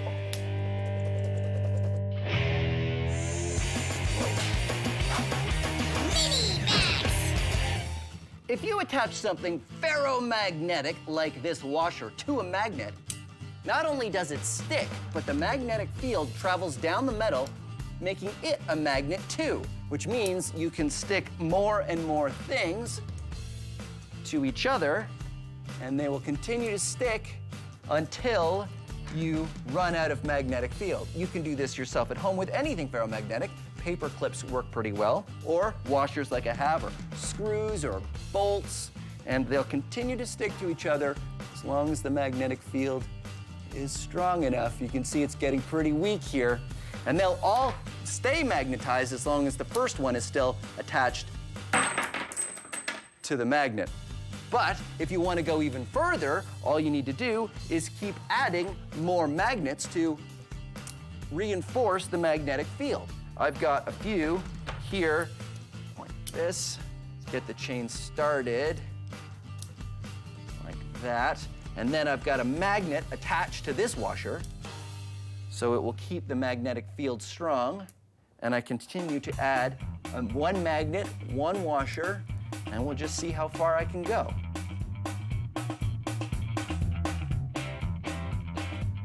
You can even sculpt it a little bit. Look at that. And then at the end, a whole bunch of paper clips. Eventually, the weight will make it fall off, but it's a lot of fun to play with magnets and make art. Speaking of art you can make with magnets, you can also make sculptures. When everything sticks to everything else, you can make some pretty fancy designs. This is a rare earth magnet, a very strong one, and a bunch of nuts that I've gotten. And this one here is an electromagnet, but electromagnets are a little different because they need an electric current to work. Check this out. This is sort of a magnet dude with crazy hair. There's an earth magnet here, and this is a giant screw, and these are some metal bits, and then I've got 2 more magnets at the top here to hold on his crazy wire hair. He's got crazy wire hair because he's crazy magnet dude. Now, of course, we couldn't just talk about magnetic sculptures without maxing it out, so let's max it out. This is a bunch of scrap metal from leftover experiments, and I've got a bunch of rare earth magnets, and now I'm gonna max out a magnet sculpture. Let's see.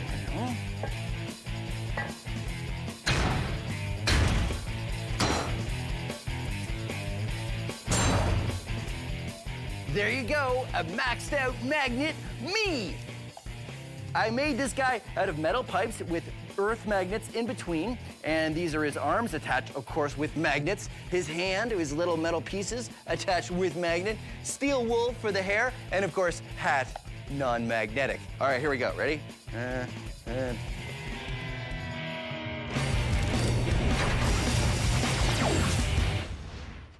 Want to see a magic trick? Simple copper tube. Drop things through it. Nothing unusual happens, but watch when I drop a magnet through. What? It's not magic, it's science. Because the magnet creates a magnetic field, when it goes through the tube, the magnetic field repels the magnet upwards. Now, the field isn't perfect, so the magnet doesn't come to a stop, but still, it slows down from a fall to a nice, graceful drop. Take a look from above. Pretty amazing, right? Magnets, not magic, science.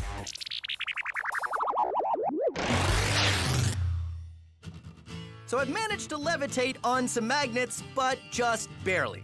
What Matt and I needed was more power. So instead of having one shaft and one pair of ring magnets, we're going to use a larger board and put a shaft on each corner.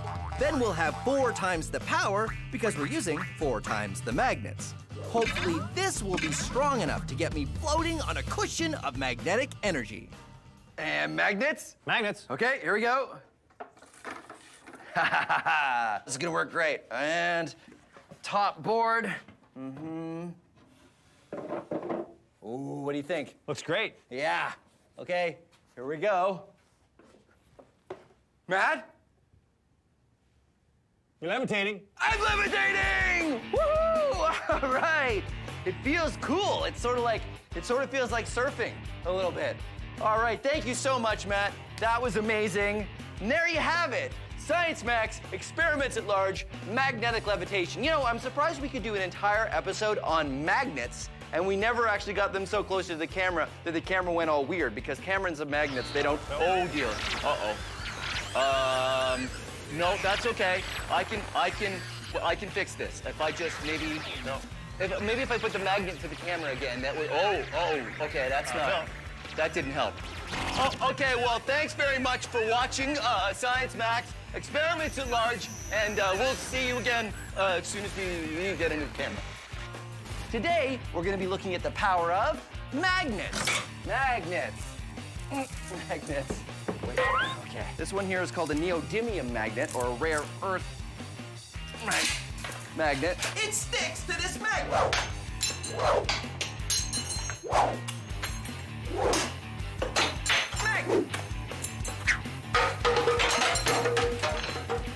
Ramona, the fish fell.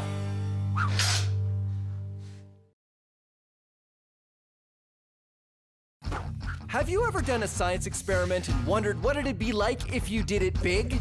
I have.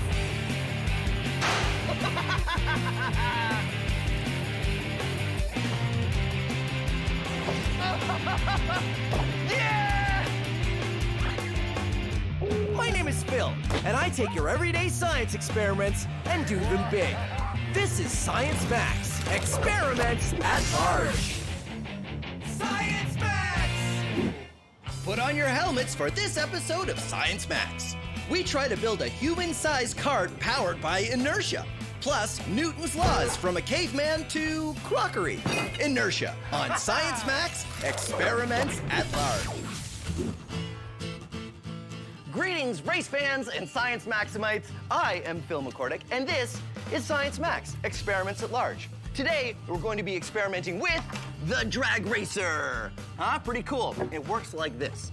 You pull the string and get the wheels going really fast, and then you let it go, and it just drives away on its own. The interesting thing is that I don't have to push it, it goes by itself.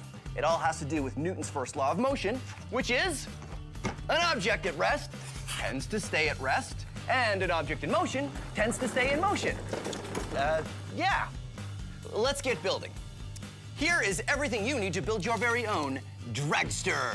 You need some popsicle sticks, some straws, and some shish kebab skewers. I love these. You can get these at the grocery store. Let's see, some elastics, and of course you want wheels, and I just cut my wheels out of cardboard. So here's a quick explanation of how to build your dragster. First, use anything round to trace 3 circles out on your piece of cardboard. Remember, you want 2 big and 1 small circle. Then, cut out your wheels. Then it's time to make the frame of the dragster using popsicle sticks and elastics.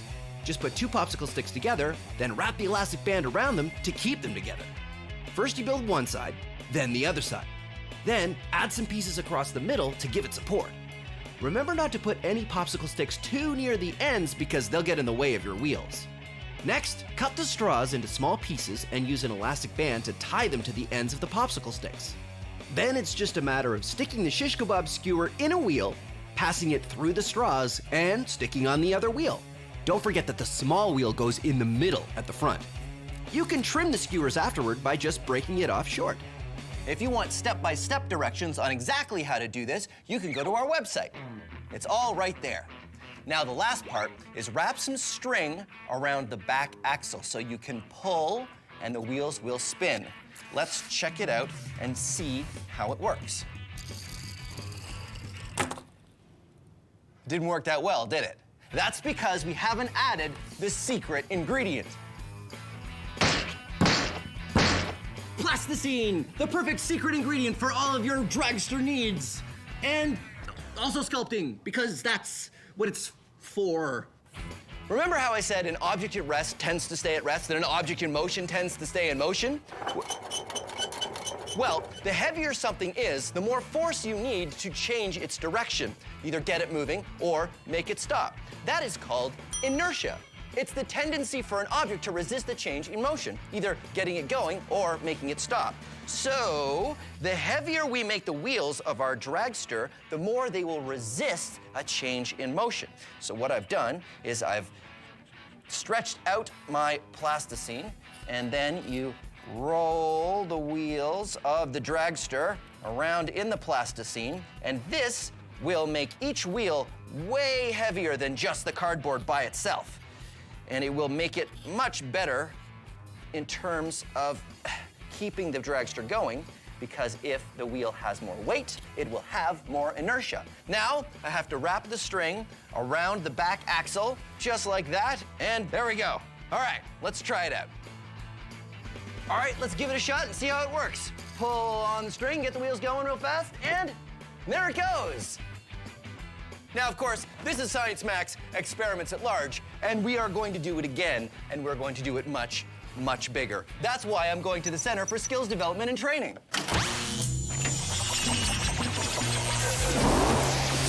I thought it was bigger.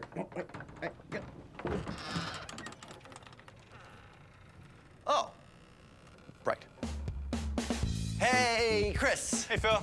How you doing? Chris is from Logix Academy, and he is going to help me max out our dragster. Now, you guys at Logix Academy go into schools and build all kinds of cool stuff with the students, right? That's absolutely right. This is our dragster over here, actually. And this one has an electric motor, which is kind of fun. And these gears touch. Ooh. Wheels get going. I like that.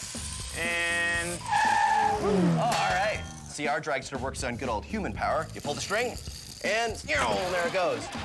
Now, you have a physics degree, right? I do. Which means you know Newton's first law of motion. Of course. An object at rest tends to stay at rest. And an object in motion tends to stay in motion. I thought it was gonna come from over there. Yeah, come on. All right, Chris, I want to make a dragster big enough that we can ride. Whoa, okay. Well, it's gonna have to be pretty big. Yeah, I think we have enough wood, though, right? Yeah, And oh, look, I've got some wheels. Perfect. These are bike tires, and I filled them full of air, so they're bouncy. Check Excellent. it out. Whoa, it's okay. So, yeah, we build our frame out of wood. Yeah. Attach the tires on. and find a way to get them spinning. And if the tires are spinning, yeah, we don't actually have to push the cart because it'll just go on its own? That's the idea. The inertia should carry, in the wheels, should carry us down the track. So in this case, the object in motion is the wheels. That's right. And it wants to stay in motion, which means that when it hits the ground, it'll push the cart. And hopefully us too. And hopefully us too. All right, let's get building. Let's do it. So Chris and I get to work building the dragster. Our maxed out version is gonna look just like the popsicle stick version. A triangular frame with 2 large wheels at the back and a small one at the front. What's more, we're gonna do the same thing to get the wheels spinning. We're gonna attach a rope and give it a pull. When we drop it down, the inertia of the wheels should make the dragster take off. All right, here we have our dragster. This is nice, Chris. Yeah, it looks good. So the only thing I don't understand is what are these for? Right, so these are gonna help us lift the wheels off the ground, like this. Oh, okay. Pull it back, and what's gonna happen is we're gonna run real fast with that string, and we're gonna give it a little kick, and hopefully it'll take off. Ah, all right, I like it. So I just run backwards as fast as I can? As fast as you can. All right, here we go. Ready? Yep, ready. Okay, safety glasses on. And, oh, wait, did you want to sit on it, or? Oh, right. Let's wait until we see it working, and then we can... Okay, dry run. Okay, dry run. Ready? Go!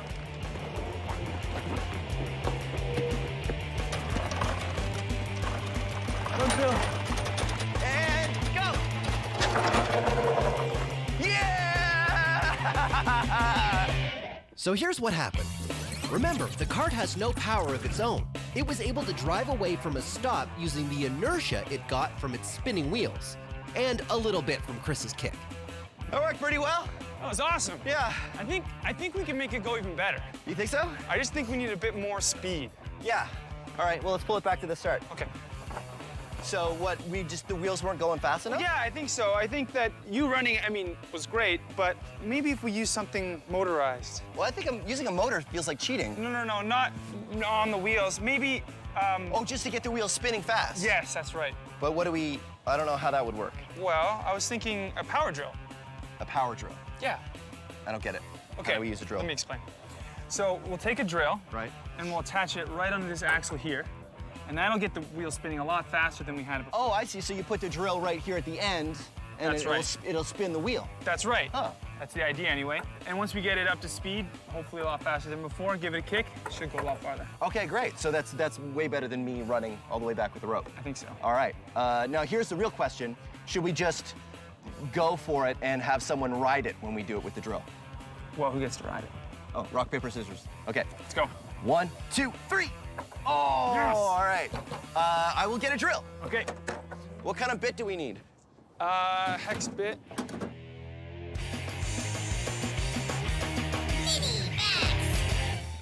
Here's a fun experiment you can try. If you have something heavy, like this glass of water, and you put it on a piece of paper, you can experiment with inertia. If you move the paper slowly, the glass moves with the paper, because the friction between the paper and the glass is enough to overcome the inertia of the glass. But if you move the paper quickly, the friction is not enough to overcome the inertia, and the glass stays put. And now, let's max it out.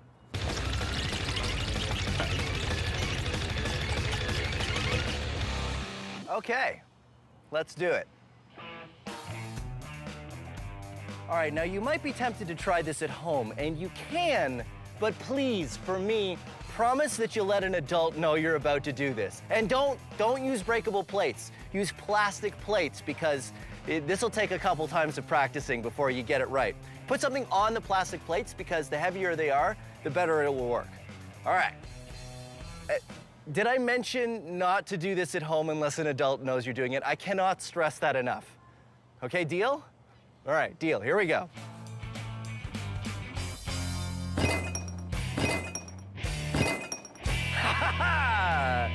And there you go. Newton's first law. Thank you.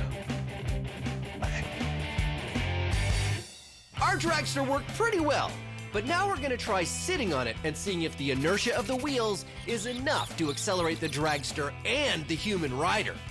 Because we're gonna need a lot more inertia, we're gonna make the wheels spin even faster using a drill. All right, power tools! Yeah, power tools! Woo!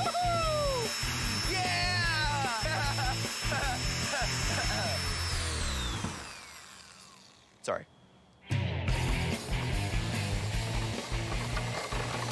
When I attach the drill to the wheel, it works really well.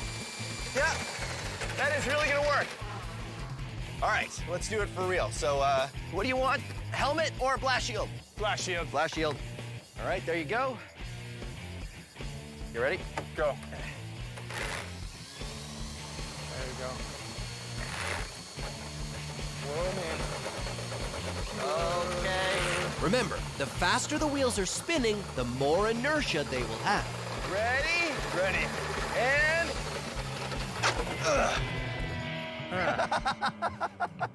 Well, what happened? So you went a foot.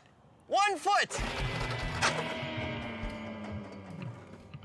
So why didn't that work nearly as well as the last time we did it? Well, I think my extra weight caused a bit of the problem. Yeah. So the inertia wasn't able to carry us forward. But the whole point of this is so that someone can ride the dragster, because why build it if we can't ride it? That's exactly right. I think if we're gonna have someone ride it, we need heavier wheels. Well, on the small one we use plasticine. Yeah. I don't know if that's what we should use. What if we used car tires? Car tires? Oh, what, on this? No, I think we're gonna have to build something bigger. So okay, so we build a whole new frame. Yep. What if we got like the axle of, like the back axle of a car or something? That's a great idea. The back axle of a car, and then what, we use the drill? I don't think the drill's gonna be enough. To move the, why? You don't think it's gonna be enough to move the back axle of a car? Yeah, it's too big. So what do we do?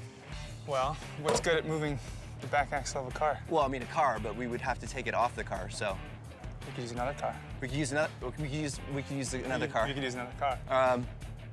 You'll have to explain how that works. Okay. Let's go get the stuff, and you can tell me how we're gonna use. So how do we use another car to make the first car go? Okay, I'm thinking we jack one car up, back our big dragster. Newton's laws in 60 seconds. Isaac Newton was a super genius, and among the many things he did was come up with 3 laws of motion that describe how everything moves or doesn't move. I will demonstrate using myself. Newton's first law: an object at rest tends to stay at rest. An object in motion tends to stay in motion. Newton's third law is for every action, there is an equal and opposite reaction.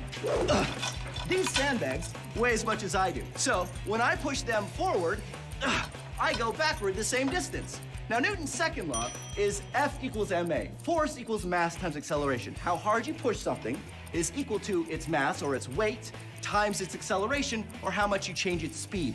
I know, that one's a little bit more complicated, so we're gonna have a whole other segment describing that one coming up. Meantime, let's recap. Newton's first law: object at rest tends to stay at rest, object in motion tends to stay in motion. Newton's third law: for every action there's an equal and opposite reaction. Newton's second, Newton's 3 laws of motion.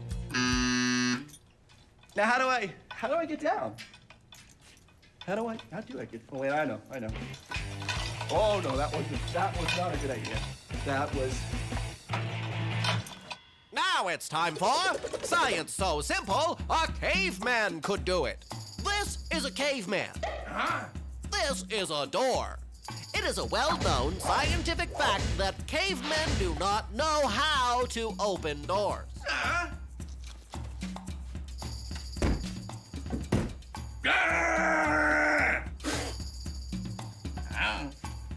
This is Newton's second law.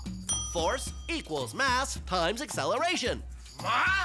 Our caveman thinks he can open the door if he uses force. Well, what if he was to walk briskly into the door?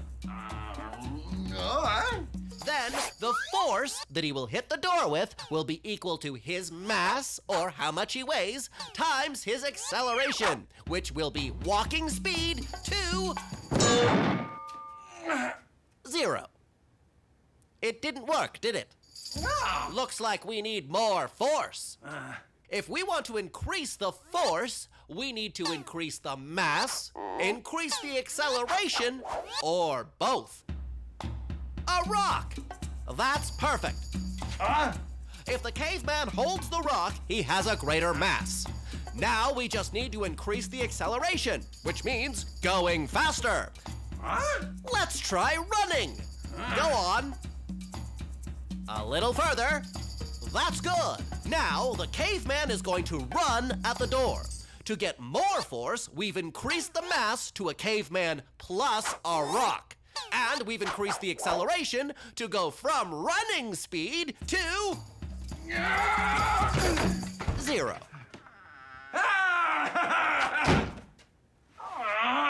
And there you have it. That's how Newton's second law works. Join us next time for how doorknobs work. What?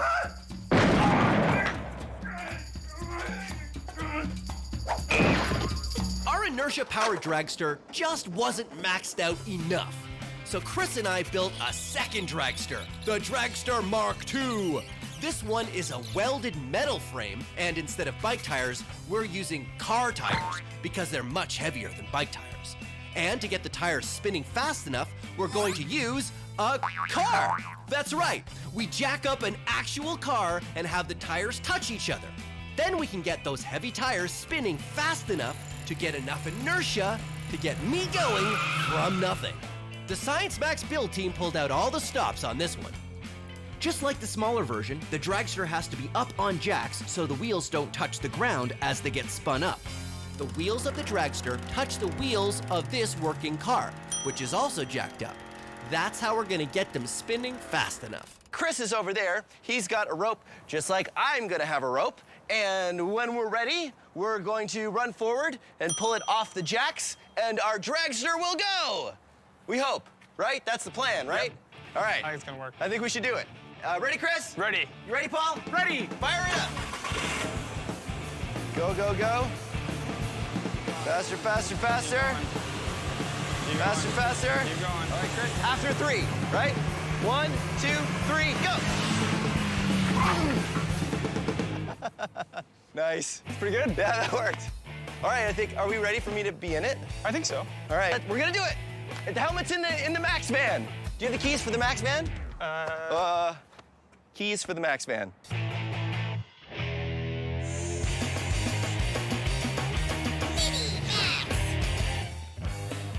Here's another small experiment you can do with inertia.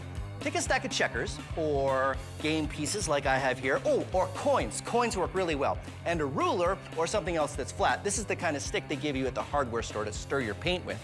Now, you can knock checkers out of the middle of the stack without the stack falling over, if you're very careful. You see, the friction of the checkers leaving the middle of the stack won't be enough to overcome the inertia of the rest of the checkers. Ready?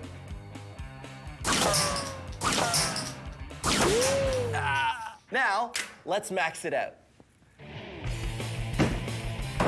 Oh, I have these pizza boxes, and they should work the same way. You see, you get a stack, and don't worry, I've already eaten all the pizza. And I put them on there like that, and now I need a ruler.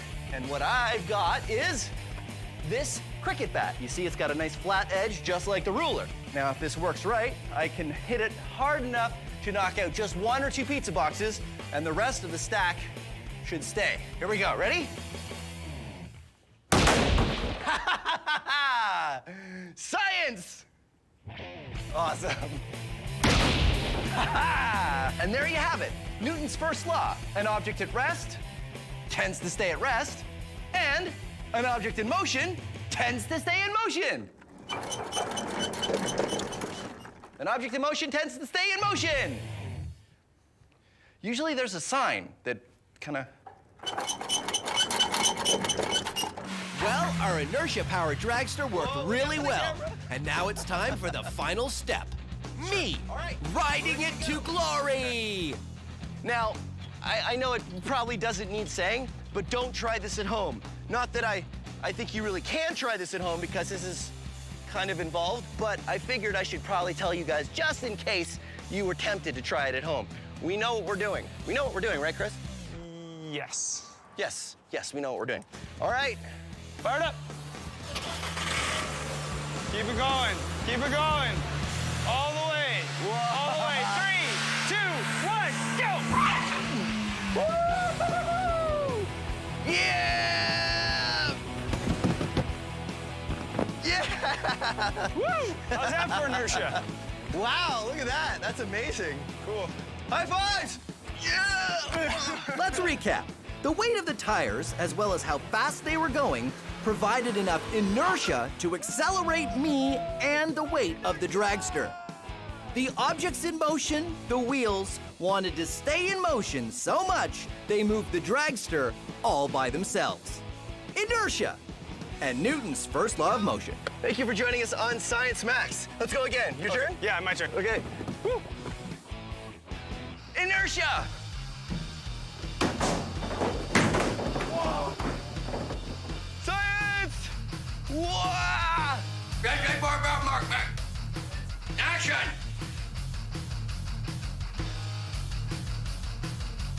I can't do it. Whoa.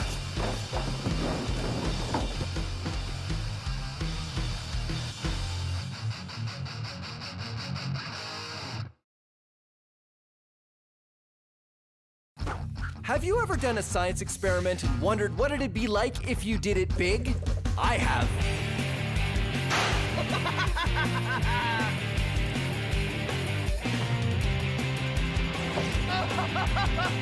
Yeah!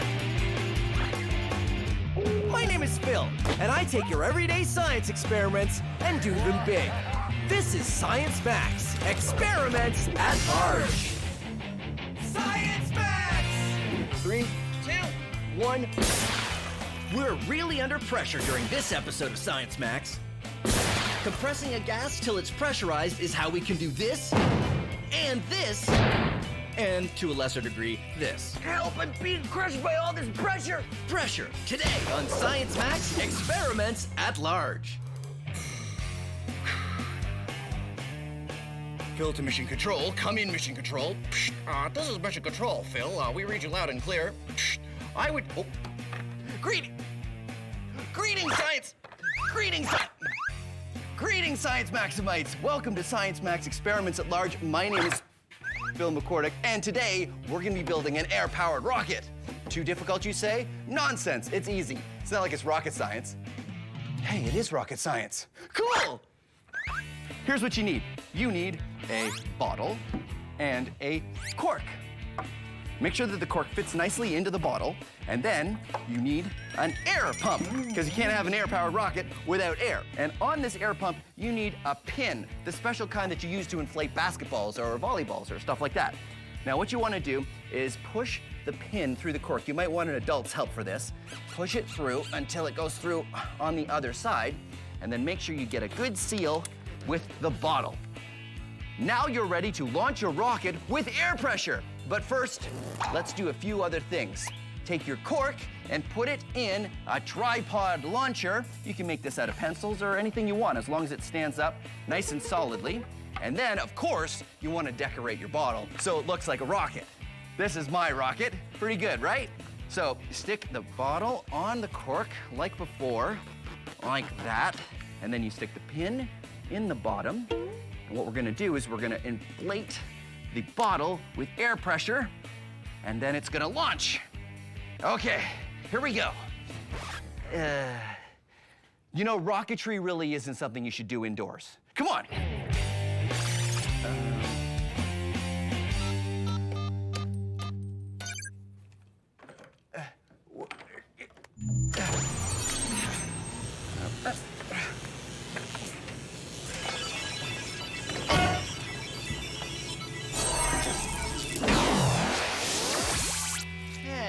Supposed to be a field. What's going? Why are there? Oh, it's in my shoe. Oh, this will do nicely. Now, don't forget to do this with an adult, and don't forget your safety glasses. Now, set up the rocket in a nice big open area, and make sure it's pointed away from you. And then, what you do is you pump the air pump. And it puts air into the rocket, which pushes down on the water, which will push down on the cork, until eventually...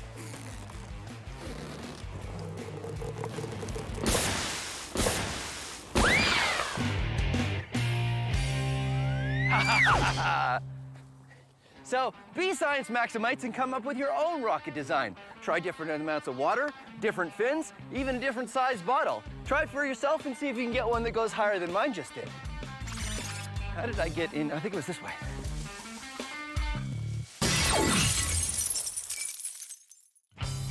you want step-by-step directions on how to build your own air-powered rocket? Well, don't worry. Everything you need is on our website.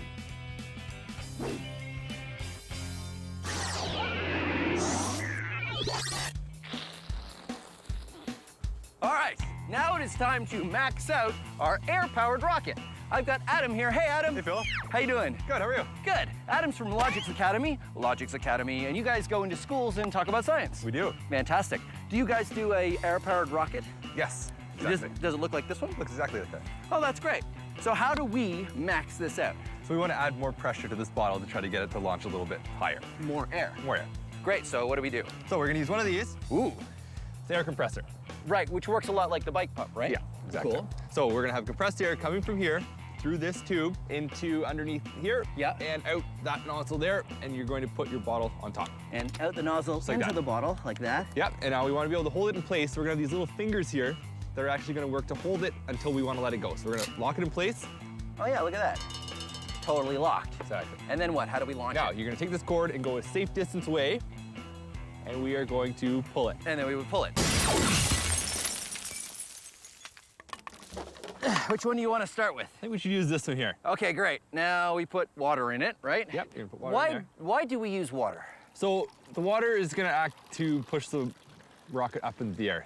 The compressed air in here is going to shoot the water out the back, and the water is going to push on the rocket and make it launch. It's just to give it a little extra push. How do I get it on there without spilling any water? So just rest it next to the Just go launcher fast? there. Yeah, just go really fast. Ooh. There you go. There we A go. little bit. Haha. And then lock it in place. Locking it in place. There's no air pressure in the hose yet, right? Not yet, no. First, we have to spool out the launch cord. So the air compressor has the compressed air in it. It's ready to go. Yep, it's all ready to go. We just need to connect the hoses. Adam, I've noticed it's snowing a little bit. Do you think that's any reason why we should stop? I don't think so. No, the science must go on. Blast shields down. Connecting hoses. When we connect the air hose, the pressure from the compressor travels down the line and into the bottle. You can see the bubbles of air going in. Those bubbles are carrying more air into the bottle, giving it more pressure. Here we go. 3, 2, 1.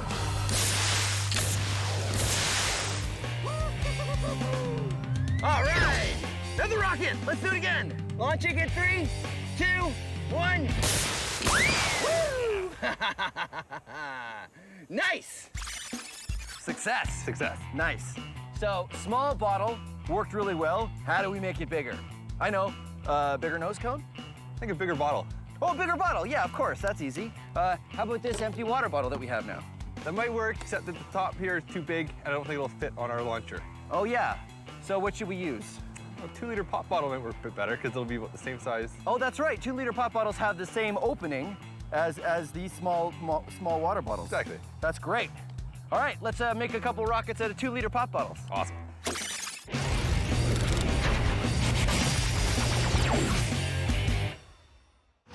Pressure happens when you squeeze something or compress it. Solids do not compress very well. I will demonstrate. Solid? Is it compressing? No, okay. Liquids don't compress very well either. You can demonstrate this for yourself by getting a plastic water bottle and filling it right to the very top with water and putting on the cap and squeezing. You'll find that you can't really squeeze the bottle very much. But if you empty out half of the water, no, don't pour it on the floor, and then put the cap back on the bottle and try to squeeze it, you'll find that you can squeeze it a lot more. That's because gases compress much easier than solids or liquids. Here's what's going on. Say this container is, well, any container, and these magnets are air molecules. Now, I'm gonna put the magnets in pole to pole so they repel each other and wanna stay a certain distance apart, just like air molecules do. There we go, a container at normal gas pressure. Now, watch what happens when I add more gas molecules. They start to get squeezed together. And if I add more, the amount of space that each one gets is less and less. Now this container is under a lot of pressure. These molecules really want to escape through the top of the container, but they can't because I'm holding them down. if I took something like this plunger and I pushed them down even more, now they're really under pressure. They want to get out, but they can't because I'm holding them in. Now watch what happens when I let them go. They all pop out the top, and the container has returned to normal gas pressure. That's what happens when we put gas in a container like this one. These containers that hold compressed gas are made out of solid steel because you need something really strong or it might explode if you put too much gas pressure in it. That's why these are only filled up by professionals who know exactly how much pressure it can take. That is the power of pressure. Our air-powered rocket was working pretty well, but there's always room to max it out. In order to do that, we need to understand how it works. First, we fill the bottle almost halfway with water, then we add air to the bottle. The air pressure builds up, and the air presses down on the water. The rocket takes off when we pull on the release valve, which was blocking the opening of the bottle. Once that happens, the air pushes out the water. It's the water that gives us our thrust, so the water is very important. Once all the water is gone, the air escapes and the bottle returns to normal air pressure. But by that time, it's high in the sky. Now the plan is to use 2-liter bottles instead of regular water bottles to see if they work better. Now we've made a few more rockets out of 2-liter bottles, and I'm gonna fill this one up with water, and we're going to fire it again and see what happens. Now, the idea is that these will work better because they have more volume, and more volume means we could possibly put more air pressure in. It's hard to know until you try it, of course. But the other reason why it might work better is 2-liter bottles generally hold carbonated beverages, which means they already have to be made a little stronger than regular water bottles because they have to hold in the carbonation, which is just like air pressure. All right, ready to go. Okay, here we go. You ready, Adam? Yep. Okay, blast shield down. Pressurize! 3, 2, 1.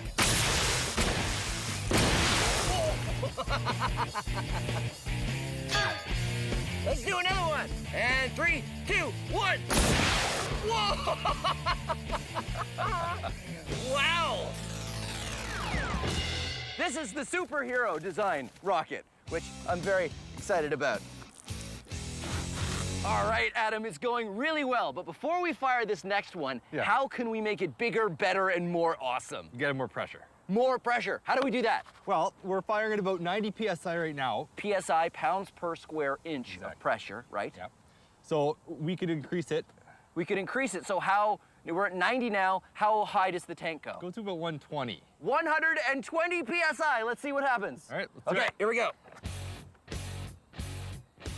90, 110, 120. Should we fire it? Let's fire it. Let's fire it. Here we go. 3, 2, 1.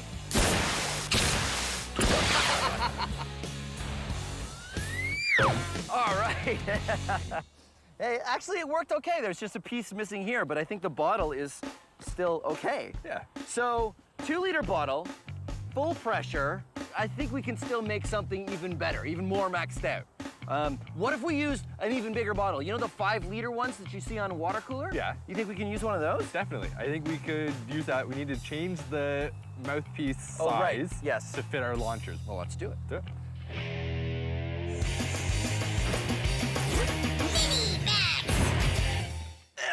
Help, I'm being crushed by all this pressure. A whole kilogram is being pushed down on every square centimeter of my body. 103 kilopascals. Actually, 1 kilogram for every square centimeter on your body is the exact kind of pressure that you and I are under at all times every day. We don't notice it because we're used to it, but it sounds like a lot, doesn't it? Well, it is. Here's an experiment you could do with a plastic bottle. Say at room temperature, there are 10 million air molecules in here. Doesn't really matter how many, but we'll say there's 10 million at normal room temperature. What happens if I heat up the air inside this bottle? This is warm water. What I'm trying to do is heat up the air inside the bottle because the air molecules, when they get hotter, move faster and need more room. So the 10 million air molecules are starting to escape out the mouth of the bottle and reducing the number of air molecules inside. And now I take the bottle out and cap it. Because the air molecules heated up and speeded up, they needed more room. Now there's less of them in the bottle. There's about 4 million air molecules inside this bottle, but they're all hot air molecules and they have a higher pressure, and you don't notice it because the air out here isn't crushing the bottle. But watch what happens if I cool the air inside the bottle. This is ice water. So what's happening now is the molecules are slowing down and they need less space. So they need less room and they're being crushed by the pressure on the outside of the bottle. Ha-ha! It has been crushed because the colder air molecules don't need the same kind of room as the hot air molecules. The room temperature air has crushed the bottle. The air inside has a lower pressure than the air outside. Pretty amazing. Even more amazing when we max it out.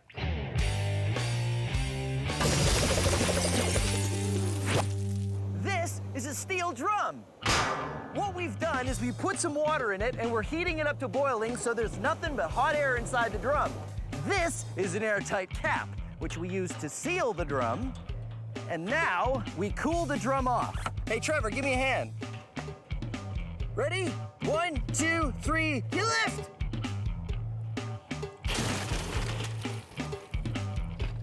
That's good. This pool is filled with ice. What we're doing now is cooling off the steel drum, which will cool off the air inside it.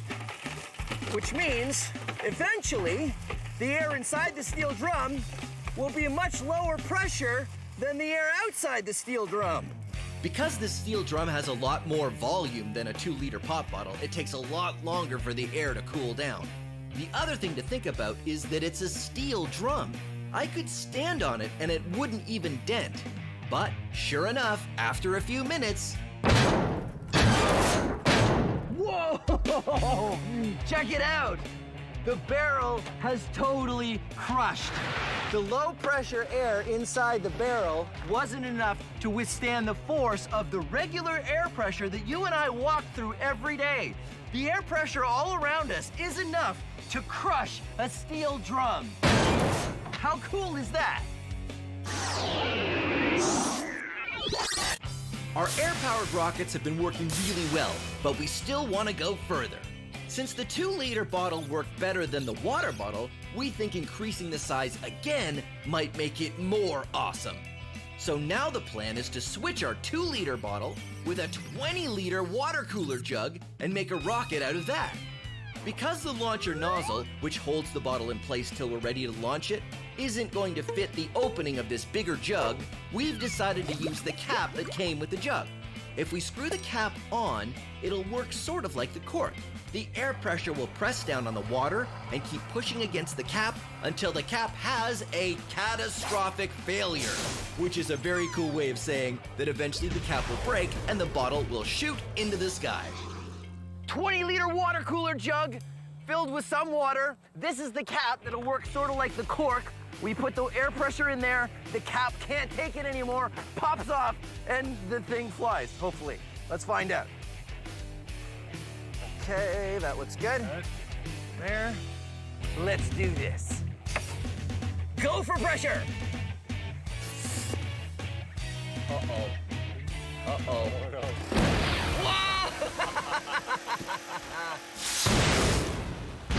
Hilarious!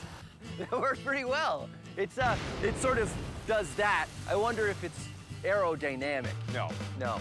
So, what else can we do to make it even more maxed out? I think we've used the 2-liter bottles that worked really well. The 2-liter bottles were the best, right? I think so. So, what do we do? I think we probably stack them. We stack them on top of each other. Yeah. That worked. I like that. So we put a whole bunch of them together. Yeah.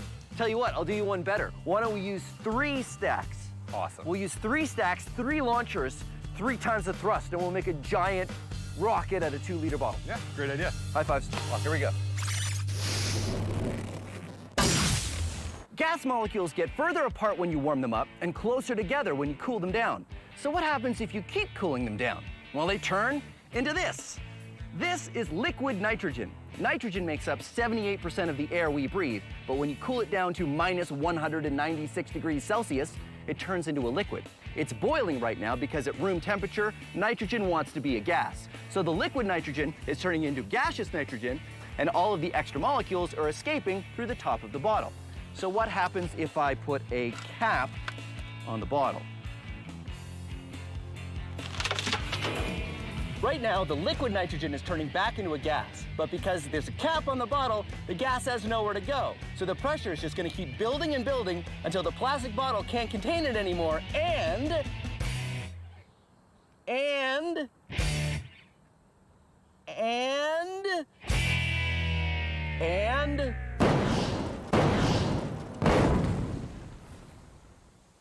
it pops like a balloon. Science! Our rockets have gone from small to bigger to even bigger. Now the plan is to use 3 2-liter bottles and create columns of them into a giant rocket. We pressurize them just like we did before, but with more thrust, it might work even better. Even if it doesn't work better, I'm pretty excited about this new plan. Giant rocket!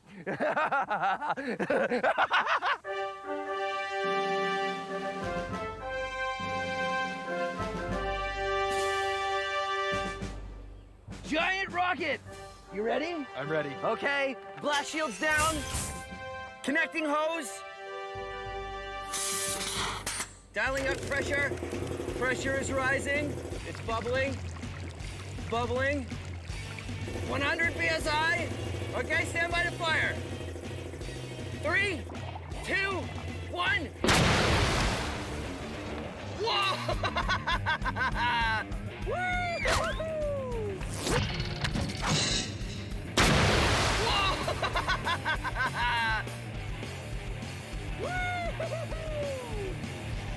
Awesome! Yeah, let's go check it out. Well, there you have it. Rocket Science Max. Experiments at large. Well done. Nicely, nicely done. Do you think we could fire it again?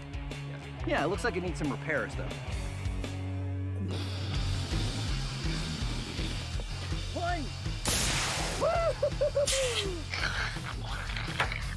Well, what I'm gonna do is I'm gonna put, whoa, no, don't get, no, not in the bottle. I feel like it just wants to continue pointing at my face. And then, whoa, and when there's pressure, whoa, that one didn't work very well at all. Science! Have you ever done a science experiment and wondered what it'd be like if you did it big? I have.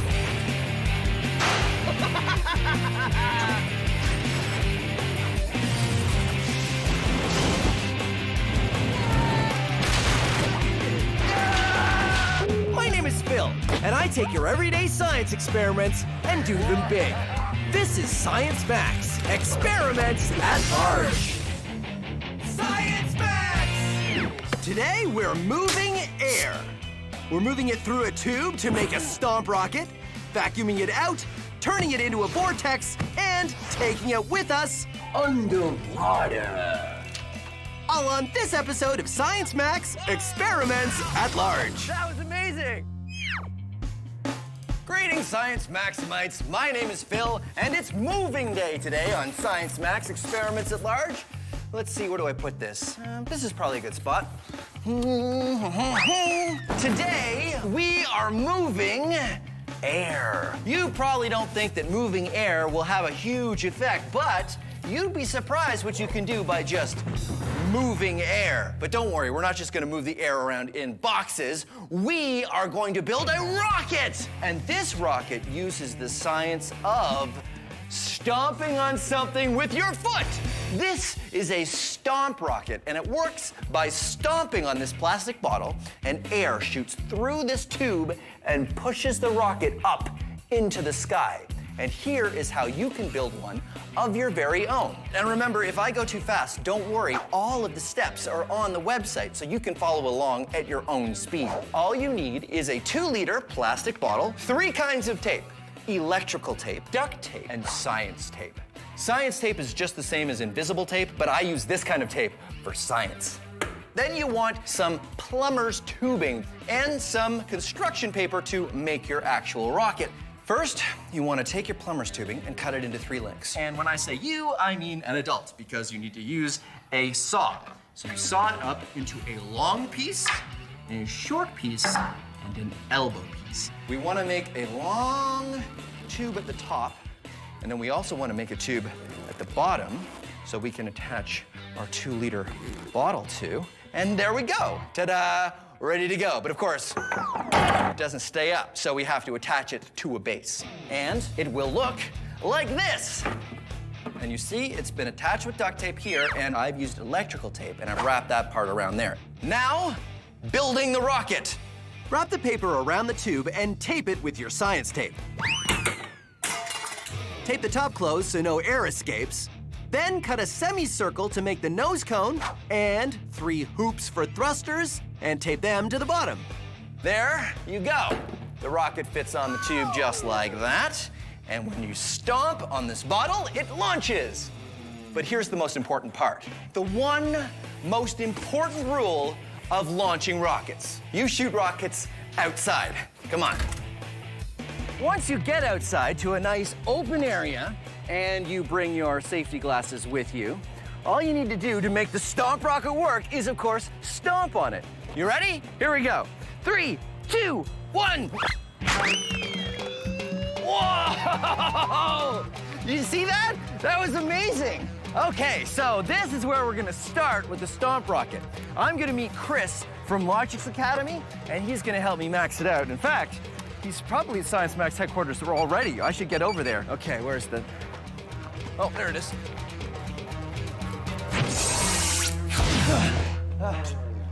Okay. How you doing? It's good to see you. You too. Chris is from Logix Academy, and you guys do in-class robotics workshops, right? That's right, we do. Great. Well, I was hoping I could get your expertise to help me max out the stomp rocket. Yeah, Logix makes one of these. I totally think I can help you with that. Fantastic. So it works great. I just want to make it bigger, better, more maxed out. First off, we can start by making this pipe a little bit bigger. So larger pipe, more airflow, bigger launch. Okay, let's do it. Cool. Moving air isn't that hard, right? I mean, air is super light. How hard can it be to move? Well, here's an experiment you can do that lets you measure how hard it is to move air. So what I'm gonna do is I'm gonna hit the ruler with the broom. It's gonna go over there. I hit it, and it moved, no problem. So we're gonna do it again. Except I'm gonna add just a couple pieces of newspaper. All right, ready?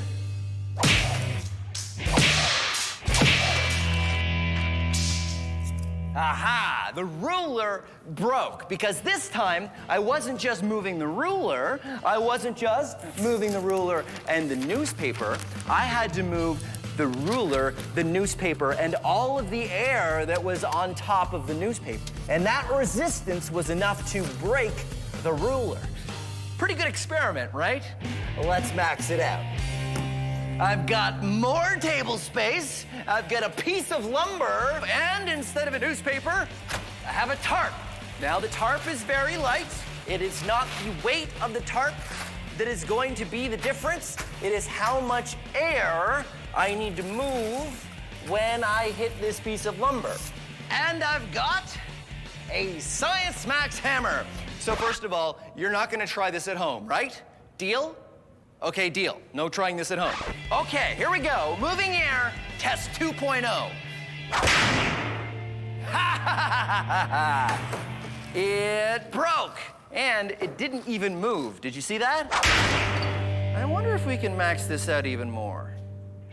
2x4, which is much bigger than the piece of wood we used last time, and a sledgehammer. Here we go, moving air experiment 3.0.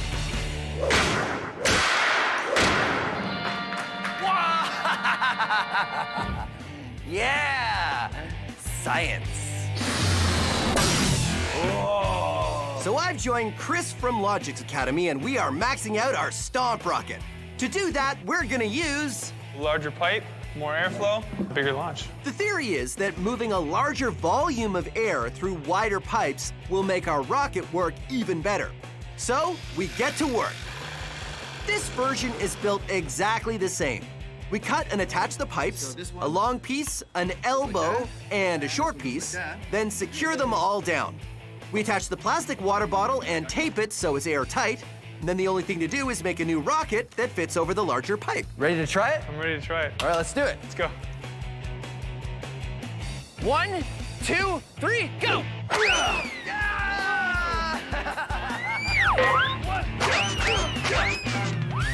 That was amazing! In the end, though it worked, it wasn't much better than the smaller rocket. I think we could still do better, right? Oh, yeah. This is Science Max, not Science Medium. Right, okay, let's go back to Science Max headquarters.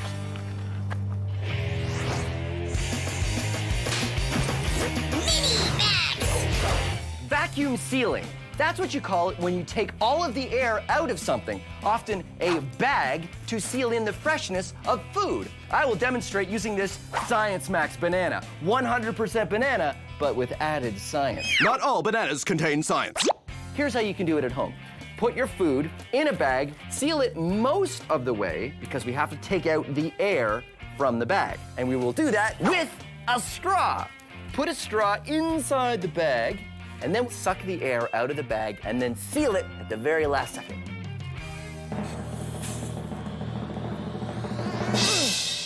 There, a vacuum-sealed banana. Now, I know it's kind of hard to see that it's been vacuum-sealed because bananas don't really crush much when you take the air out. So I like to use stuff that has a lot of air in it to begin with. In fact, there are special bags that are specifically for vacuum sealing that are supposed to store big and bulky items that have a lot of air in them, like this pillow. See this nozzle right here? It's designed to be used with a vacuum. Haha. So, what you do is you put the vacuum on this nozzle, open it up, and then you turn the vacuum on. Oh. The vacuum is sucking all the air out of the bag, just like we did with the banana. But because the pillow is full of air as well, it starts to shrink and shrink. Then you pull off the vacuum and you tie the seal off, and, all right. And ta-da! A vacuum-sealed pillow. Okay, let's max it out. What could possibly be more maxed out than a vacuum-sealed pillow? Vacuum-sealed fill. Okay, I put plastic bags against the door and then sealed the edges with duct tape. And of course, I didn't put any plastic over my head because you never put your head in a plastic bag, right? Well, let's see if vacuum-sealed fill, it works.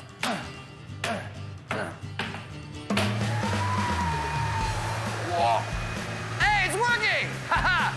The vacuum sucks all the air from the bag, which seals the bag and me in it to the wall.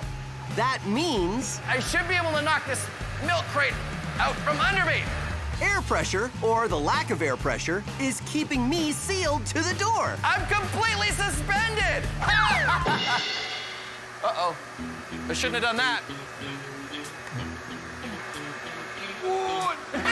No.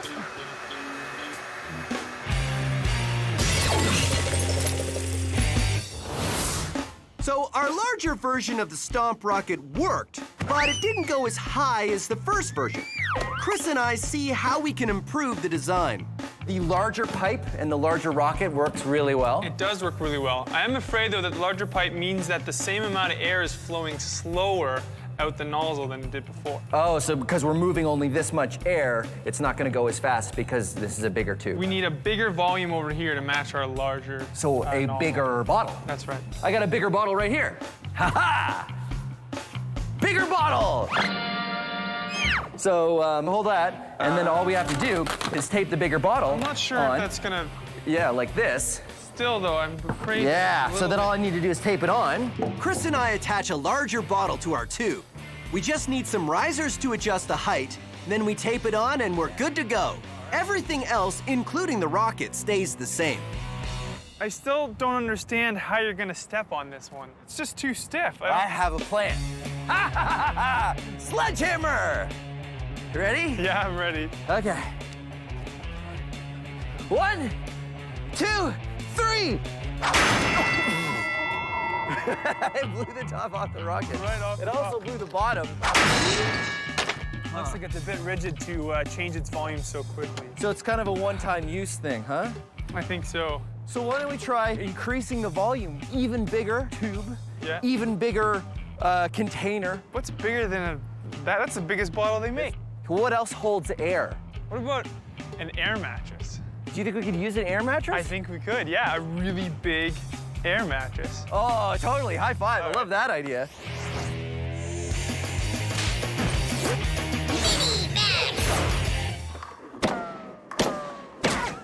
Moving air is a lot of fun, especially if you use one of these, a vortex cannon. They're pretty impressive and they use some pretty amazing science. I'll show you how to build one. It's pretty simple. All you need is a plastic cup. You want a balloon, something round, an elastic, scissors or a craft knife, and a pen. Here's what you do. Take your balloon and cut it just where it gets wide. You take the mouth of the cup right there, and you have to stretch the balloon over the top. And then you want to put an elastic around it, keep it in place. And this now is a surface on the top, and that's what you're going to use to pull back and create your burst of air. But of course, the air's not going to go anywhere until you make a hole in the bottom. So here's what you do. You take your round thing and draw a circle, and take your craft knife or scissors and an adult and get them to help you cut out a hole. And when you pull back on the balloon, a burst of air comes through the hole.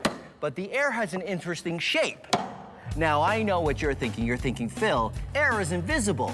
You can't tell what shape it is. Well, I can show you. Come on.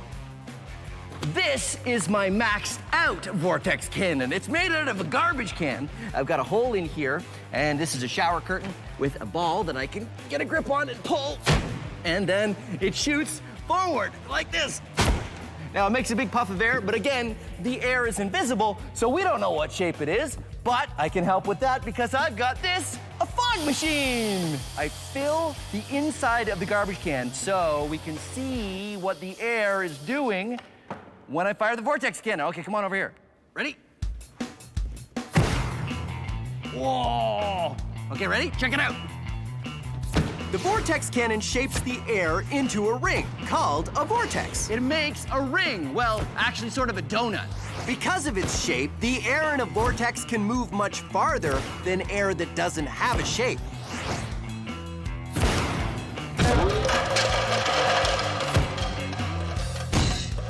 Vortex cannon. Air that has a shape goes a lot further than air that doesn't have a shape. And it's also way more fun. Woohoo!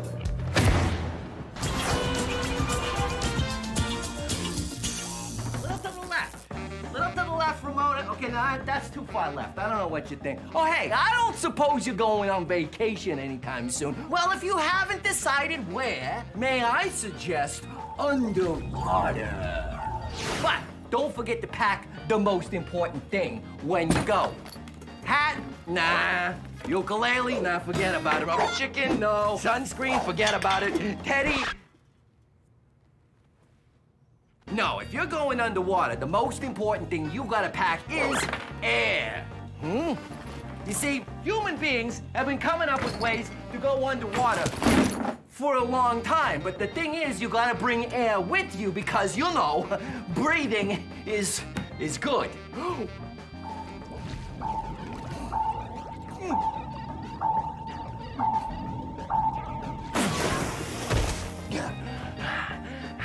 Check this out. It's a diving bell. One of the first ways humans used to be able to take air with them when they went underwater. You see, it's a big, heavy bell, and it's lowered from a ship above on a rope.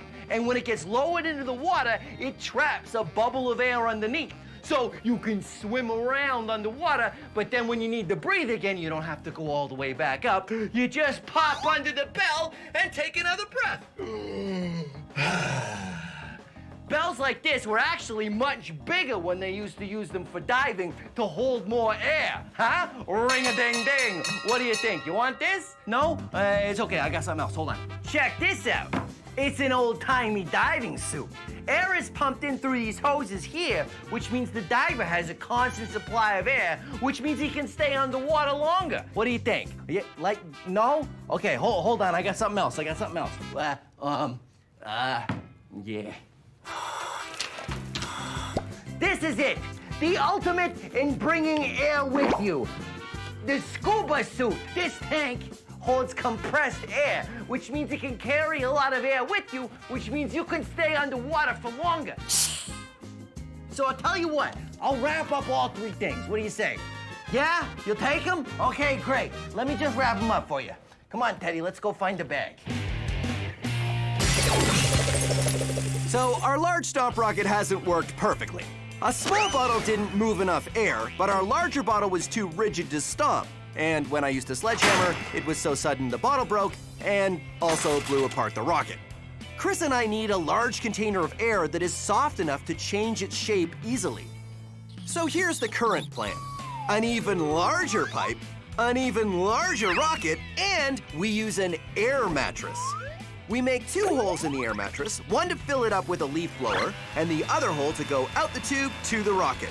Since an air mattress holds lots of air and is very easy to change the shape by jumping on it, we figure it'll be a great way to get lots of air through the tube to launch our rocket. Okay, let's do it. Let's do it. All right, we're gonna go 1, 2, 3, jump, right? Okay, yeah. 1, 2, 3. Being a chef is my absolute passion, and cooking up science recipes is my speciality. I'm Buster Beaker, and this is Cooking with Science. Oh, hello! Welcome to Cooking with Science. I'm Buster Beaker. Whenever friends come over, I like to make my famous potato chip recipe. And look at this bag of potato chips. Quite large, there must be a lot of potato chips in here, right?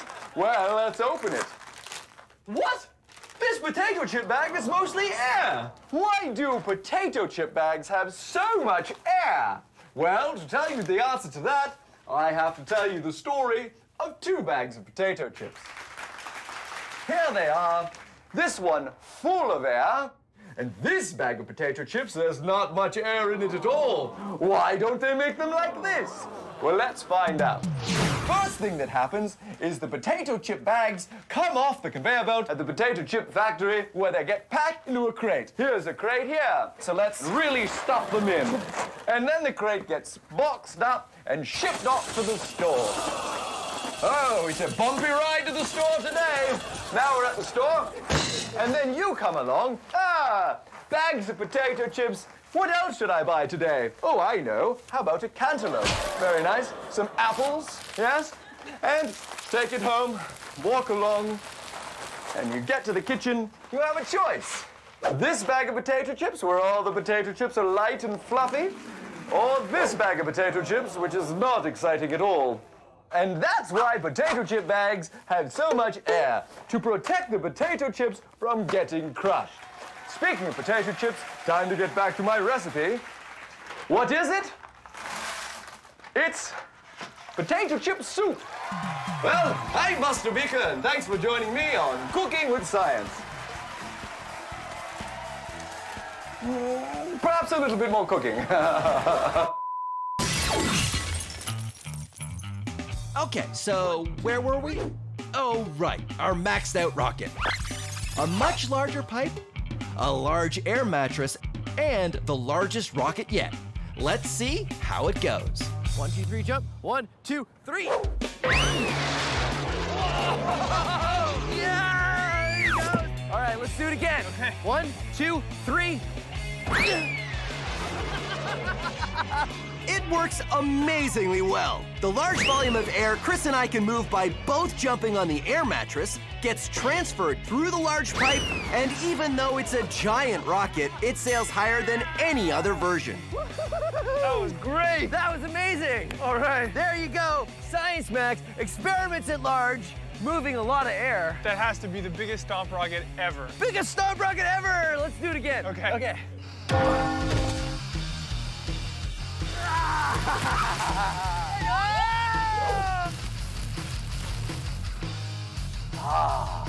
Oh, it smells so horrible. It's a diving bell.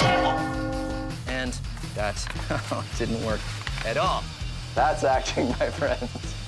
Oh, friends, that is so bad.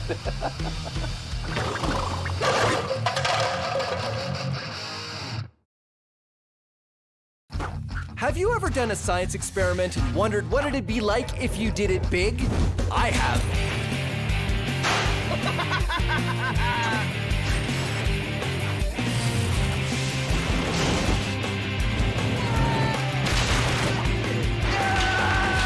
My name is Phil, and I take your everyday science experiments and do them big. This is Science Max, experiments at large. Science Max! Electromagnets are magnets you can turn on or off when you want. We build our own electromagnet and see just how powerful we can make it. It held 100 kilograms. Plus ferrofluid, wizards, and I tried to get to the North Pole using a compass. Now that I'm here, I realize it's really difficult. All on this episode of Science Max, Experiments at Large. Greetings, Science Maximites. My name is Phil, and welcome to Science Max Experiments at Large. At this very moment, half the lab is being held together with the power of electromagnets. And magnet 1 turning off. Electromagnets are a really cool and powerful way to interact with the world. And when I say power, that's because you need power to make them work or not work. Magnetism is an invisible force that has to do with the magnetic fields created by magnets that lets them attract things that are metal or each other. But electromagnetism is a little different. You see, magnets are magnets all the time. It's because of what they're made out of. Electromagnets are only a magnet when you have an electric current going through them, which means you can turn them on or off. Today, we're going to be building an electromagnet. Oh, that was the wrong switch. Anyway, like I was saying, today we're going to be building an electromagnet. You need a bunch of copper wire, a very large nail, or something metal to become your electromagnet, electrical tape, a battery, an on-off switch, wire strippers or a craft knife, and the help of an adult, and finally, something to magnetize, like these paper clips. And remember, all of the steps for this experiment are on the website. To begin, take the copper wire and start at the top of the nail. Leave a little bit of wire sticking out, then carefully start to wrap the wire around the nail. Don't go all the way to the end because you need some metal to turn into the magnet. Instead, when you want to start again, run the wire straight back to the top and start wrapping again in the same direction. And keep wrapping and wrapping until you get to this. Now, I've used some electrical tape here, here, and here to hold it all together. Using your wire strippers or a craft knife and the help of an adult, remove the plastic coating from the ends of the wires. Attach these wires to the wires from the on-off switch with electrical tape, or attach them directly to a battery if you don't have an on-off switch. And ta-da, you have an electromagnet with your on-off switch. All you need to do is take the things you're going to magnetize, turn your electromagnet on, and suddenly it becomes a magnet. Pretty amazing, ha ha ha ha. And then you can magnetize to your heart's content. But when you're done, don't forget, you want to turn it off.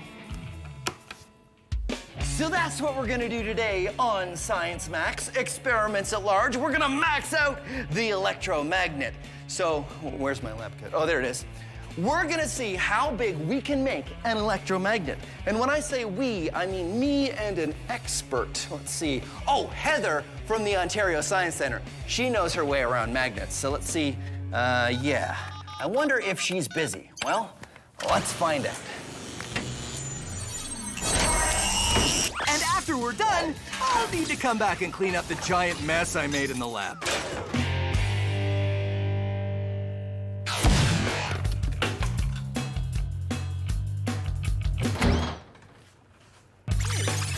Hi, Heather, how you doing? Good to see you, Phil. I was just wondering if you could help me with something. Are you busy? No, I got time. I got time. Okay, great, because I'm gonna make a giant electromagnet experiment and I need your help. That sounds like a lot of fun. Okay, great. Let's go back to Science Max headquarters. Oh, via the portal? Yeah, by the portal. Oh, okay. You sure? I yeah. know you're hesitant, so I want to reassure you, nothing will go wrong. Great, okay. Okay. Oh, hey, we're here. We're outside. It's okay, it's no, okay. Don't worry about it. No, I No, no. think It's fine, definitely. it's fine.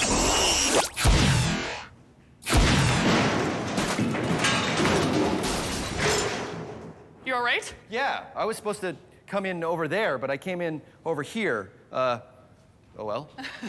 So today, Heather, I want to max out the electromagnet. Turn it on, and it's a magnet. Pretty good. And turn it off, and it stops being a magnet. I want to make this into a much bigger, maxed out version. All right. So what are some of the things we can do to do that? Well, actually, if you have a larger battery, one that has a higher voltage, we can try that for sure. Okay, that so will help. there are batteries that are 12 volts? Yes. We could try one of Let's give those? it a try, I think for those sure. are like bigger, right? Yeah, bigger, more powerful, absolutely. Now, that's one thing you could do. You Mm-hmm. can also increase the number of wraps of our coil here. So how many times we wrap that wire? Yes, we'll increase that magnetic field, making our magnet stronger. And of course the nail, which is important because that's the thing that eventually becomes the magnet, right? Right on, yes. So what I thought we would do is we would start with a bigger nail. What, right? So larger battery. Yes. More voltage and a lot more wraps of the wire. Right on, and we have more space for that now, which is smart. Good job. Great. Okay, so we'll get to work. Great. Max Historica.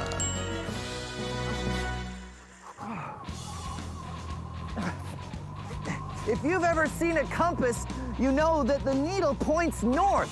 That's because a compass needle is a magnet, and it points towards the Earth's magnetic North Pole. And I'm using this compass to try to get to the North Pole. But it isn't easy. In fact, scientists knew there was such a thing as the North Pole as far back as the 16th century, but no one was able to actually get there on foot until 1927. You'd think it wouldn't be that hard, right? I mean, the needle points you straight there. Just follow the needle, right?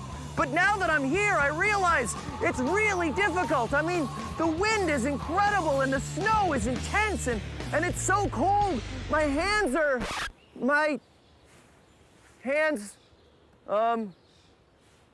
yeah. So, okay, we're not really at the North Pole. We were just sort of recreating that. But still, I salute the brave explorers who tried to make it there in the name of science. And I got a sense of it because the wind from the fan and the fake snow was. Okay, everybody, let's pack it up. I mean, that was pretty good. I just didn't know about that other camera. So, back to our main experiment, where Heather and I are building a larger electromagnet. An electromagnet works like this. When an electric current is traveling through a wire, it creates a magnetic field. If you wrap that wire around something ferromagnetic, that's something made out of a metal that is attracted to magnets, like an iron nail, then it becomes a magnet. You can make a magnet stronger by wrapping more wire, which gives more distance for the current to travel, increasing the magnetic field, and you can also increase the strength of the current. Heather and I start with a coil of 30 meters of wire and start wrapping. And wrapping. And wrapping. There, the wire is now all done. And remember, if you're doing this at home, do not use a drill unless you have an adult to help you out because drills can be very dangerous. This one goes at a very slow speed, so it was okay. But yes, definitely an adult supervised activity. Then we attach another on-off switch and make some leads that connect to a 12-volt battery. So, more wraps of wire and more current means the electromagnet should be stronger. Okay, so we're gonna try this electromagnet and we're gonna pick up this stuff right here. Great. Ready? You ready? Yeah. 3, 2, 1, go! Is it on? Yeah. Wow, it really does, you can't tell that it's on, but. No, but bring it closer and. Oh yeah, look at that. Okay, we turn it off. All right. Let's see if this nail can pick up this nail. All right. Ready? Ready? Go. Oh. Okay, how about this side? Oh, no. No.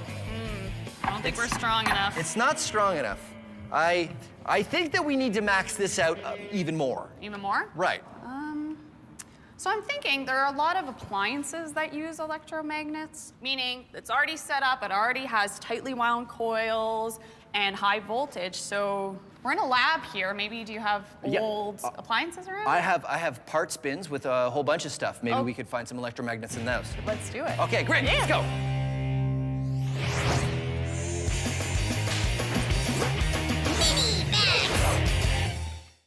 All right. Pliers, battery, copper wire. Now, if you've already done the electromagnet experiment, here's another experiment that uses all the same materials plus these. Ha! Neodymium magnets, some of the strongest magnets you can get.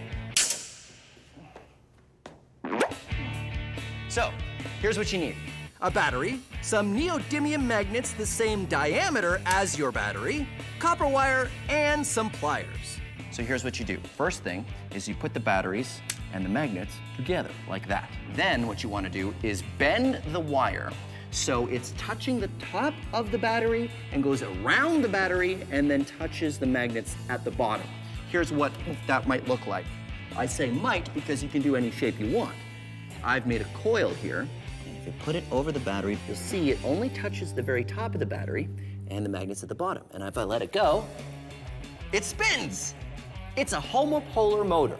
What happens is the battery sends an electric current through the copper wire, and that turns it into an electromagnet, which is attracted to the magnets at the bottom, and it spins. So, now, let's max it out. Aha! A D-cell battery, which is larger and, of course, larger neodymium magnets. And you do the same thing.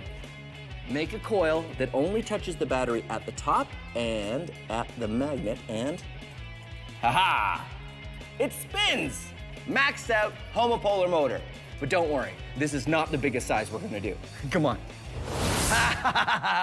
Maxed out homopolar motor. I have 27 D-cell batteries, a giant copper tube, and a neodymium magnet. So I'm just gonna, and then we get rid of that. Put this down. Okay, so the first thing I do is attach the neodymium magnet to the batteries.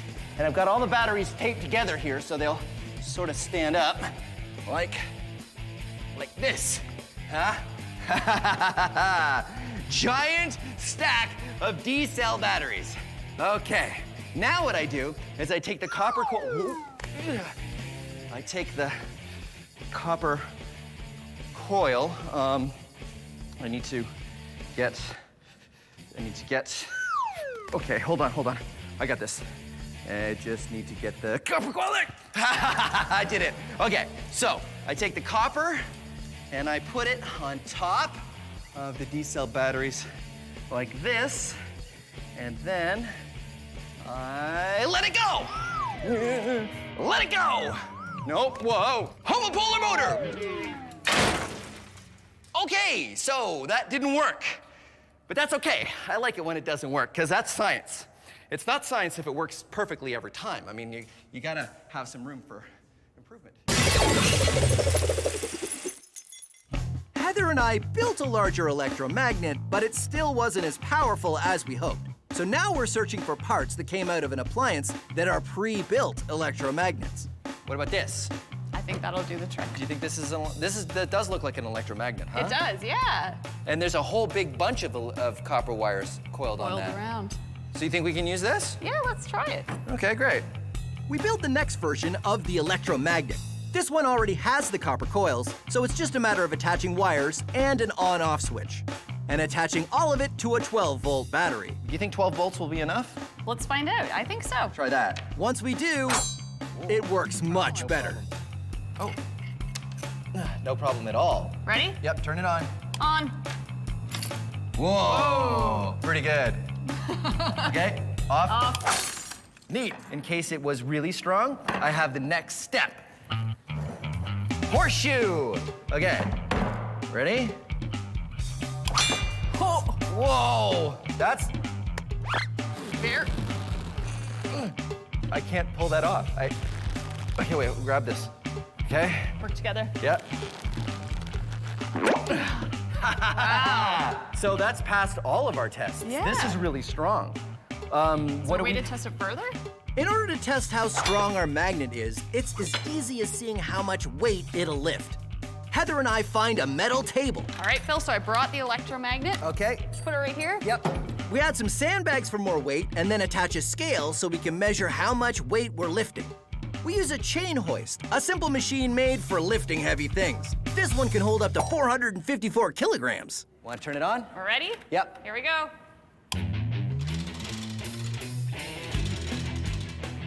You can read on the scale how much weight is being lifted. And that scale is going up. Pounds on this side, kilograms on this side. We keep lifting until...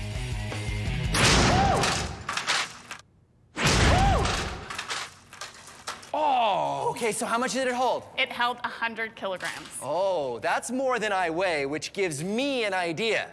Come on.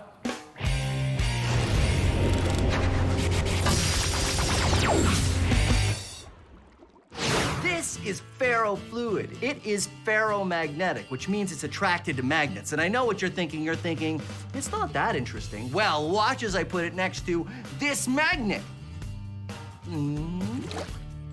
Very interesting. And because it's a liquid, it behaves in very interesting ways. Watch this. Unlike most things ferromagnetic, like paper clips or iron filings, ferrofluid is a liquid, which means it behaves in a unique way. The spikes it creates are following the magnetic field lines of the magnet. You can see the magnetic field in 3D. It's even more impressive when we max it out.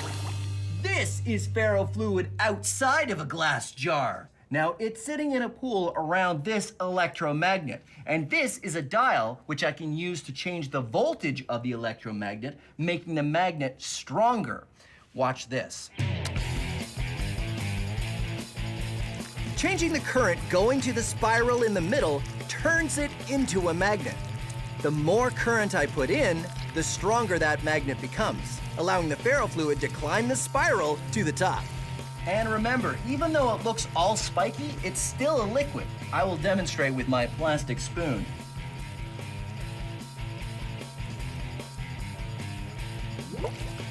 And watch this. When I turn the magnet off, it stops being spiky. Turn it on. Turn it off. Science. The Wizard Academy. All you have to do is demonstrate true magic. And you will be granted entry. Well, Fuzzix, who is the next applicant for the Wizard Academy? Overwhelmo. Indeed, it is I, Overwhelmo, and prepare to be overwhelmed. Would you be flabbergastified if I balanced this coin on its end? Not really, no. But would you be impressed if I was to balance this coin on top of this coin? Possibly. Prepare to be flustered and stupefied. Stupeflustered as I balance 3 coins on their ends on top of this glass. Well, that certainly would seem like magic. Let us see. Okay. No pressure, Overwhelmo. You can do this. And now, I say, a magic word. A magic word! Ha ha ha ha! And now you must let me into your academy. Wait. What's under the cloth? What cloth? This cloth? Nothing. Oh! Is that a magnet? This? No! The pull of the magnet is what's keeping those coins up. The magnet is just strong enough to keep the coins from falling. No, this is set dressing. It's just... It was a good trick, but it's science, not magic. Well, yes. And you will see! You will see! I will be back! I, Overwhelmo, will return! And I will do such magic that you will need extra socks. Because I will knock them off! With my magic, you will need at least 2 pairs of socks. Maybe 3 pairs of socks. We can still see you! No, you can't!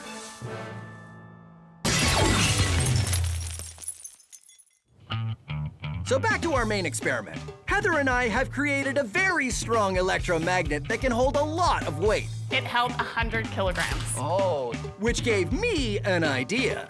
All right, you ready? Let's do it. Electromagnets super maxed out experiment. We've got 2 electromagnets, 1, 2. And those are wired to 2 batteries, which are on my belt, just like this, so that I can carry them around. And we've got a crash mat here because We need to keep you safe because you're going to be using these electromagnets to get across this massive beam above us. that's right. I'm gonna stick to this metal beam and go across with the electromagnets. Wow. We hope. I have faith. I'm glad you do. I've got helmet for safety, goggles for safety, gloves for safety, but in this case, sometimes the lab coat is more safe and sometimes it's less safe. This time, it will get all caught up, so no lab coat. All right, you ready to go? I'm ready. Let's do it. Okay. My goodness. What? Okay.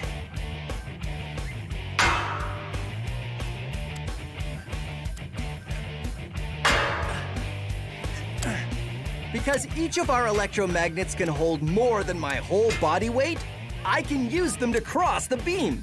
When they're on, they stick like, well, magnets. And when I turn them off, they stop being magnets and I can move them along as I go. Now, this is something you should definitely not try at home. Come on, Phil. You're almost there. We did it! Yeah! There you go, Science Max, experiments at large, electromagnets! You wanna go? No. You sure? I'm positive. Okay, I'm going again. Woohoo! Crazy. Oh, careful. Don't mess it up, Overwhelmer. Overwhelmer. Send in the next applicant for the Wizard Academy. Overwhelmer. And now, I say the magic word. Overwhelmer. I say the magic word. The magic word! Well, that certainly does seem like magic, yep. As I balance not 1 coin, not 2 coins. That's a 3. Have you ever done a science experiment and wondered what it'd be like if you did it big? I have.